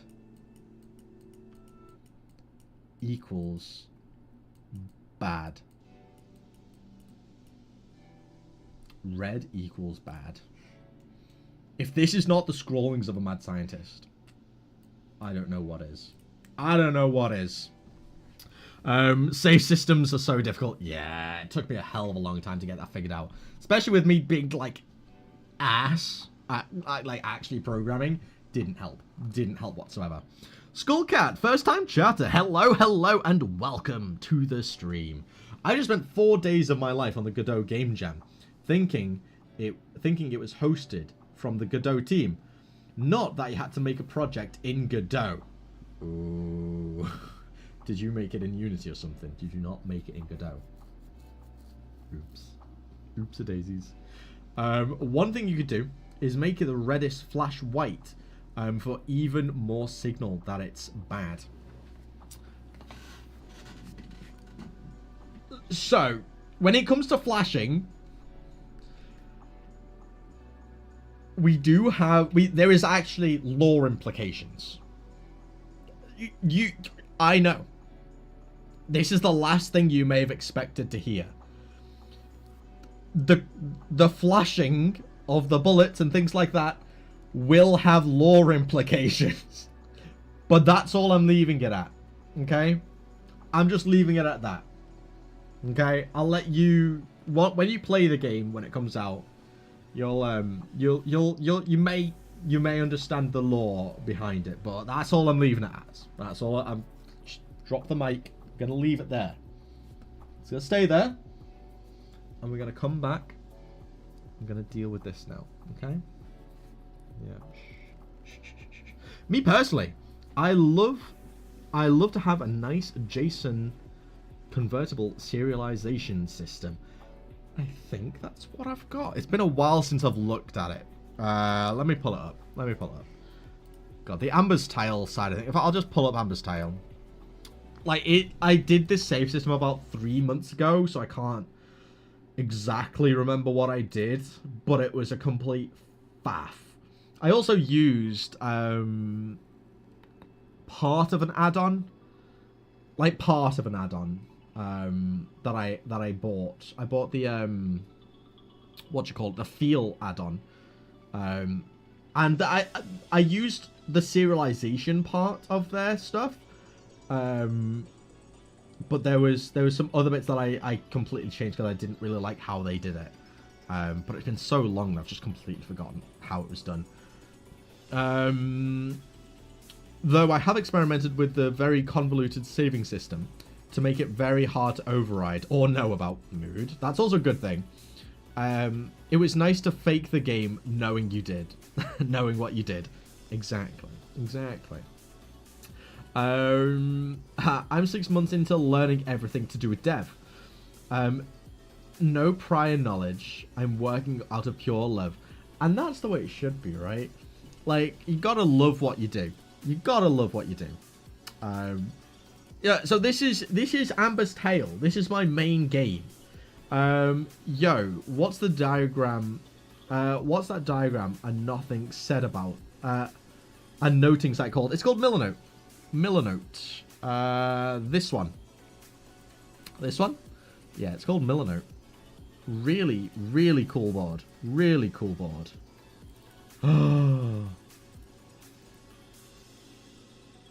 Did someone delete all this?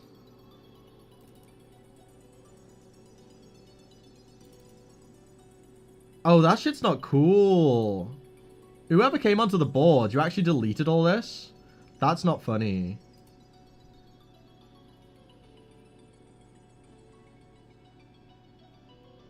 Oh, no. Who is that? Who is this person? They came in and deleted the ideas board. That's not okay. That is not okay. Can I undo this? That's something I can do? No. Right. Okay.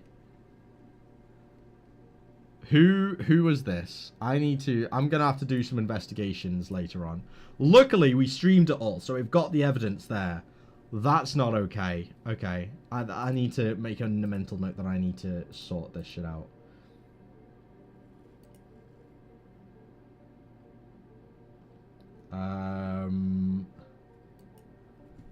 I need to make a note of this.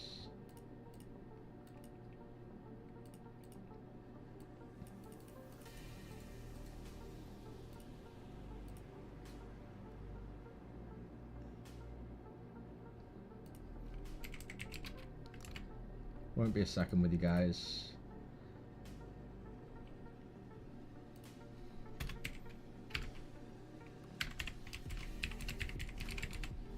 Okay. Move. Yeah. Okay. And now we need to just update this.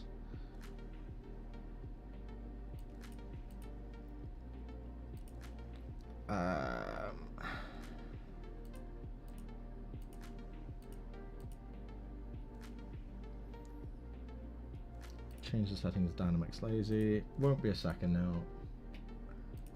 Okay. Got to untick that. Okay. Yeah, basically someone came onto the Milanote page and they deleted our entire ideas board. I'll get in touch with I'm gonna get in touch with Milanote and get them to just restore that. That should be fine. But that is not cool. And I have their email now. So if you know it, you know who you are. You know who you are. Yeah, you're gonna... That is not cool. That is not cool stuff. Luckily, we didn't have all that much in there. That is so lucky we didn't have that stuff. Okay.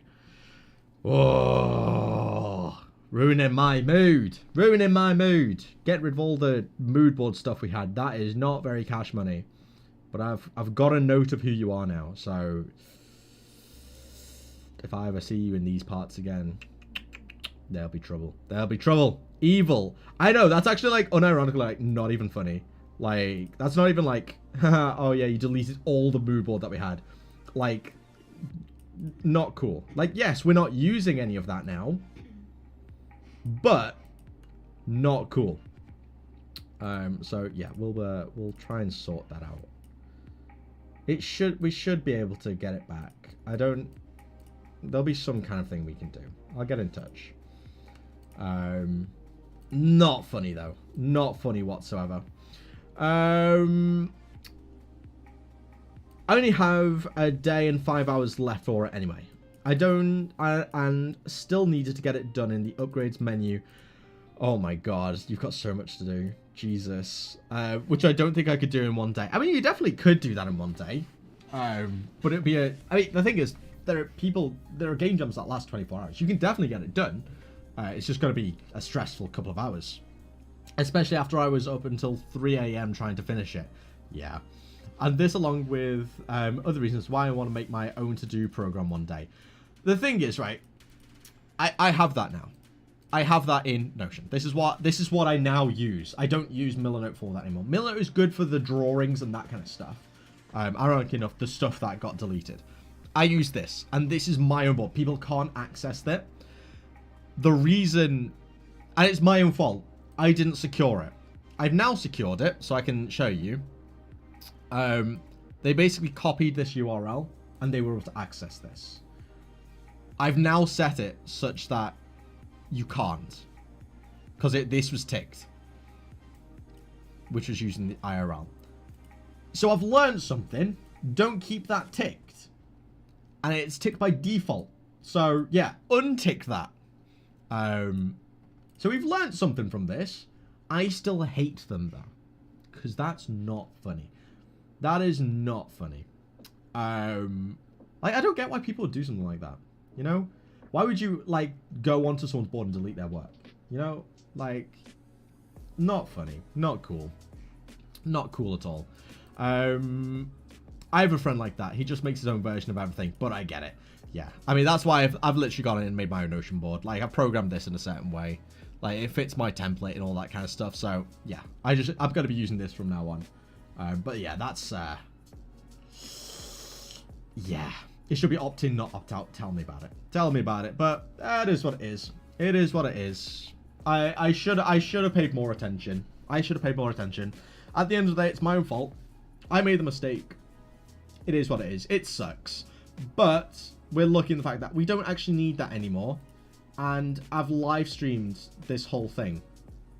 So we're lucky that I can just go into my streams. Let's pull up the last one, for example. Or let's bring up the first one. Even. I'm looking at the fact it's all here. It's all here. And I've gone through and I've showcased the different aspects in the videos. So I have access to everything. But yeah, that's still sucky. That's still really sucky. Really, really sucky. Oh my god, the stream started at 3 a.m. for me. Oof. That's an early boy start. That's an early start. Not fun. Not fun. It's public now, so if you manage to compile it for... oh wait, no, I've missed a few bits. I already made the program that just makes sounds when you press a button. And I love it. Love that. My friends made me add so many features to it. It's public now, so if you manage to compile it for Windows and Linux, it's free to use. Happy days. Heck, you could make your own sound pack out of fart sound effects if you want.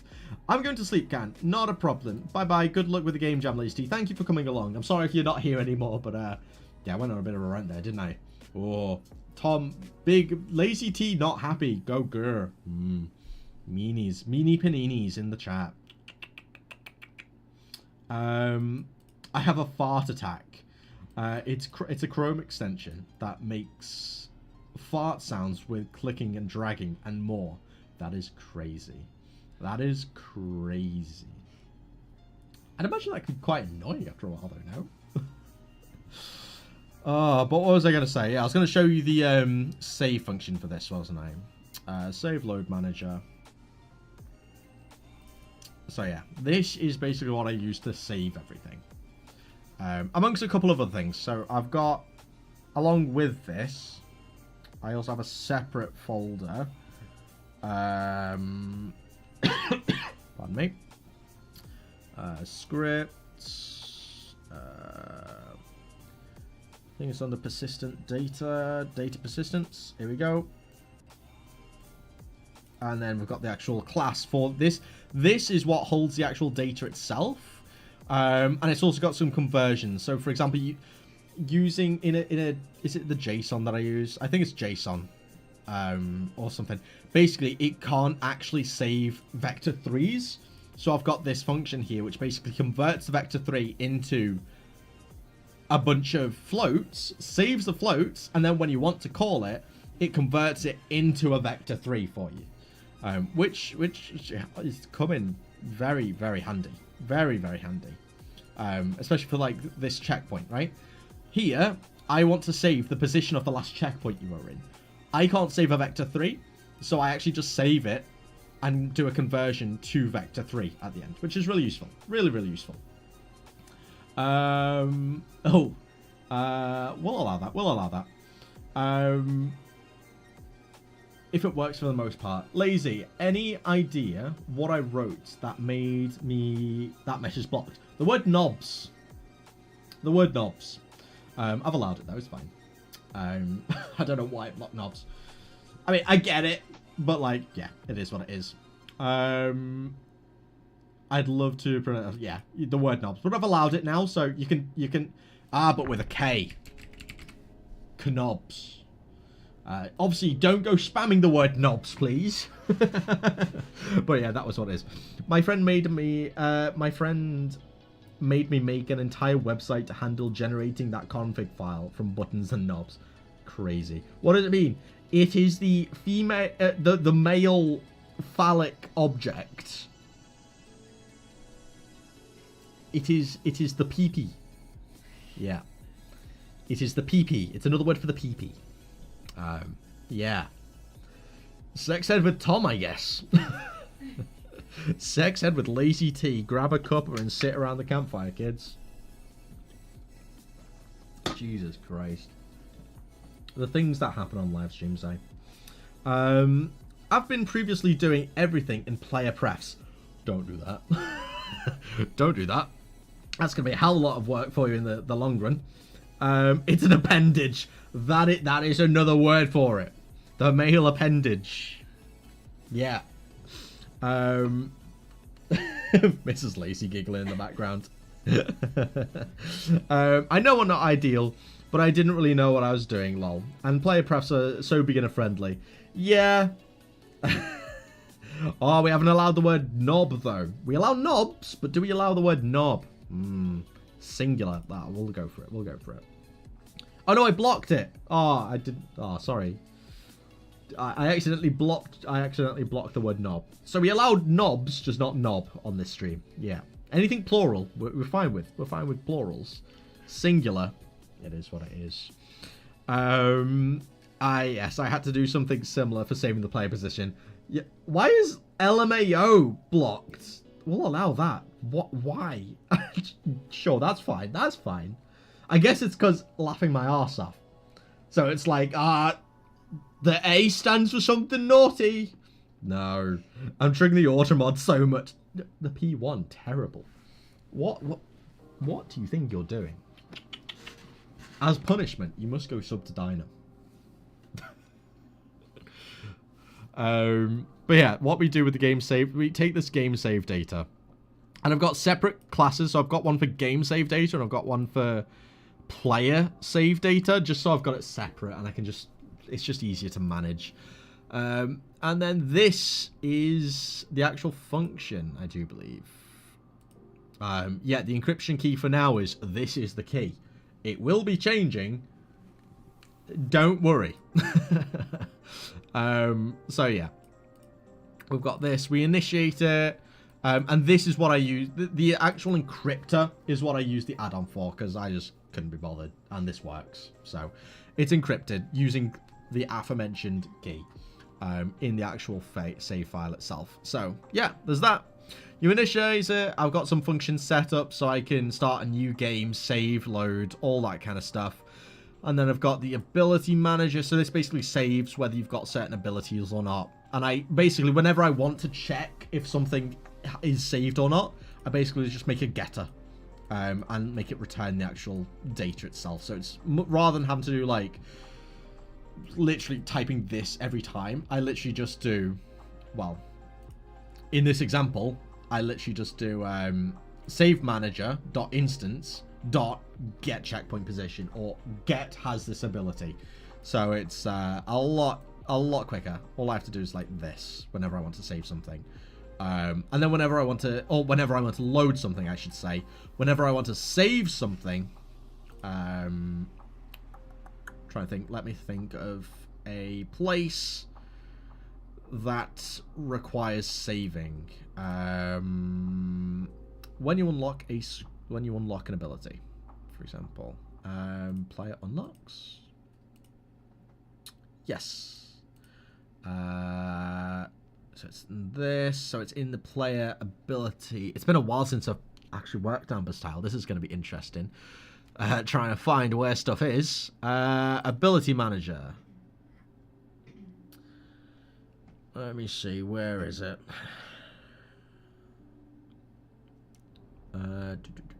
Done ability point. Last ability point. Ah, here we go. Save load manager dot instance. So which is basically just the singleton, basically, so I can access it anywhere from any script. And then do player save data or game save data, depending on what I'm saving.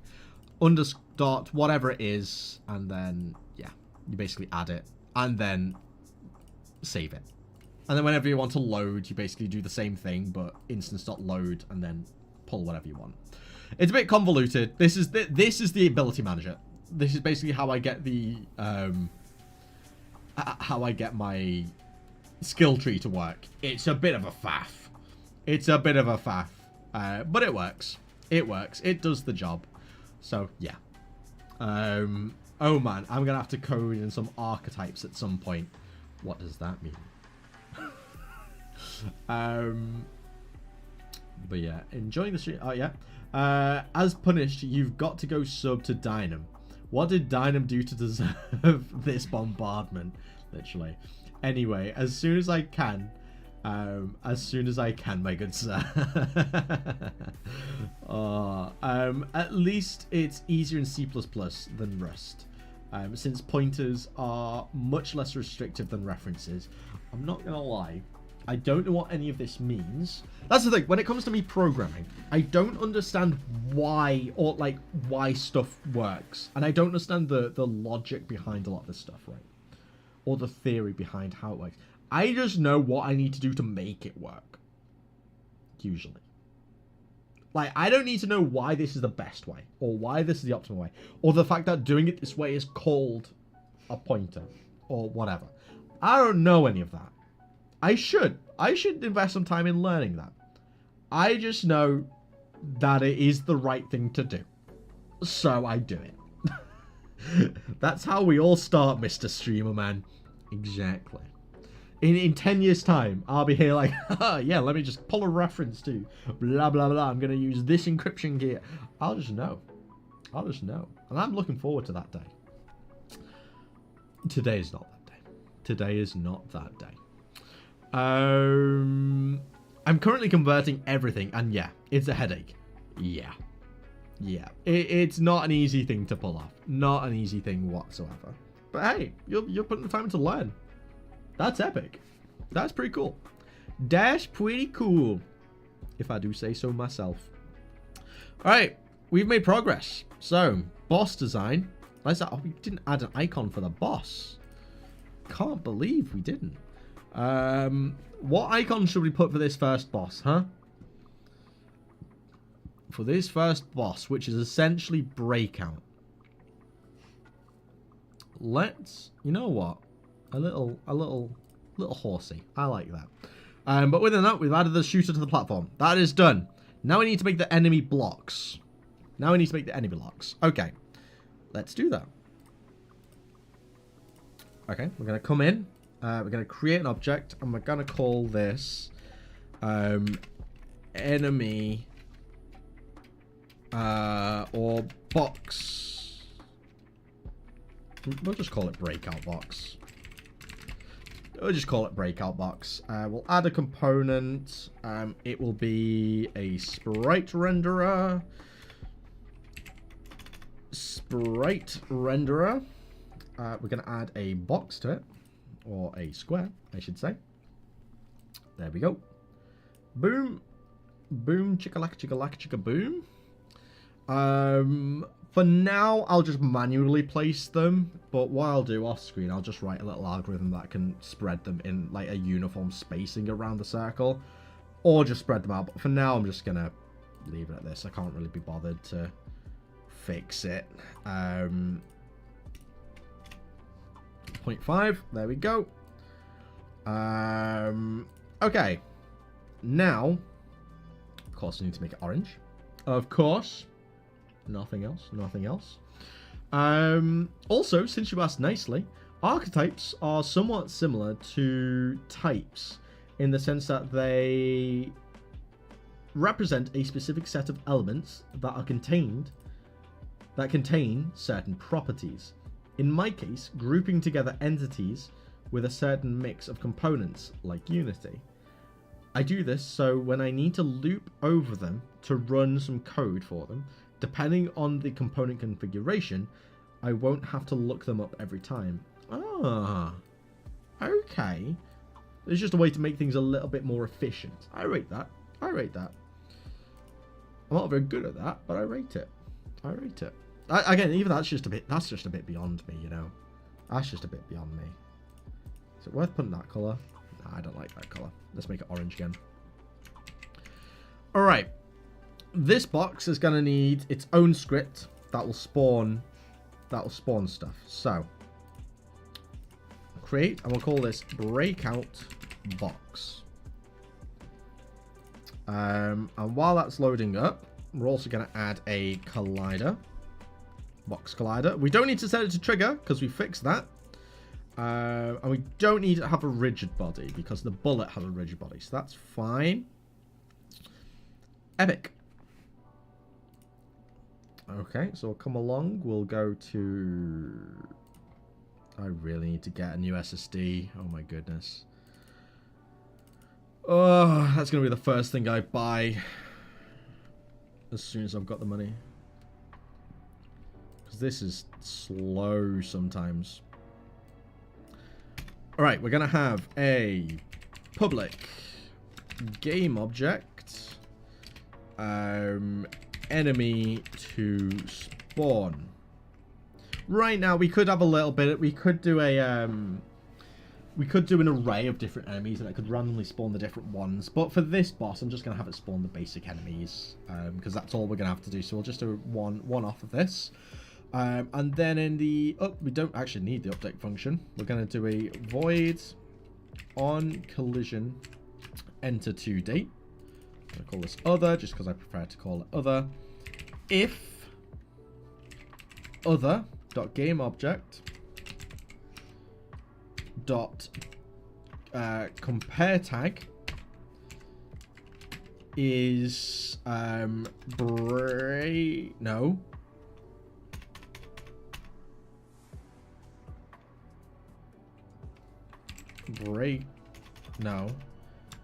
player bullet, or just bullet actually, because we want to make it, because if the enemy bullet somehow hit them, we still want them to attack. So yeah, we'll just call it bullet. We're going to do enemy to instantiate enemy to spawn at the position. That's all fine. And then we're going to destroy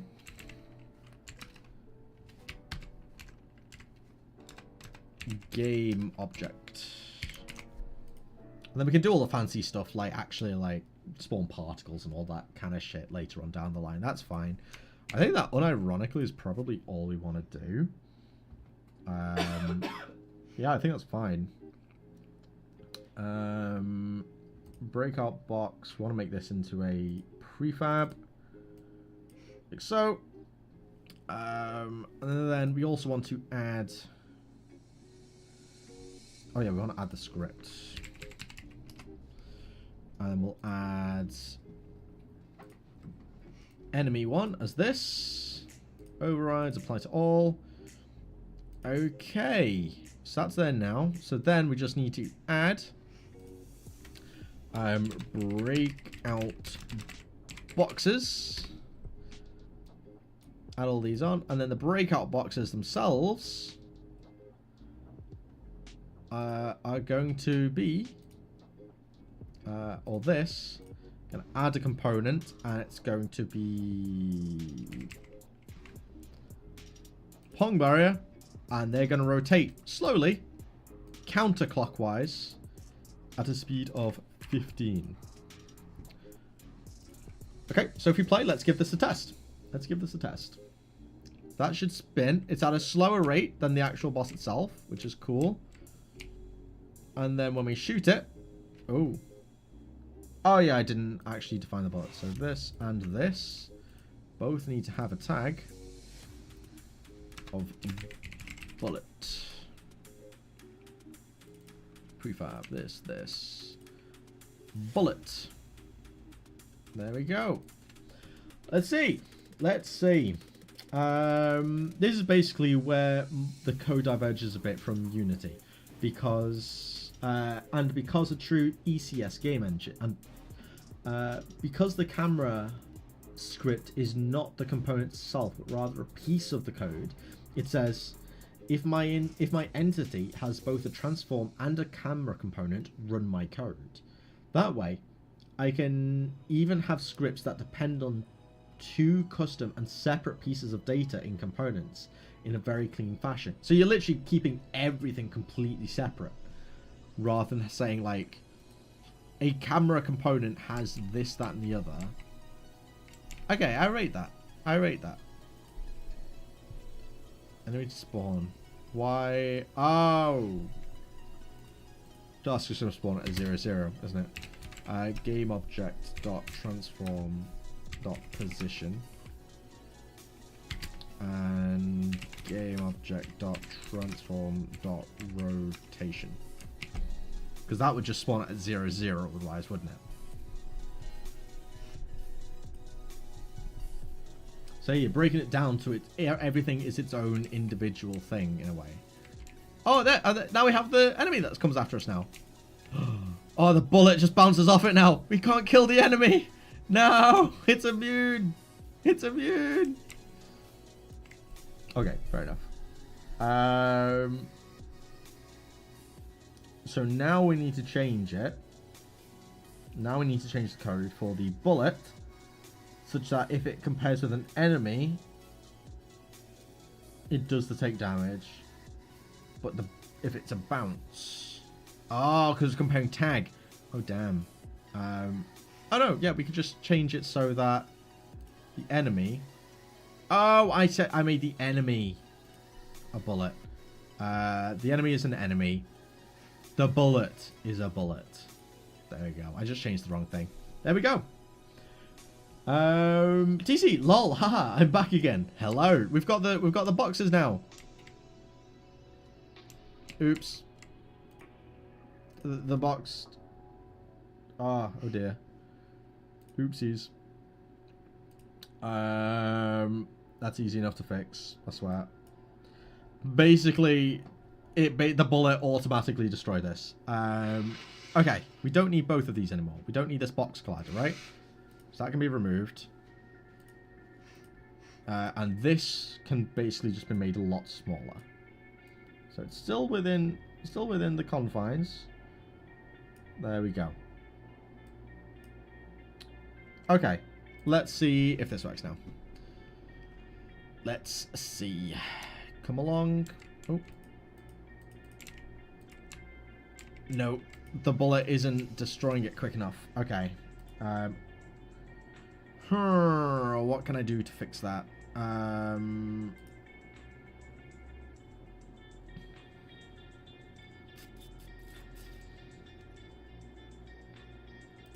Enemy bullet. The breakout box. Instantiate game order transfer. So it's not destroying the bullet. Oh, it's not destroying the bullet. That's what it is. So we need to get the enemy movement. Correct. Enemies. Controller. Enemy controller. Yeah. No. We want the bullet. We want this. stats. If it's enemy, then destroy it.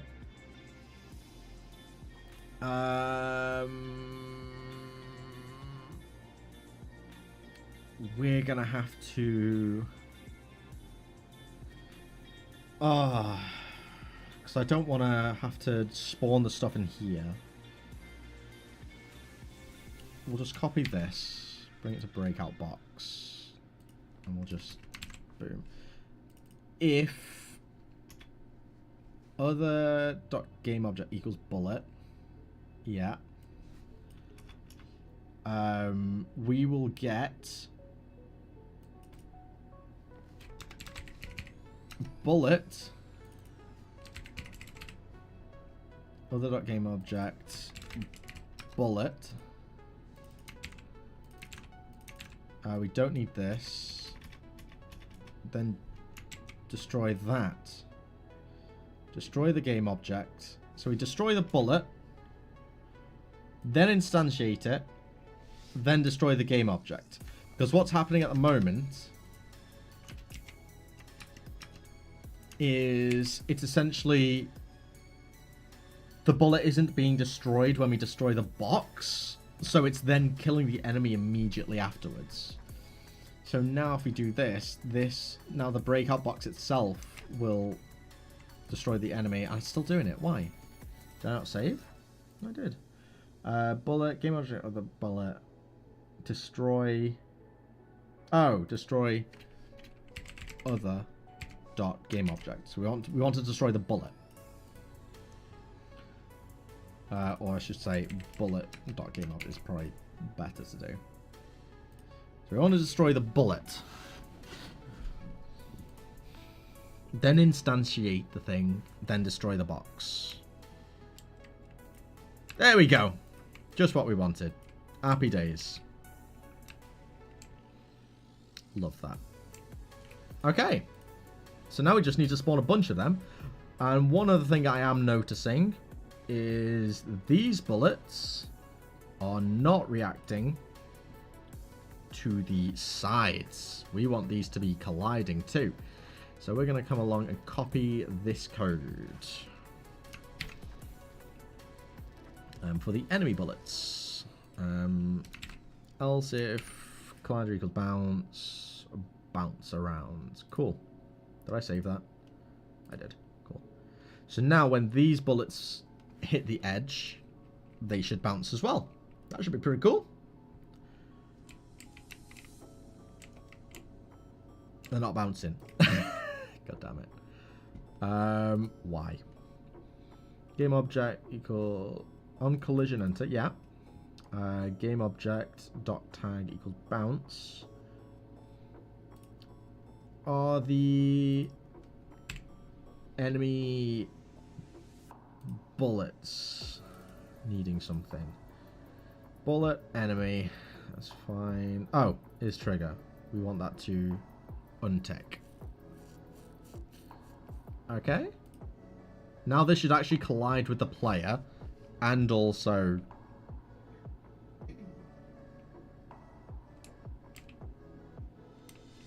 epic. Oh, okay. We need to make it so the enemy bullets don't collide with each other. So enemies don't collide with other enemies. So enemy don't collide with other enemies. Okay, let's give this a go. There we go. I mean, they get stuck. And they're doing this weird thing. Why was it doing this again? Can anyone remember why that was? Why it was doing this weird thing? Was it something to do with the rigid body? I can't remember. I'll allow that. That's fine. Does the player take damage when colliding with the orbiting weapons? Not when colliding with them, but if they get shot by the stuff. It's more there as a barrier. Because then it'll actually stop. It will reflect the bullets. So it's more as there as a basic defense mechanism for the actual boss. that's why they're there. But they will get pushed away by it, which is pretty cool. So if we get in the way of it, it will be moved. It will be removed. So if you come along, yeah, pretty cool. And you can't get past it. So it's that's the kind of main purpose of that.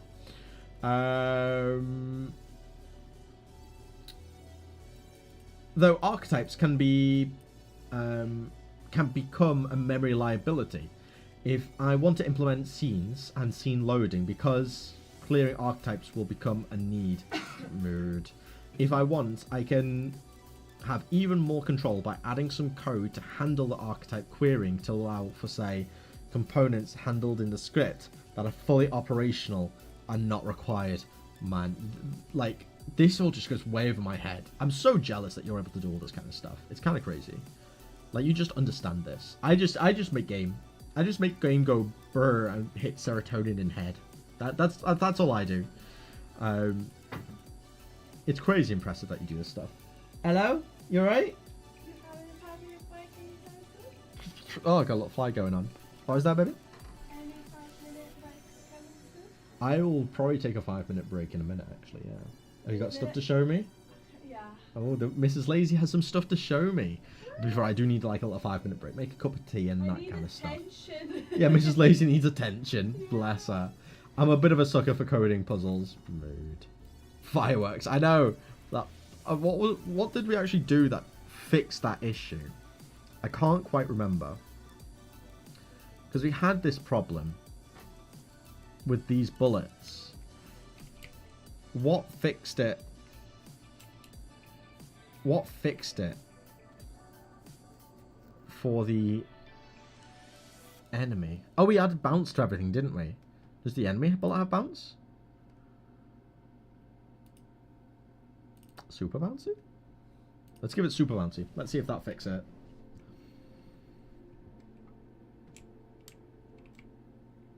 Hey, it did. There we go. So now the enemy bullets actually bounce around a little bit and cause more of a threat. So it's a kind of almost like a bit of a bullet hell. So even when you're not in the direct line, you still have to be kind of dodging everything. See, I just ate 2 bullets accidentally. 3. So it's actually like it poses more of a challenge, which I quite like. I quite like that. So unironically, one of the safest places for you is kind of underneath this, right? Because it'll protect you most. It's not guaranteed, but if you're this close, you're at the mercy of actually being hit by the enemies much quicker. So it's kind of that risk reward, which I quite like that. I quite like that. Anyway, sorry for cluttering up the chat with my ramblings. Oh, not a problem at all. You're not cluttering it up. It's all like, it's all interesting stuff. It just goes way over my head. Way over my head. Why did it censor sucker? Twitch moderation just really doesn't like it, apparently. Madness. Alright. I'm going to take like a 10-minute break. Give Mrs. Lazy a little bit of attention. A little bit of loving. Yes? Yes, you want some attention? Yes, please. Gonna get myself a cup of tea. A snack. A snack? Or a little cup of tea and a snack. And then I will be back with you very shortly. What do we want in the meantime? What do we want to entertain you? Do I stick one of the other devlogs that I've got on? Do I stick another LazyT devlog, or do I just stick it to the be right back screen? Just because it's going to be 10 minutes. I'm just going to stick to the be right back screen, actually. And yes, I will...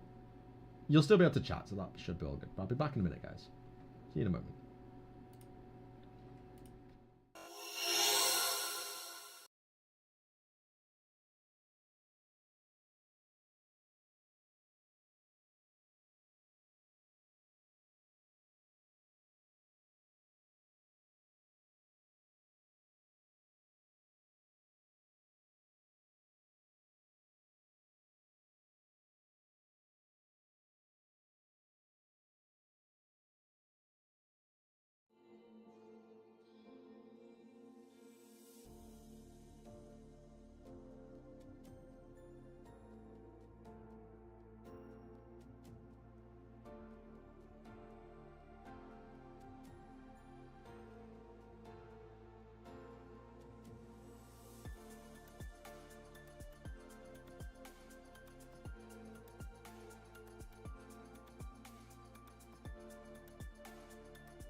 And we're back. Hello. Hello, hello, hello. You know full well. Got myself a little pot noodle for a little snack. It's feeling good. Feeling good. It's always good to take a little bit of a break every now and again. Especially when you're streaming. Just like that 10 minutes, I feel fully recharged now. But I'm not going to lie. Not going to lie. This right here. This pissed me off. This pissed me off. So I've calmed myself down. I've sent a message off to Milanote support. We're gonna get it back. It's gonna be fine. I'm able to get it. I'm gonna be able to get it sorted. I've sent them an email. And they should get back in the next 24 hours. So all should be fine and dandy. It's all okay. But it pissed me off. Yeah. Whoever that was, if you're still here, I hate you. I hate you. We're fixing it now, so they can't access it. They've been removed from the board, and I've made it such that it's now opt-in. Someone randomly, right, so I had it set up in here. This was on by default, so anyone that had this link could join the board and edit it.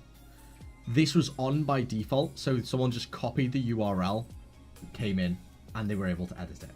You can't do it anymore because it's disabled. I have to invite you. But someone came in, and yeah, they basically added this weird video thing. I don't know what it is.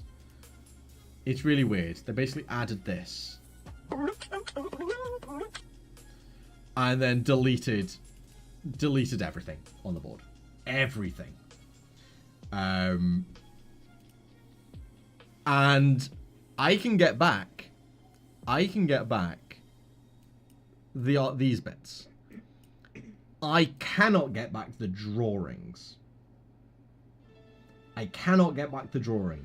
I've had to send off a ticket to Milanote support. I should be able to get it back.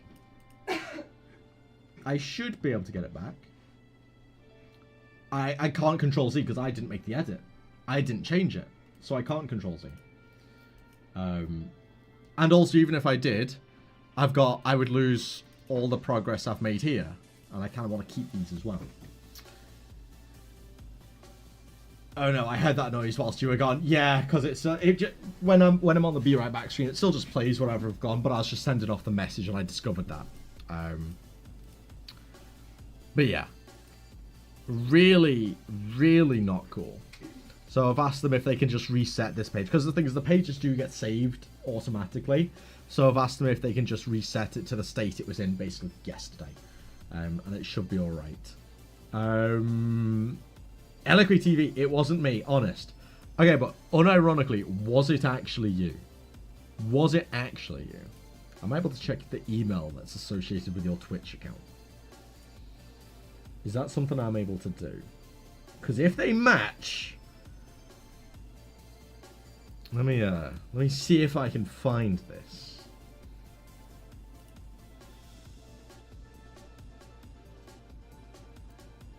Pause this. Come in here.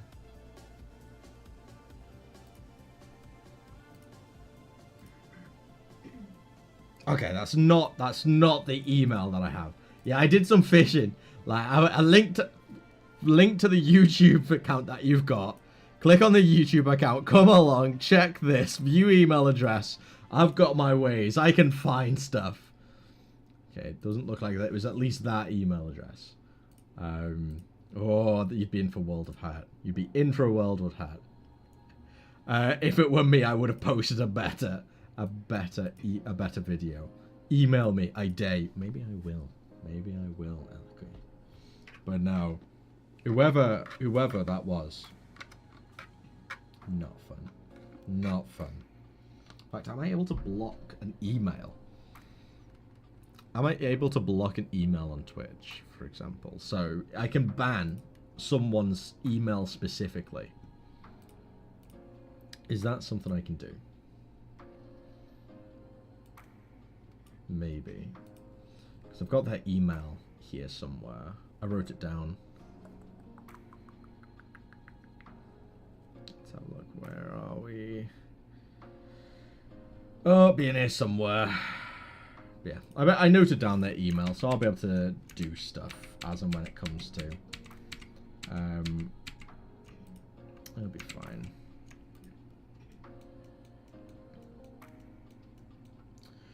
Really?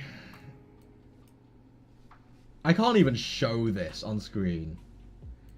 They've also added stuff to the other board as well, which is basically Steve in a boat holding a fishing rod, and at the end of the fishing rod is an anime character in a position that is not something I could be showing off in on YouTube. Jesus Christ. Actual children. What the hell do people get off doing this kind of stuff? That's just not funny. Jesus. Jesus Christ, man. Like, who has time to just, like, ruin people's days, you know? Because imagine if I couldn't get that restored. That's stuff that would actually be really useful in the devlog that I'm making, that I'll be making for this whole deal. I would no longer have access to that. Can you imagine? Crazy.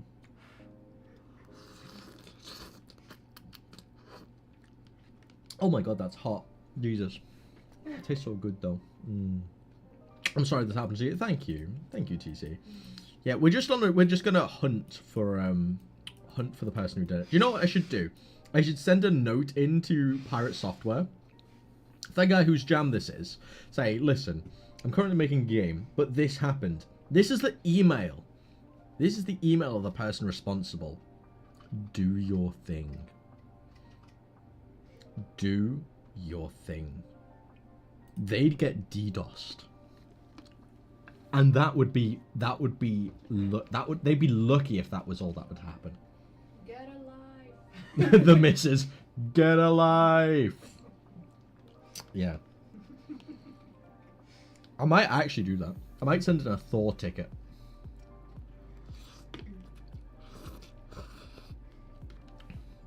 Yeah. I might just do that.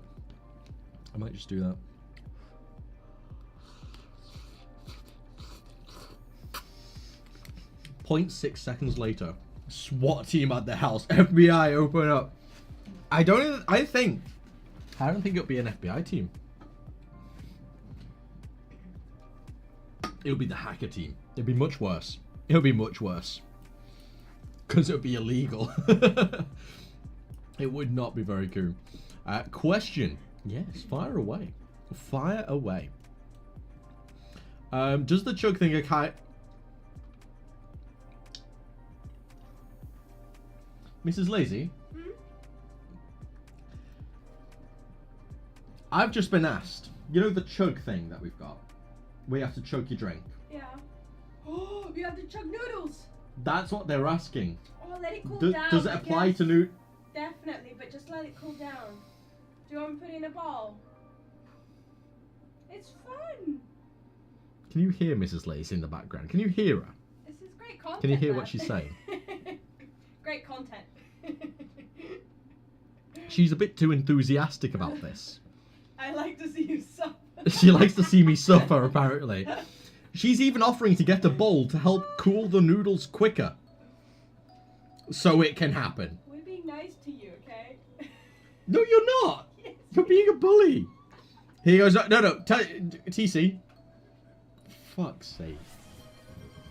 Do you want to down a Coke here? Have a glass of Coke. Oh, there's a Mrs. Lazy has a half glass of Coke there. I could do that Don't worry, I'll instead. fill that up. I'm not... Well, TC is my new favourite. This is still boiling. This is still boiling hot. I'm not going to chug this while it's hot. It's also... Can I do this? Can I do this instead? Please. Please. Boiling hot liquid that is also like, this is more of a soup. If I do remember correctly, right? If I do remember correctly, I'm pretty sure it specifies my drink. Does it not? Chug. What does the description say for chug? I need to have a look. Twitch. Let's pull this over. Let's pull this over.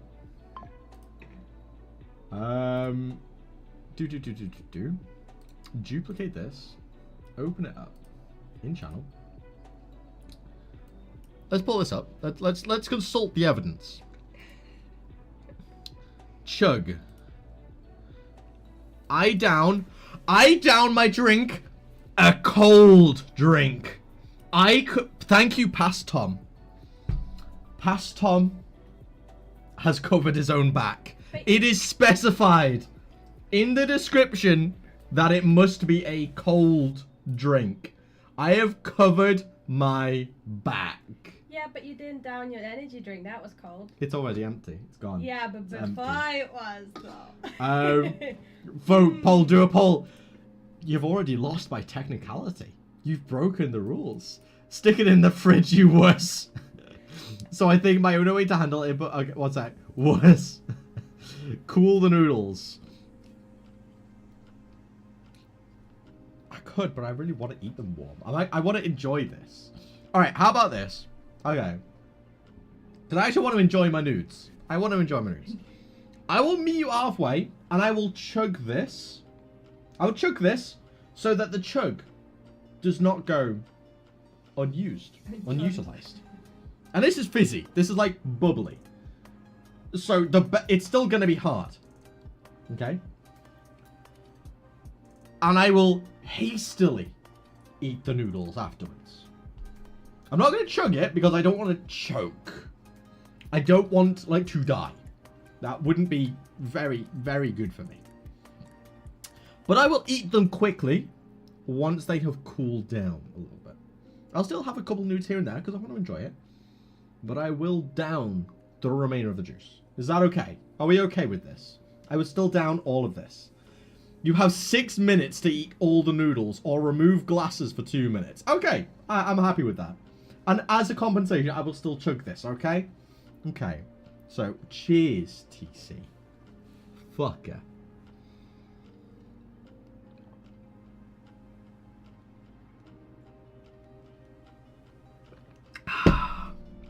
Empty.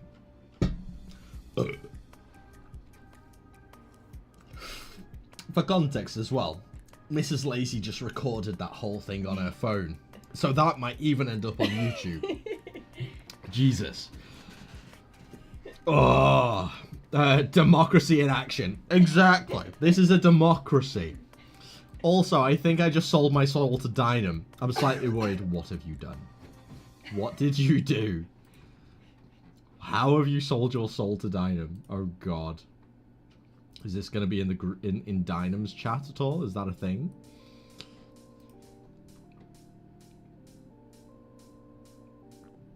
What have you done? It's not in there. Oh. I'm slightly worried. Check Dynam Club. Okay. That's a bit further down here for me. The Dynam Club. General. Scroll down just a little bit.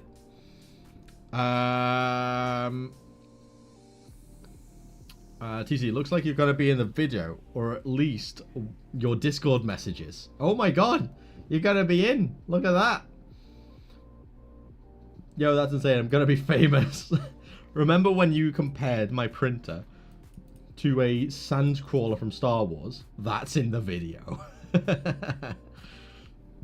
Oh yeah, I remember. Don't worry, you're credited as someone in my Discord. And your Discord name and profile picture, it's a screenshot. Love that. I give you permission, screenshotted. Now I can do anything I want. Oh no, you gave me permission. Ah, you're screwed, man. You're screwed. You're screwed. You done fucked up. It's over for you. It's over. It's finished. You do anything to be in his videos. I mean, technically, by being, because in the nature that because I stream on YouTube as well, and the VODs are recorded, you're being in the live stream. You're in a LazyT video at all times. This will always be on YouTube. Cheers to that. Ooh.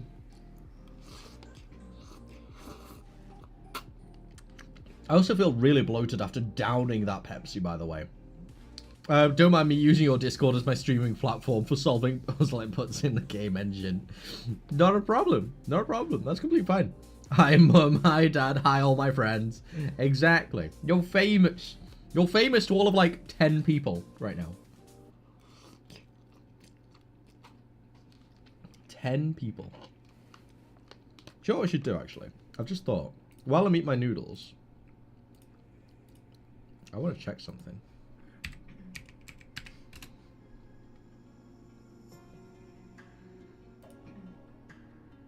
I want to check something.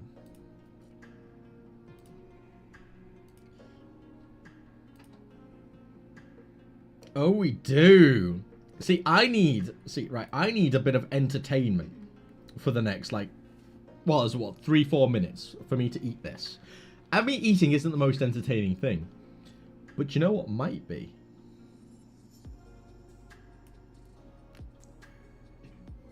A TC devlog. A TC devlog. How about this? Shall we watch one of their videos, huh? An episode...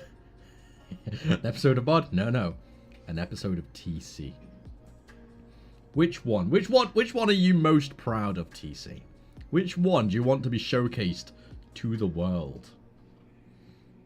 Dealer's choice. Dealer's choice. Oh, you made one for GMTK. That's pretty cool. Exactly. What's it gonna be? What's it gonna be? Making levels is hard. Ooh, that could be interesting. Level design. You know how I feel about level design. Platformer stuff. Any of the top ones? Alright. Unveiling our next project. Making a horror game in 1 week to scare LazyTeaStudios. Oh, that for the Dynam devlog. I remember that. Let's go for unveiling our next project, because it'll only take me 2 minutes to eat the food anyway, so we may as well finish an entire video. How about that? I enjoyed the Noughts and Crosses one. Oh, which one? Turning Super Noughts and Crosses into a video game. I was doing a QA, but I made a game instead. Which one? The first one or the second one? Top left one is a quick one. Yeah, this one would be pretty quick, which would be quite nice. And turning Super Noughts and Crosses 1 is a personal project. We'll watch that one then. Easy peasy. And this is Super Noughts and Crosses. Okay, now you sound like a cross between GMTK and Dynam. Yeah. This is Noughts and Crosses. And this is Super Noughts and Crosses. Hey, I'm TC, an unexperienced game developer, and today I'm going to try and make Super Noughts and Crosses in Unity in as little time as possible. Let's get rolling. It must be it's probably just the Britishness, to be fair. This is true.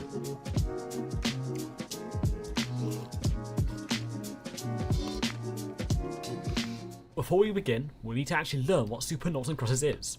Don't worry, this won't take long, I promise. Super Noughts and Crosses is a variant of the popular game Noughts and Crosses. I know, shocker. And in this version, you play a regular game of Noughts and Crosses, but instead of playing on 1 grid, you're playing on 10. How fun. But what makes this version interesting is at the beginning of the game, if I play on the top left of the center grid, like so, then the next player has to play on the top left grid on the large grid, and so forth. This creates some very interesting gameplay, whilst also lengthening the session of each play. This also comes with the consequence of being progressively more difficult to program. And as I mentioned, I'm not the best at this whole game development thing, but until we get there, we have a few other things to get done first. Honestly. Now, the first task was to actually create the board at which you would play the game on. So I opened up a new Unity project and got a grid off Google, slapped them together, and they looked, well, terrible. So my second attempt was to make it using rectangles, which looks better, but it's still not the best. But I can always come back to it later. The next step was creating the Noughts and Crosses. For now, these are just going to be red and blue squares, but I will change them later. You should have used ray tracing. And now that the visual side is done, we can move on to the functional side. RTX ray tracing would have sorted it for you. 100%. I first decided to get a simple game of noughts and crosses working on just one grid first to get an idea of how I would need to adapt it for later. Firstly, I made it so that each grid has 9 locations you can place a nought or a cross on, and if it's your go and you press a nought, then it places your icon there. Following on from that, I made it so you can win that's a each grid by clickable placing thumbnail 3 right of there. your colour in a line. If you're wondering how I did it, then it's quite simple actually. First, no, you thought I was actually going to show you my code? You're wrong. It's not because it's bad or anything. It's just because it's so good that I just can't show you, for legal reasons. Anyway, the next thing I worked on was making a nice win state for when you win 3 grids in a row. And if you do, first of all, congratulations. Second of all, it plays this nice little UI animation, which I spent way too long making. And after getting all the basics done, it was then time to implement the rules of super noughts and crosses. So let's get working on that. Up to this point in the project, I've been following a few tutorials to get certain systems working, mainly detecting which player owns which square and whether or not they have won that grid. But for implementing the rules, I wanted to try and do it all by myself. I first made each grid have an active state, and if the grid was inactive, a grey square would appear to display this to the other player. After that, I began working on enabling and disabling each grid square depending on what tile has been clicked, the most basic of the rules. This works by looping through all of the large grids and checking if the grid number is the same as the tile number that was just pressed. If this is so, we activate that grid and deactivate all of the other ones. And after some programming, that was up and running. Next was a bit of playtesting with my friends to see what problems arose, and there are a few edge cases I needed to work out. One was if you had won a grid and then you select it, the entire board should become available. After this was all done, I did some more playtesting with my friends to confirm that everything was working hunky-dory. And after swiftly realising that it wasn't, it was back to bug fixing. After doing what any good government does and sweeping the problem under the rug, I decided to move on to the art. Now, originally, I was going to change the squares into noughts and crosses, but after working with squares for so long, I've grown quite fond of them and I've decided to keep them, along with the rectangle grid. So much for the art overhaul. Next, I moved on to working on the main menu. For this menu, my idea was to have a grid on one side and all the buttons on the other, kind of like Portal 2's menu, and after many revisions I landed on this, which I really like, but the buttons could use some work. After that, I wanted to make an animation that would play when you open the game, and that would lead to the menu screen. In the end, I had to make this animation 3 times due to certain settings needing to be changed throughout the process. But after some work, this is what I got, and I think it looks really cool.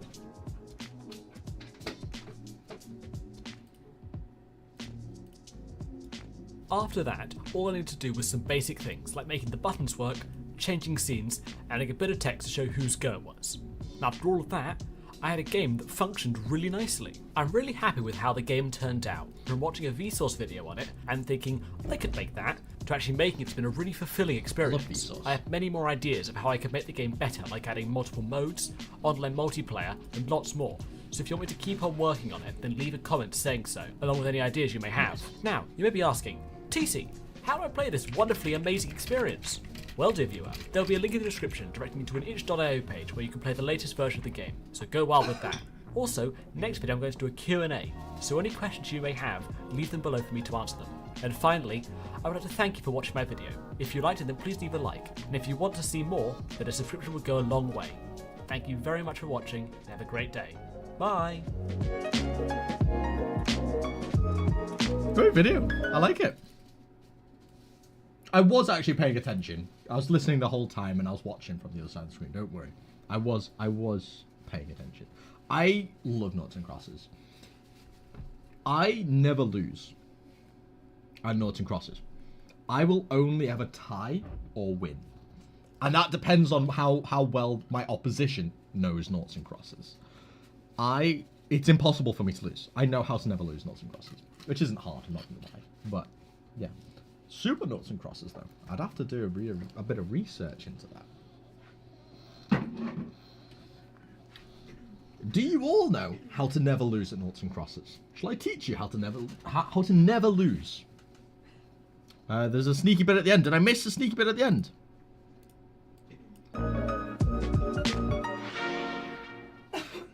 Oh, there is. Oh. Project Showcase. Sneaky, sneaky.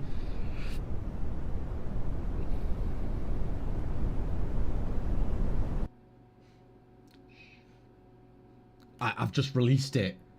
I've just released it to like 10 people. I shared the secret. I'm so sorry. I'm sorry. I didn't shush. Is popping. I didn't shush. Also, that game is popping off. That game is popping off. I've never really played a Pokemon game though. I know. I didn't grow up with it, so I never really got around to it. But yeah, I know it's terrible. I plan to add multiplayer in the next version. That'd be pretty sick. I'd love to give that a go. That'd be fun. I love nuts and crosses. That reminds me of the way I made my custom toggles for the Unity editor windows. Also, I made is enabled bool or something, and if disabled, it'd be white and blue. I think literally. It's currently. Truth is, it could have been used for any texturized set. I even made a custom file loader to essentially get the same features I have with the resources folder. You, the P1, are just on a completely different level. Like, the stuff you say you just casually do is, like, so far from what I'm capable of. It's crazy. I don't really always understand what you say, but I'm always impressed. You know? This man speaks in a higher language than everyone else. Literally. I never understand, but I'm always impressed with everything you say. It's crazy. It's crazy.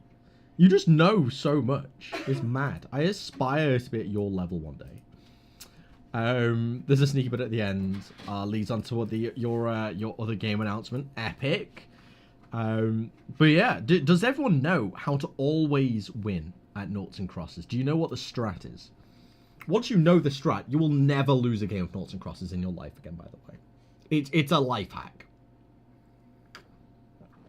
Like, you can make bets with your friends. Simple. Just be better than the other person. It's so much easier than that. You ready? This is how to always win at noughts and crosses. No exceptions. Right? As a teacher trainee, I need to know this to get respect. Exactly. You need to know how to always win. Okay? Let's get the white out. Okay? Why is it not? Boom. So we've got your standard grid. Most people like to start in the middle. You know? Never start in the middle. Ever. Ever. Okay?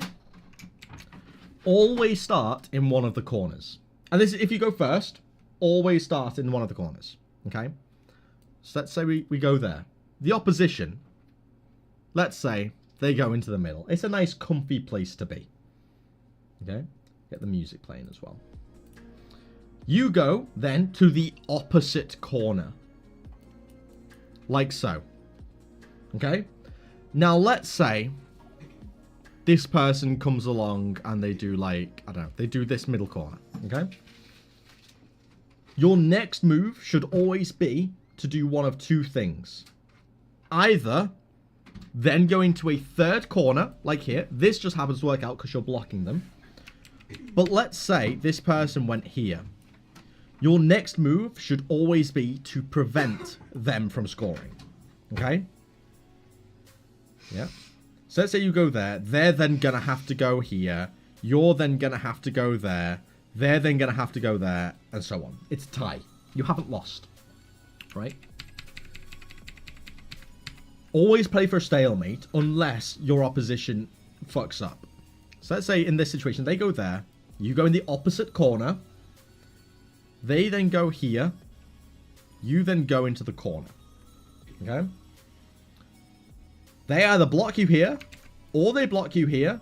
Either way, you win the next round. So you will only ever, at worst, tie following this rule set. Let's say you go second. They go first. And they start there. Just go for second place. Go for second place. I mean, corners always win, man. Corners, OP. I just avoid the middle as well. The middle sucks. So if your opposition starts in a corner, go into the opposite corner. You've now successfully tied. If your opposition goes first and starts in the middle, start in a corner. At worst, you will tie. Right? Corners, you will either win or tie. Never lose. It's impossible to lose. Impossible. Either play for a stalemate, or if they screw up, go for the win. You'll eventually get there.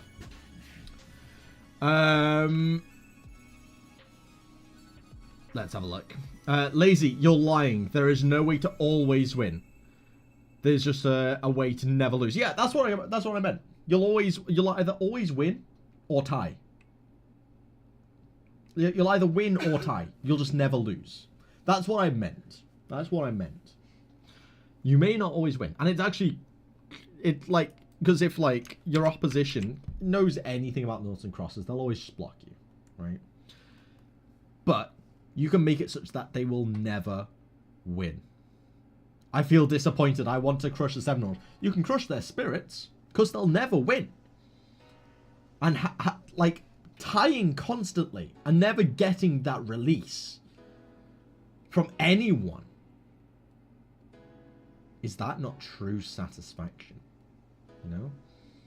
You just put them down and put them down and put them down.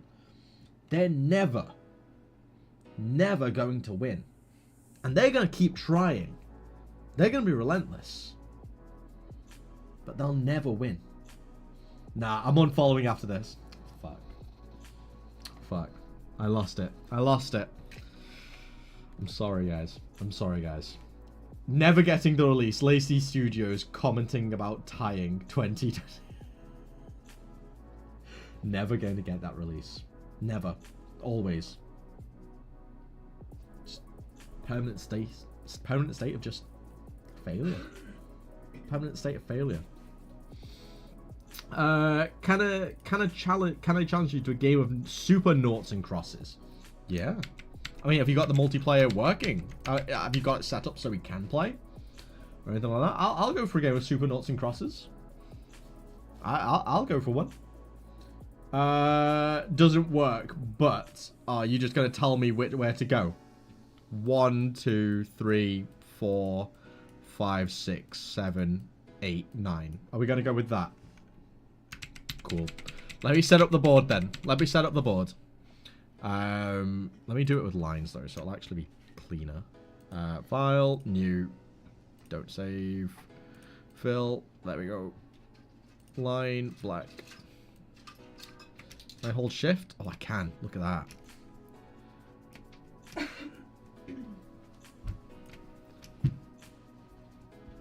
There we go. And now I can just... Oh, no. Selection.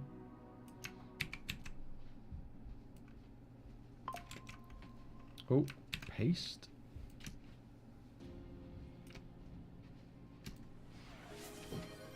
Oh. Posture check. Oh, I do apologize. I'm sorry. Lazy. Psst, it's onto it. Oh, yeah. I can just go onto your itch, can't I? That's right. That's a good point. Itch.io TC.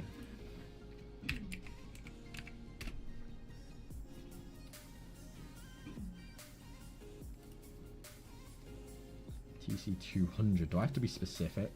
If I just type in TC, it's not going to show. TC 200.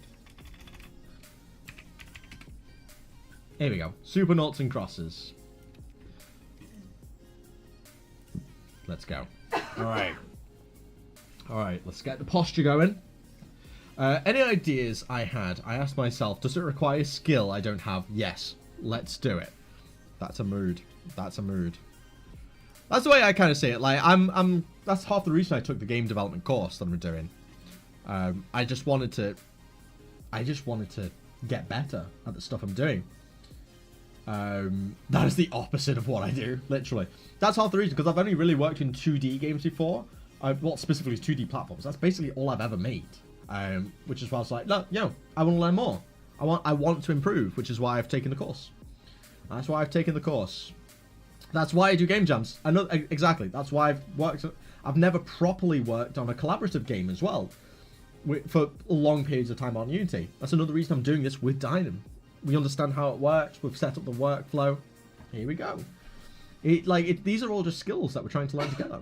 There's always a reason behind anything I do. Always a reason behind anything I do. Do you want to go first or second, TC? I'll let you decide. Do you want to go first or second? You go first, Lazy. Of course. Let's go. Wait, I set the middle. I didn't actually mean to do that. I understand how it works now. I thought I'd click into it and then select it. Okay, I go there. Where do you want to go?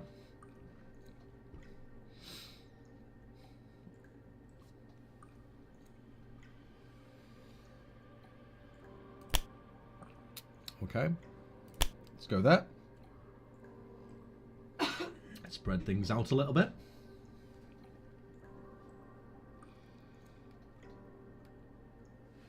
Please, good manners.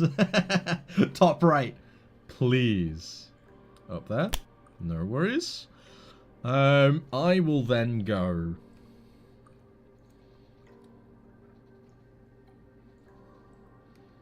So I'm red, aren't I? Yes. Let's go here. Actually, what happens in the event of a tie on this, by the way? Like in one of these squares? Top middle. No worries. You will see. Okay. Is it just the last person to put an input in it gets the point, I guess? Maybe? I don't know. Or a big jump scare. I like the sounds. You've got some good sound design working with this. Like with the look. I like it. Locking into place. And so will I. It's been a while. You just don't remember. Love that. Okay, where do I want to go here?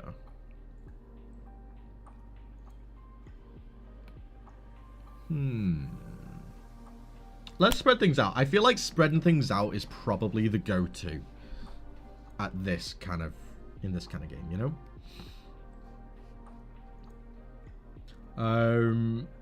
And you use the correct you're. You're on fire today. Yeah.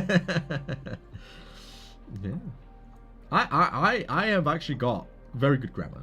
My grammar is actually pretty good most of the time.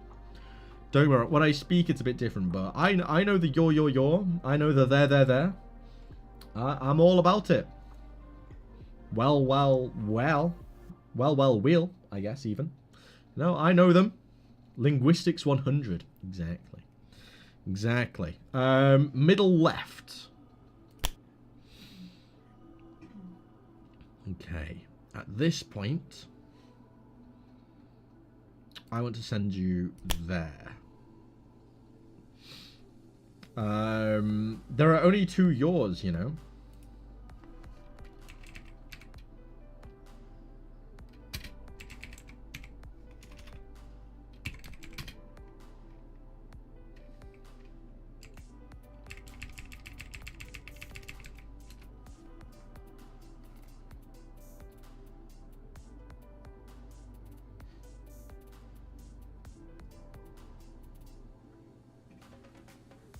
I await you to present your case.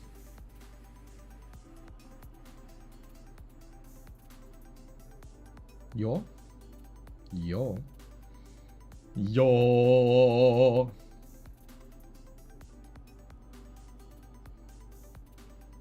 I will take your silence as admission of defeat.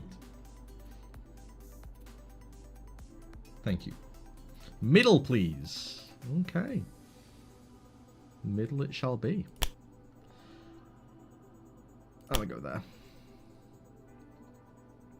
Or is not a valid grapheme in this phenomena.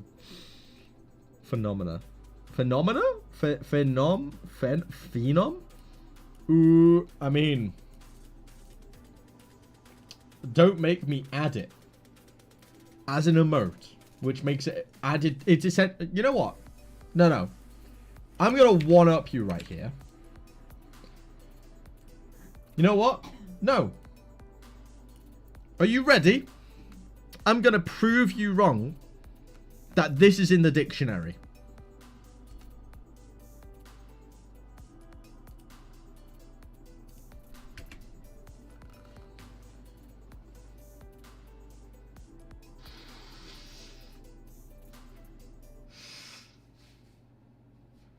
It's in the dictionary.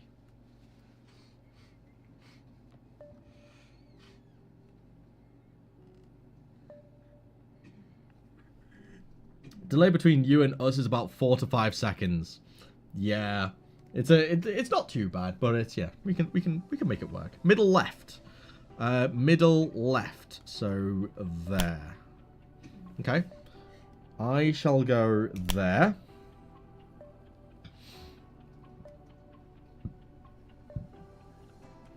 I await your turn.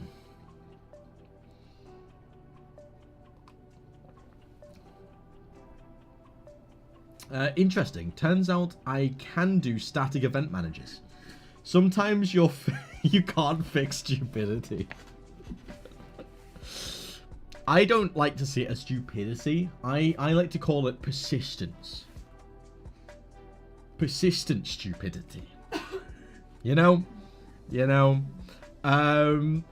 New skill unlocked.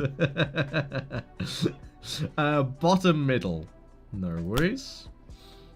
This one I will send to... I'll send you there. I'll send you there.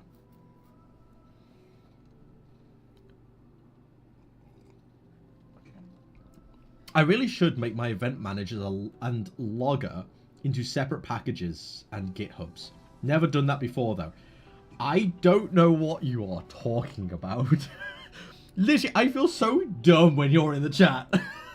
Like, in the best way. I absolutely love you being here. And I learned so much just from you, like, talking about this stuff. Like, literally, at the end of this, I'm going to go in and I'm going to paste your chat log into ChatGPT and just say, please explain this. Please. And then next stream, I'll just know what you're going on about. Easy fix. Easy fix. I'll literally go in and copy and paste your chat log into ChatGPT and just like, can you explain what this stuff means? Please. I feel so dumb in comparison to the P1. Why not ask me myself in voice chat after the stream? Because then I'll feel like an idiot. And also, after the stream, once I've streamed for like 6 hours, I'm not so... Like, the thing is, right, I'm not a very sociable person. You might think... You might look at me and think, like, oh, yeah, he talks a lot. He seems kind of confident. Like, he seems like a charismatic guy. No. I am shitting myself constantly. I'm only talking because I hate the silence. And, like, being in comms with strangers, it'd just be awkward for you. Because I'd just be sitting there like, Like, I'm not great at that shit. No, I don't look at you and think confident, charismatic. Don't worry. Thank you. I appreciate that, because you see me for who I really am. A meek shell of a man. A meek shell of one. I have massive social anxiety. Me too. Me too. And the autism, I just mask because I've got autism. I just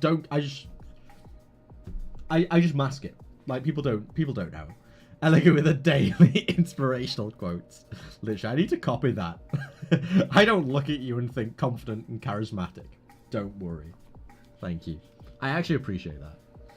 Because I get told way too often that, like, I just portray those kind of stuff. And I'm just like, I don't feel that. Like, even when I'm at work, people, like, I just stack shelves.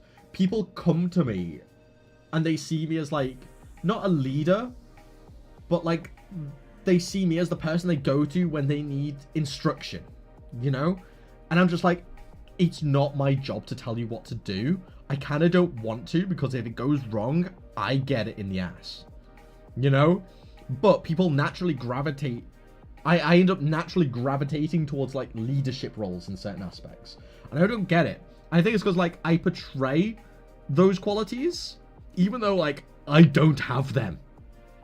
But for some reason, people see me as, like, a leader in situations. And I don't know why. Because I don't want to be. I just want to get on with my shit.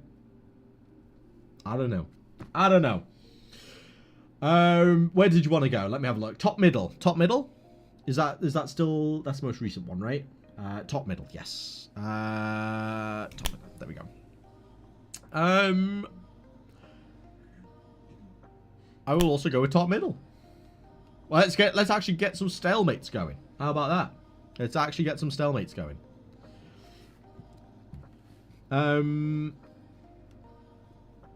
New PC wallpaper. Eloquy, he is back. We have them all. Lazy, you're gonna have to explain to me what archetypes are in the next stream to see if you learnt about them properly with ChatGPT. It is when explaining something that you understand it best. Vulgarizing something. Vulgarizing? Do you mean verbalizing? Vulgarizing. That's just making something dirty, right? Is I think, do you mean vocalizing something is useful for that? Vulgarizing means making it less complex. Really? No way. I need to Google this. Because that does not sound like make less refined.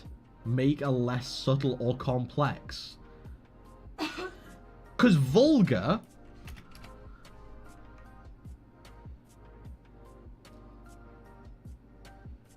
Yeah. Making explicit an offensive reference to sexual bodily functions. The word vulgar means that. So to vulgarize, to me, that sounds like it's to make something sound disgusting and sexual. That's such a mad word. That's my word of the day, vulgarize.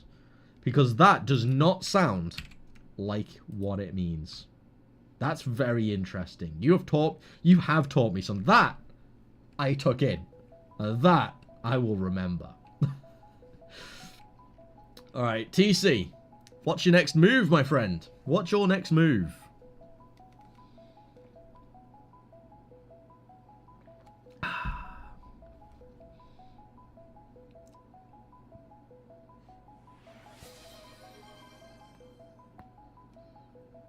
Top right, please. Oh, I don't know. My left or my right. So we'll have to go over here, I guess. There we go.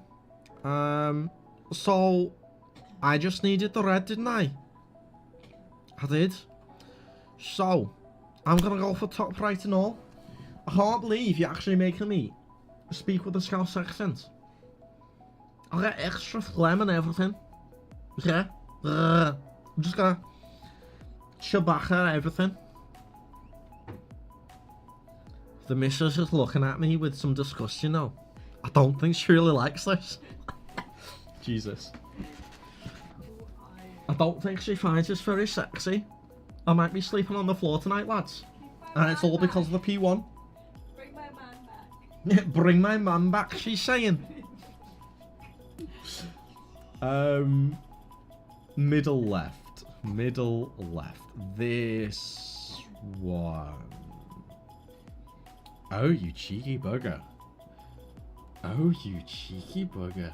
I see what you're trying to do. You're trying to make it go over here. I'm going to have to block this. I see what you're doing. I see what you're doing. So you want to go there.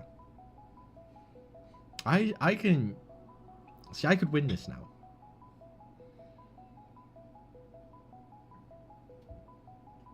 You would have to go there.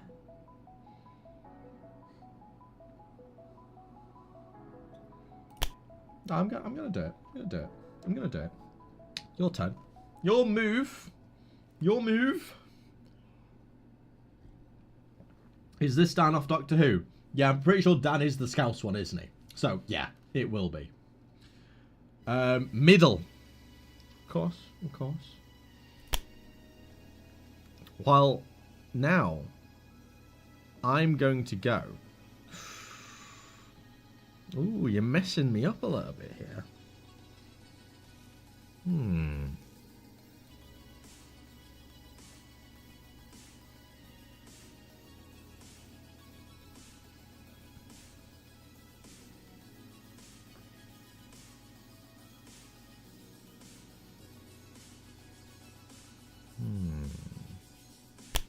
Let's go there.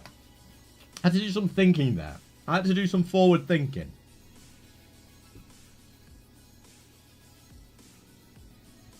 I've set up a trap. I have set up a trap. Because, just so you know, I also didn't know until today. Either that word was like in that English as well. It's really neat. Yeah, that's crazy. I had to double check just in case to make sure that the word meant the same thing in French and English. That's crazy. Because that... what the word means is the antithesis of what it sounds like. Which is mad. Mad. Bottom right, please. Bottom right. Down here. Okay, okay. So this is my first entrance into this one. My first entrance, okay. Let's go. Bless you, darling. Let's go.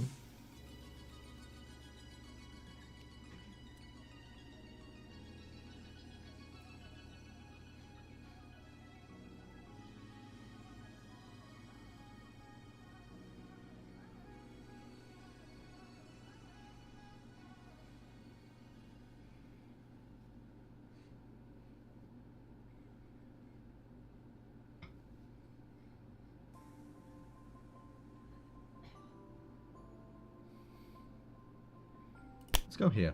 Let's go here. But yeah, it's always been in my vocabulary to use vulgarizing as a synonym for breaking something down. That's crazy. That's crazy. What's something you use in your vocabulary that you think might be a bit niche? Ooh. I do use some random words, but now I'm on the spot. Baby, what words have I taught you recently that you really like? Because my partner's Latvian, so like I still teach her new words every now and again. Sometimes I teach you some words now and No, you don't. again. No, you don't, honey. I do sometimes. Sometimes you're like, no, that doesn't mean that, and I explain it to you. You're Okay, like, fair enough. maybe Enough. like once, but still Maybe counts. like once. Still counts. What words have I taught you that you really liked? No, mesmerizing. I love that. True, mesmerizing. I like the word mesmerizing. I like That's a that pretty one. cool word. I think You don't hear many people saying something is mesmerizing. You know? Dynam is back. The Ooh. Dynam redeemed TTS and says I will never leave, ever. And I own see now, forever. He owns to see now. He owns to see. Welcome back, Dynam. Welcome back. You evil man. Explain yourself. Dynam is being mean. He's broken into our cult multiple times. I'm in deep, deep water. They gave me permission. He's got you there. He's got a written contract. He's got a written contract. So I can't help you here. I can't help you. Oh no. But how about this, see? If you beat me in this game,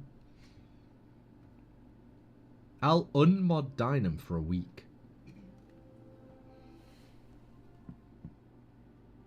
I'll unmod Dynam for a week if you beat me in this. Right, so he's getting the big boy boots on. No,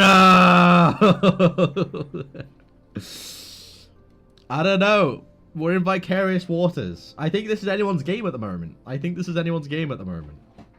Anyone could take this. So we'll just have to wait and see, won't we? We'll just have to wait and see. See, Dynam, it's not fun being a mod. The power. Bottom middle. Okay. I am... Ooh, see, I don't want to go there because you're going to get this tile. I think I'm going to stop you anyway.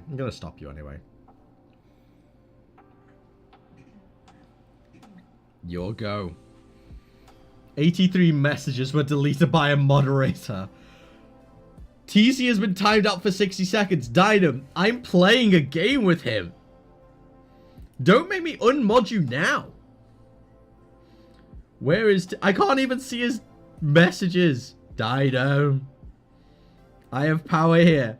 If you keep it up, you won't for much longer. I must protect my mod powers. Not with these dirty tactics, you won't. Not with these dirty tactics.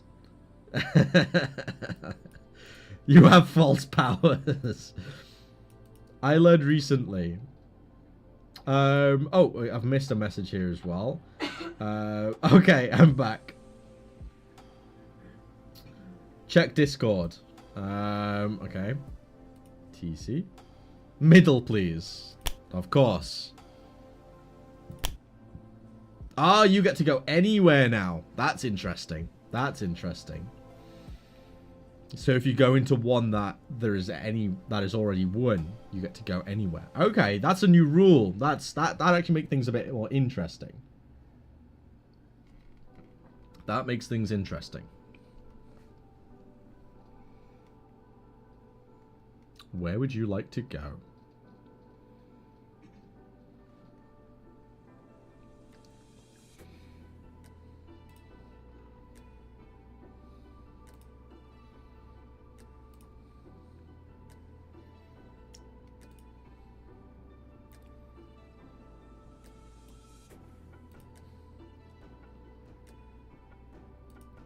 Where would you like to go? In the middle top left square. Middle top left. This one. Middle top left. Yeah. This one. Oh, hold that. Oh, bottom middle square. So you mean that one. Hold that. Okay.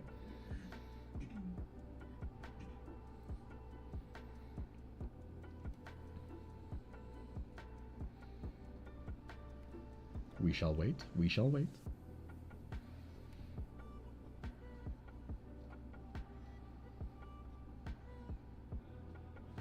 How is the video coming along, Dynam? While we wait on TC.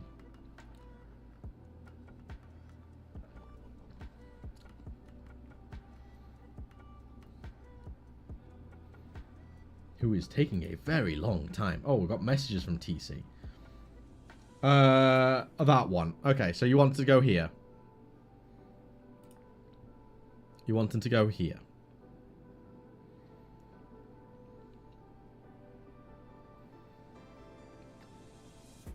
I can't.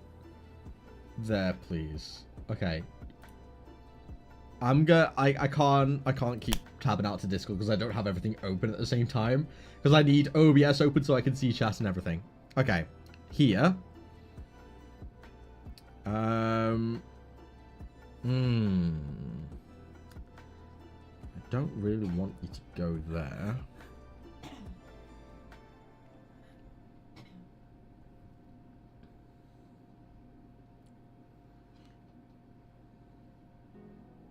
Sure, let's do that. Let's take you up here. I think that was best in my favor, I think. Oh boy, taking a log of my chat messages would be a vibe. Are you looking at how you would do it yourself? Just like a log of all the things you've said, you know? Like, if I open this up, block, there's got to be a way for me to like open all this stuff, right? Ban, timeout, messages, 270 messages. It's a lot of messages. That's a lot. I keep rambling on anything. It's a vibe though, I should say. It is a vibe. Middle right. Middle right. This one. Okay.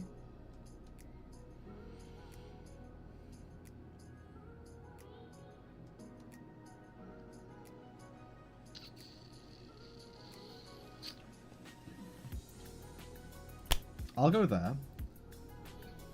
I'll go there. This is intense, actually. This is pretty clutch. This is pretty clutch.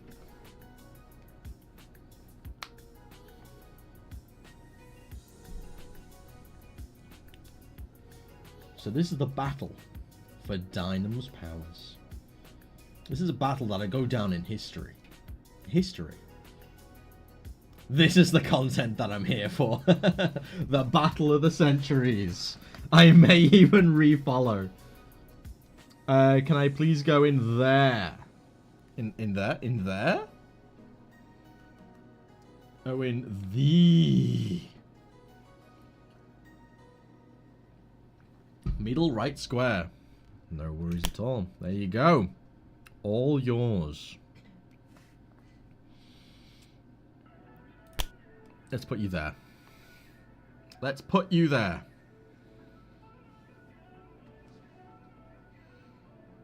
Oh. Gotta get this back going. I'm feeling good about this one. I'm feeling good about this game. We'll have to see. Where are you going? Do you know what we need? We need to heighten. We need this to be a bit more intense, you know? So, where... this is what we need.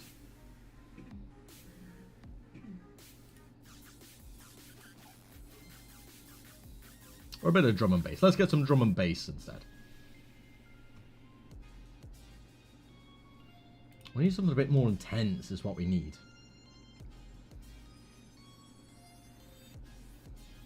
Dubstep, house, drum and bass. Ooh, this song is a vibe. If you win, then I become mod. Deal? No. Yeah, what do I get if I win here? What do I get if I win here? I know. Okay, because I want a little bit of benefit here, you know? TC. Obviously, if you win, I unmod Dynam for a week. So you gain something, right? If I win, you have to put a teacup in your Game Jam game. You have to put a teacup Easter egg in your Game Jam game. With a little note or something next to it. How long? Just a teacup. A teacup. A regular sized teacup. Just a regular sized teacup. Okay, sound. We got a deal? Got a deal. We got a deal. If you win, I'll give you an early preview of anything I work on, Lazy. Ooh. I feel like I get those anyway, though. You know? Because you always post stuff in the Discord, so I always get to see it. But no, I like this. Can you unmod Dynam either way, please? Where did you say you wanted to go? Bottom right. You want to go here? Bottom... that's bottom left. Bottom right. You want to go here again? Okay.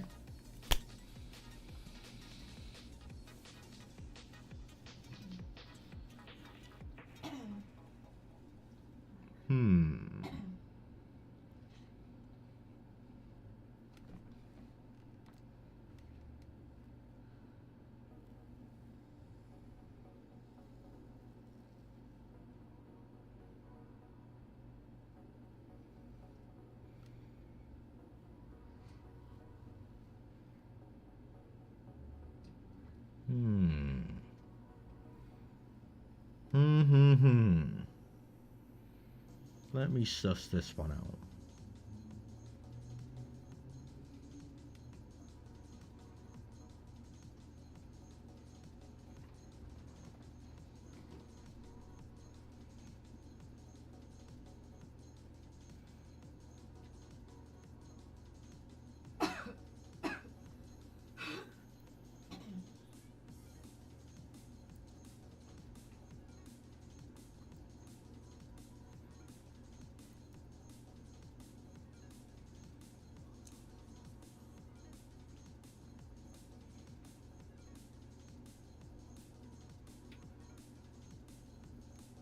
I'm actually having to think.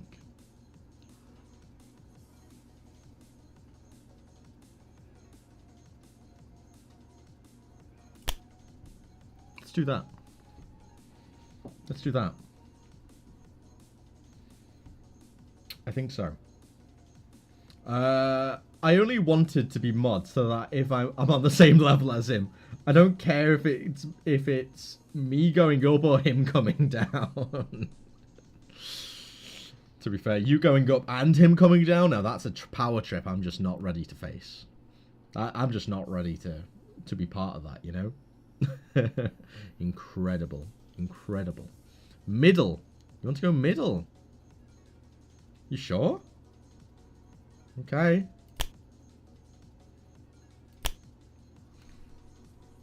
I win.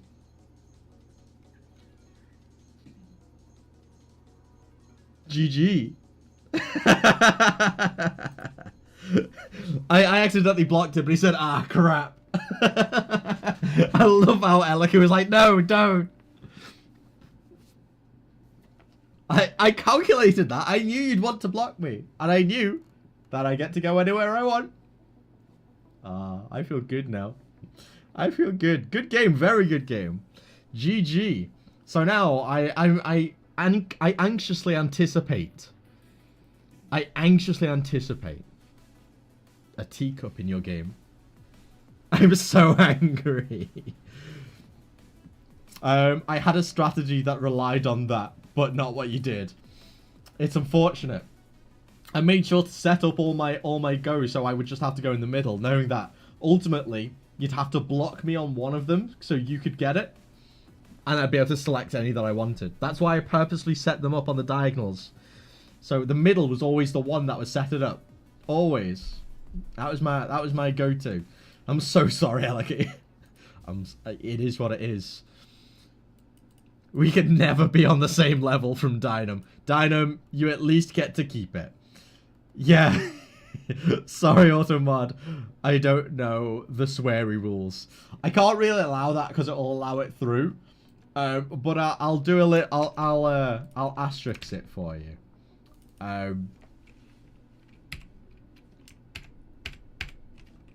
There we go. That's what he said. Because if I allow it, it allows everyone to use it. I shouldn't really be allowing that, you know. Can anyone make him chug anything? I'm 2 points away. I'm empty anyway. I can chug this. That'd be a great use of your chug, wouldn't it? Yeah. Yeah. Now that was a good game. That was actually very fun. I rate that. That was a good game. I enjoyed myself. Thank you for censoring Alaki purely because he was mean to me. No other reason. I'm just going to uncensor him now. It is how it is. But yeah, Dynam, I don't know whether you've seen the changes we made. We did actually make progress as well. Again, progress was made. We now have these bullets, and they bounce around and they ricochet. And it's all good, so you've actually got to, like, dodge stuff now. We might make the bullets a little bit slower, just so they're a little bit easier to dodge. But this actually feels like a bit of a boss battle now, which is pretty cool. Bullets, of course, now ricochet off everything. So it's pretty cool. It becomes a bit of a clusterfuck. We've got stuff that bounce, they go around. It's good stuff. So actually, the safest point is actually to try and control yourself, for the most part, so that you're protected from this angle. It's actually pretty hard to do, but you're at least protecting yourself on one aspect. But the hard part is, with that, is that these bullets can end up triggering these, which spawn enemies. That looks awesome. You can actually make some insane progress when streaming. Apparently, honestly, I could have made so much more progress than this. But it is what it is. Now what I need to do is I need to make a spawner script that spawns these around the place. Because I'm not going to be honest, I don't really want to have to individually place these. Then again, it's probably just going to be quicker for me to do that, isn't it? So, 2... Let's duplicate this and set it at -2. We'll duplicate both of these and set this to 0. And 1 to 2. And -2. Let's duplicate this and set this to -1.5 and 1.5. Oh, did I not duplicate that? Ah, well. This one duplicate, and we'll just set that to -2. Just -2. There we go. This one we duplicate and set this to -1.5. We duplicate this again and we set this to 1.5. And we duplicate this again and we set this to 1.5. And I want to kind of duplicate all of these again. So can I just duplicate? I can't just rotate these, can I? No. Sad. It's a shame I can't move just some of these. Damn it. Oh no, I can. So if I just do alternate ones of these, like this, take them out, rotate this by 45 degrees. No, it'll have to be half of that. Because I want them like here. 45, so yeah, it'd be 24.5. Okay, and all of these then need to be rotated by 24.5 as well. No. Like search, they need to be about this. So 20 minus 24.5. Yes. This does not look good. Let me just undo that. There we go. What's going off? Oh, shit's going off in the chat. Thank you for censoring earlier. Purely because he was mean to me. No other reason. You're mean to me. You're mean to me, you word. That looks awesome. You can actually make some insane progress with this unit. Very true, very true. It looks good despite the shoddy artwork. My self-depreciation will always be greater than your hatred. That's one joy in life. Amazing. My bank account will always be greater than your self-depreciation. Not unless you gift a bunch of subs to Dynam. Then his bank account will be bigger than his self-depreciation. So, you know, there's that. The definition of sadness. Dynam, do you own a plane? Of course, who doesn't? Lazy, you could put them in a separate empty game object, and yeah, that's what I'm trying to do, but it looks a bit janky. I no longer like Dynam, but I might be legally obligated to, as I think he owns me, even aligning them to face outwards in the center. True. Like, how else could I do this, right? So if I come along and I just rotate these around, because that's the thing. It needs to be kind of here, right? I don't know. 24.5. No, it's 22.5. That's why it looked janky. 22.5. That's it. So then I come along and I make this minus 22.5. That still looks janky. This is like higher. I don't like this. This is not a circle. A spawner script could do that. Yeah, that's the thing. Like, but the thing is, me manually placing these will take less time than me trying to figure out how to make a spawner script. So I'm just gonna manually place them. I mean, it's kind of like here is what I would want, right? 0. Oh no, because then the moment I add these in, oh no, it's fine. It works. Okay, fair enough. This is 0. Okay, so now I want this to be 0. This to be 0? Nope. This is x2 0y. x2 0. Okay, this is weird. Don't know how I feel about this. Yeah, this just looks strange. Can I just delete these? Let's just put them back in there. 0. Oh no, I messed it all up. 0. Maybe, but the results usually speak. It's he's interesting to me. Like a bacteria is interesting to scientists, but scientists never like what they find in each petri dish. Maybe, but the results and reusability will speak to themselves. This is true. I'm being compared to bacteria. That's flattering. New meaning for Bainum unlocked. Yes, you are. Though it's not a fair comparison. At least bacteria serve functions. I was literally about to type, let me guess, bacteria are useful. I mean, it is what it is. Yeah, I don't know how to do this. So I'm just like a bit scared. Let me take them out. 0. Boom. What I might do, I might just do it after stream, because to be fair, I'm going to be ending the stream now, give or take, because I need to make food, spend some time with the missus, and then I'll do some work off stream. Nicolas Cage is me. Neat. Thank you.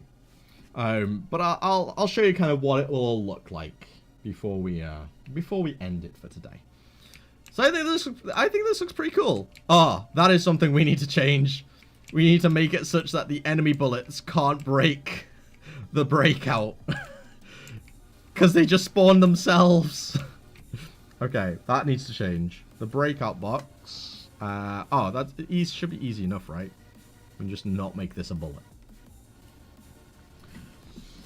That should be okay. Yeah, that works.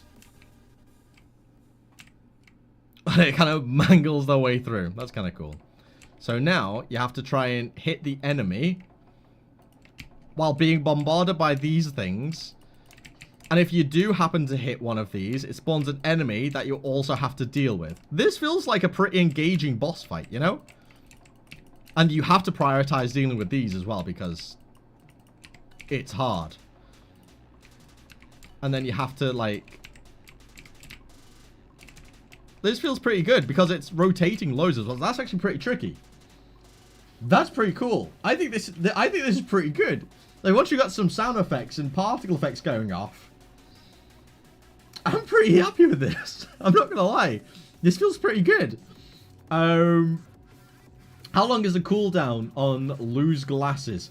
Don't redeem it because I'm gonna be ending the stream now. Save it for the next stream, okay? Save your points because I will be ending the stream.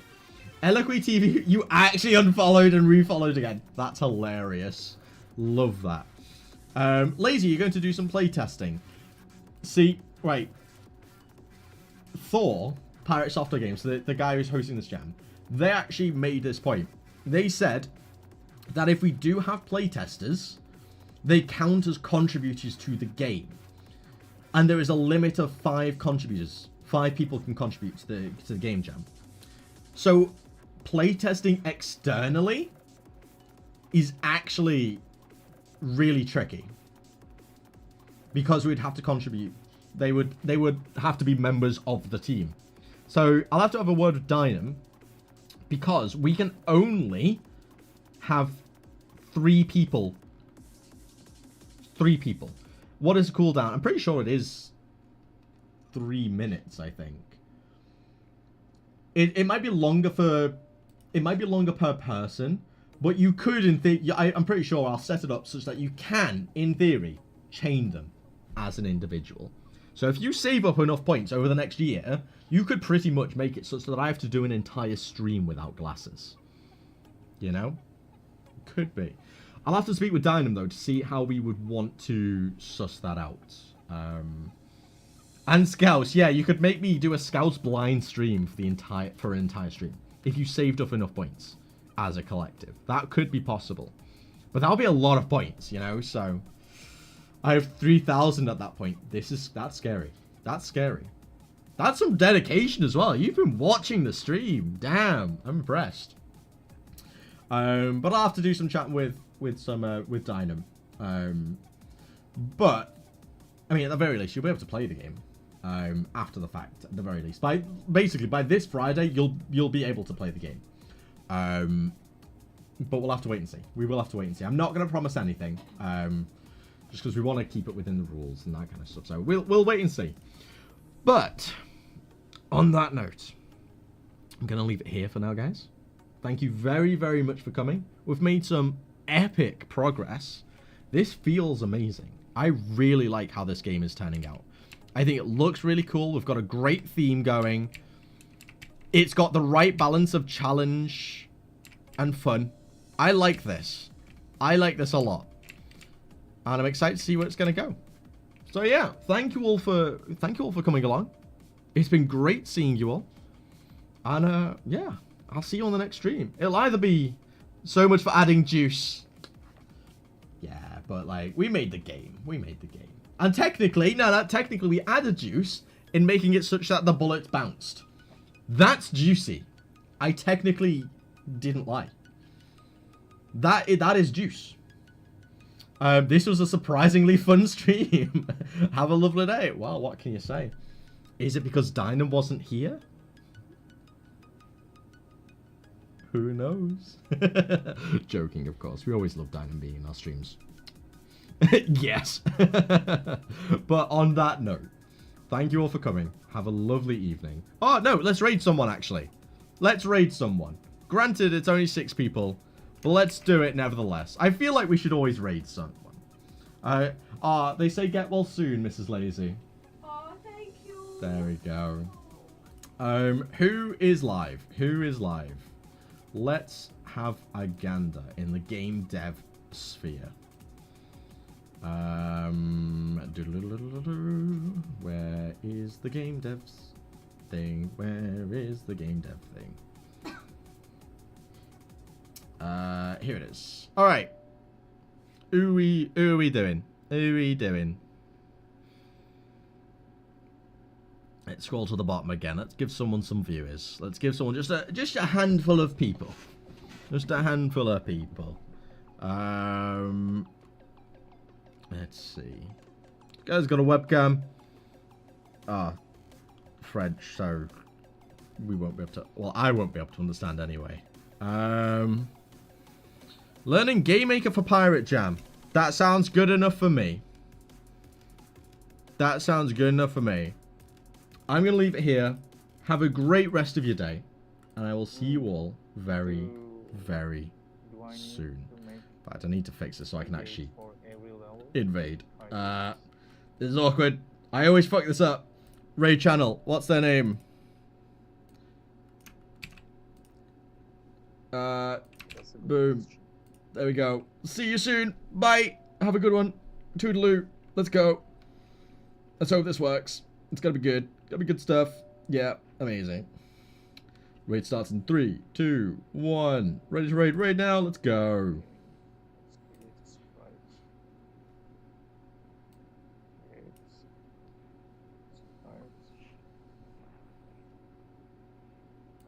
Thank you for the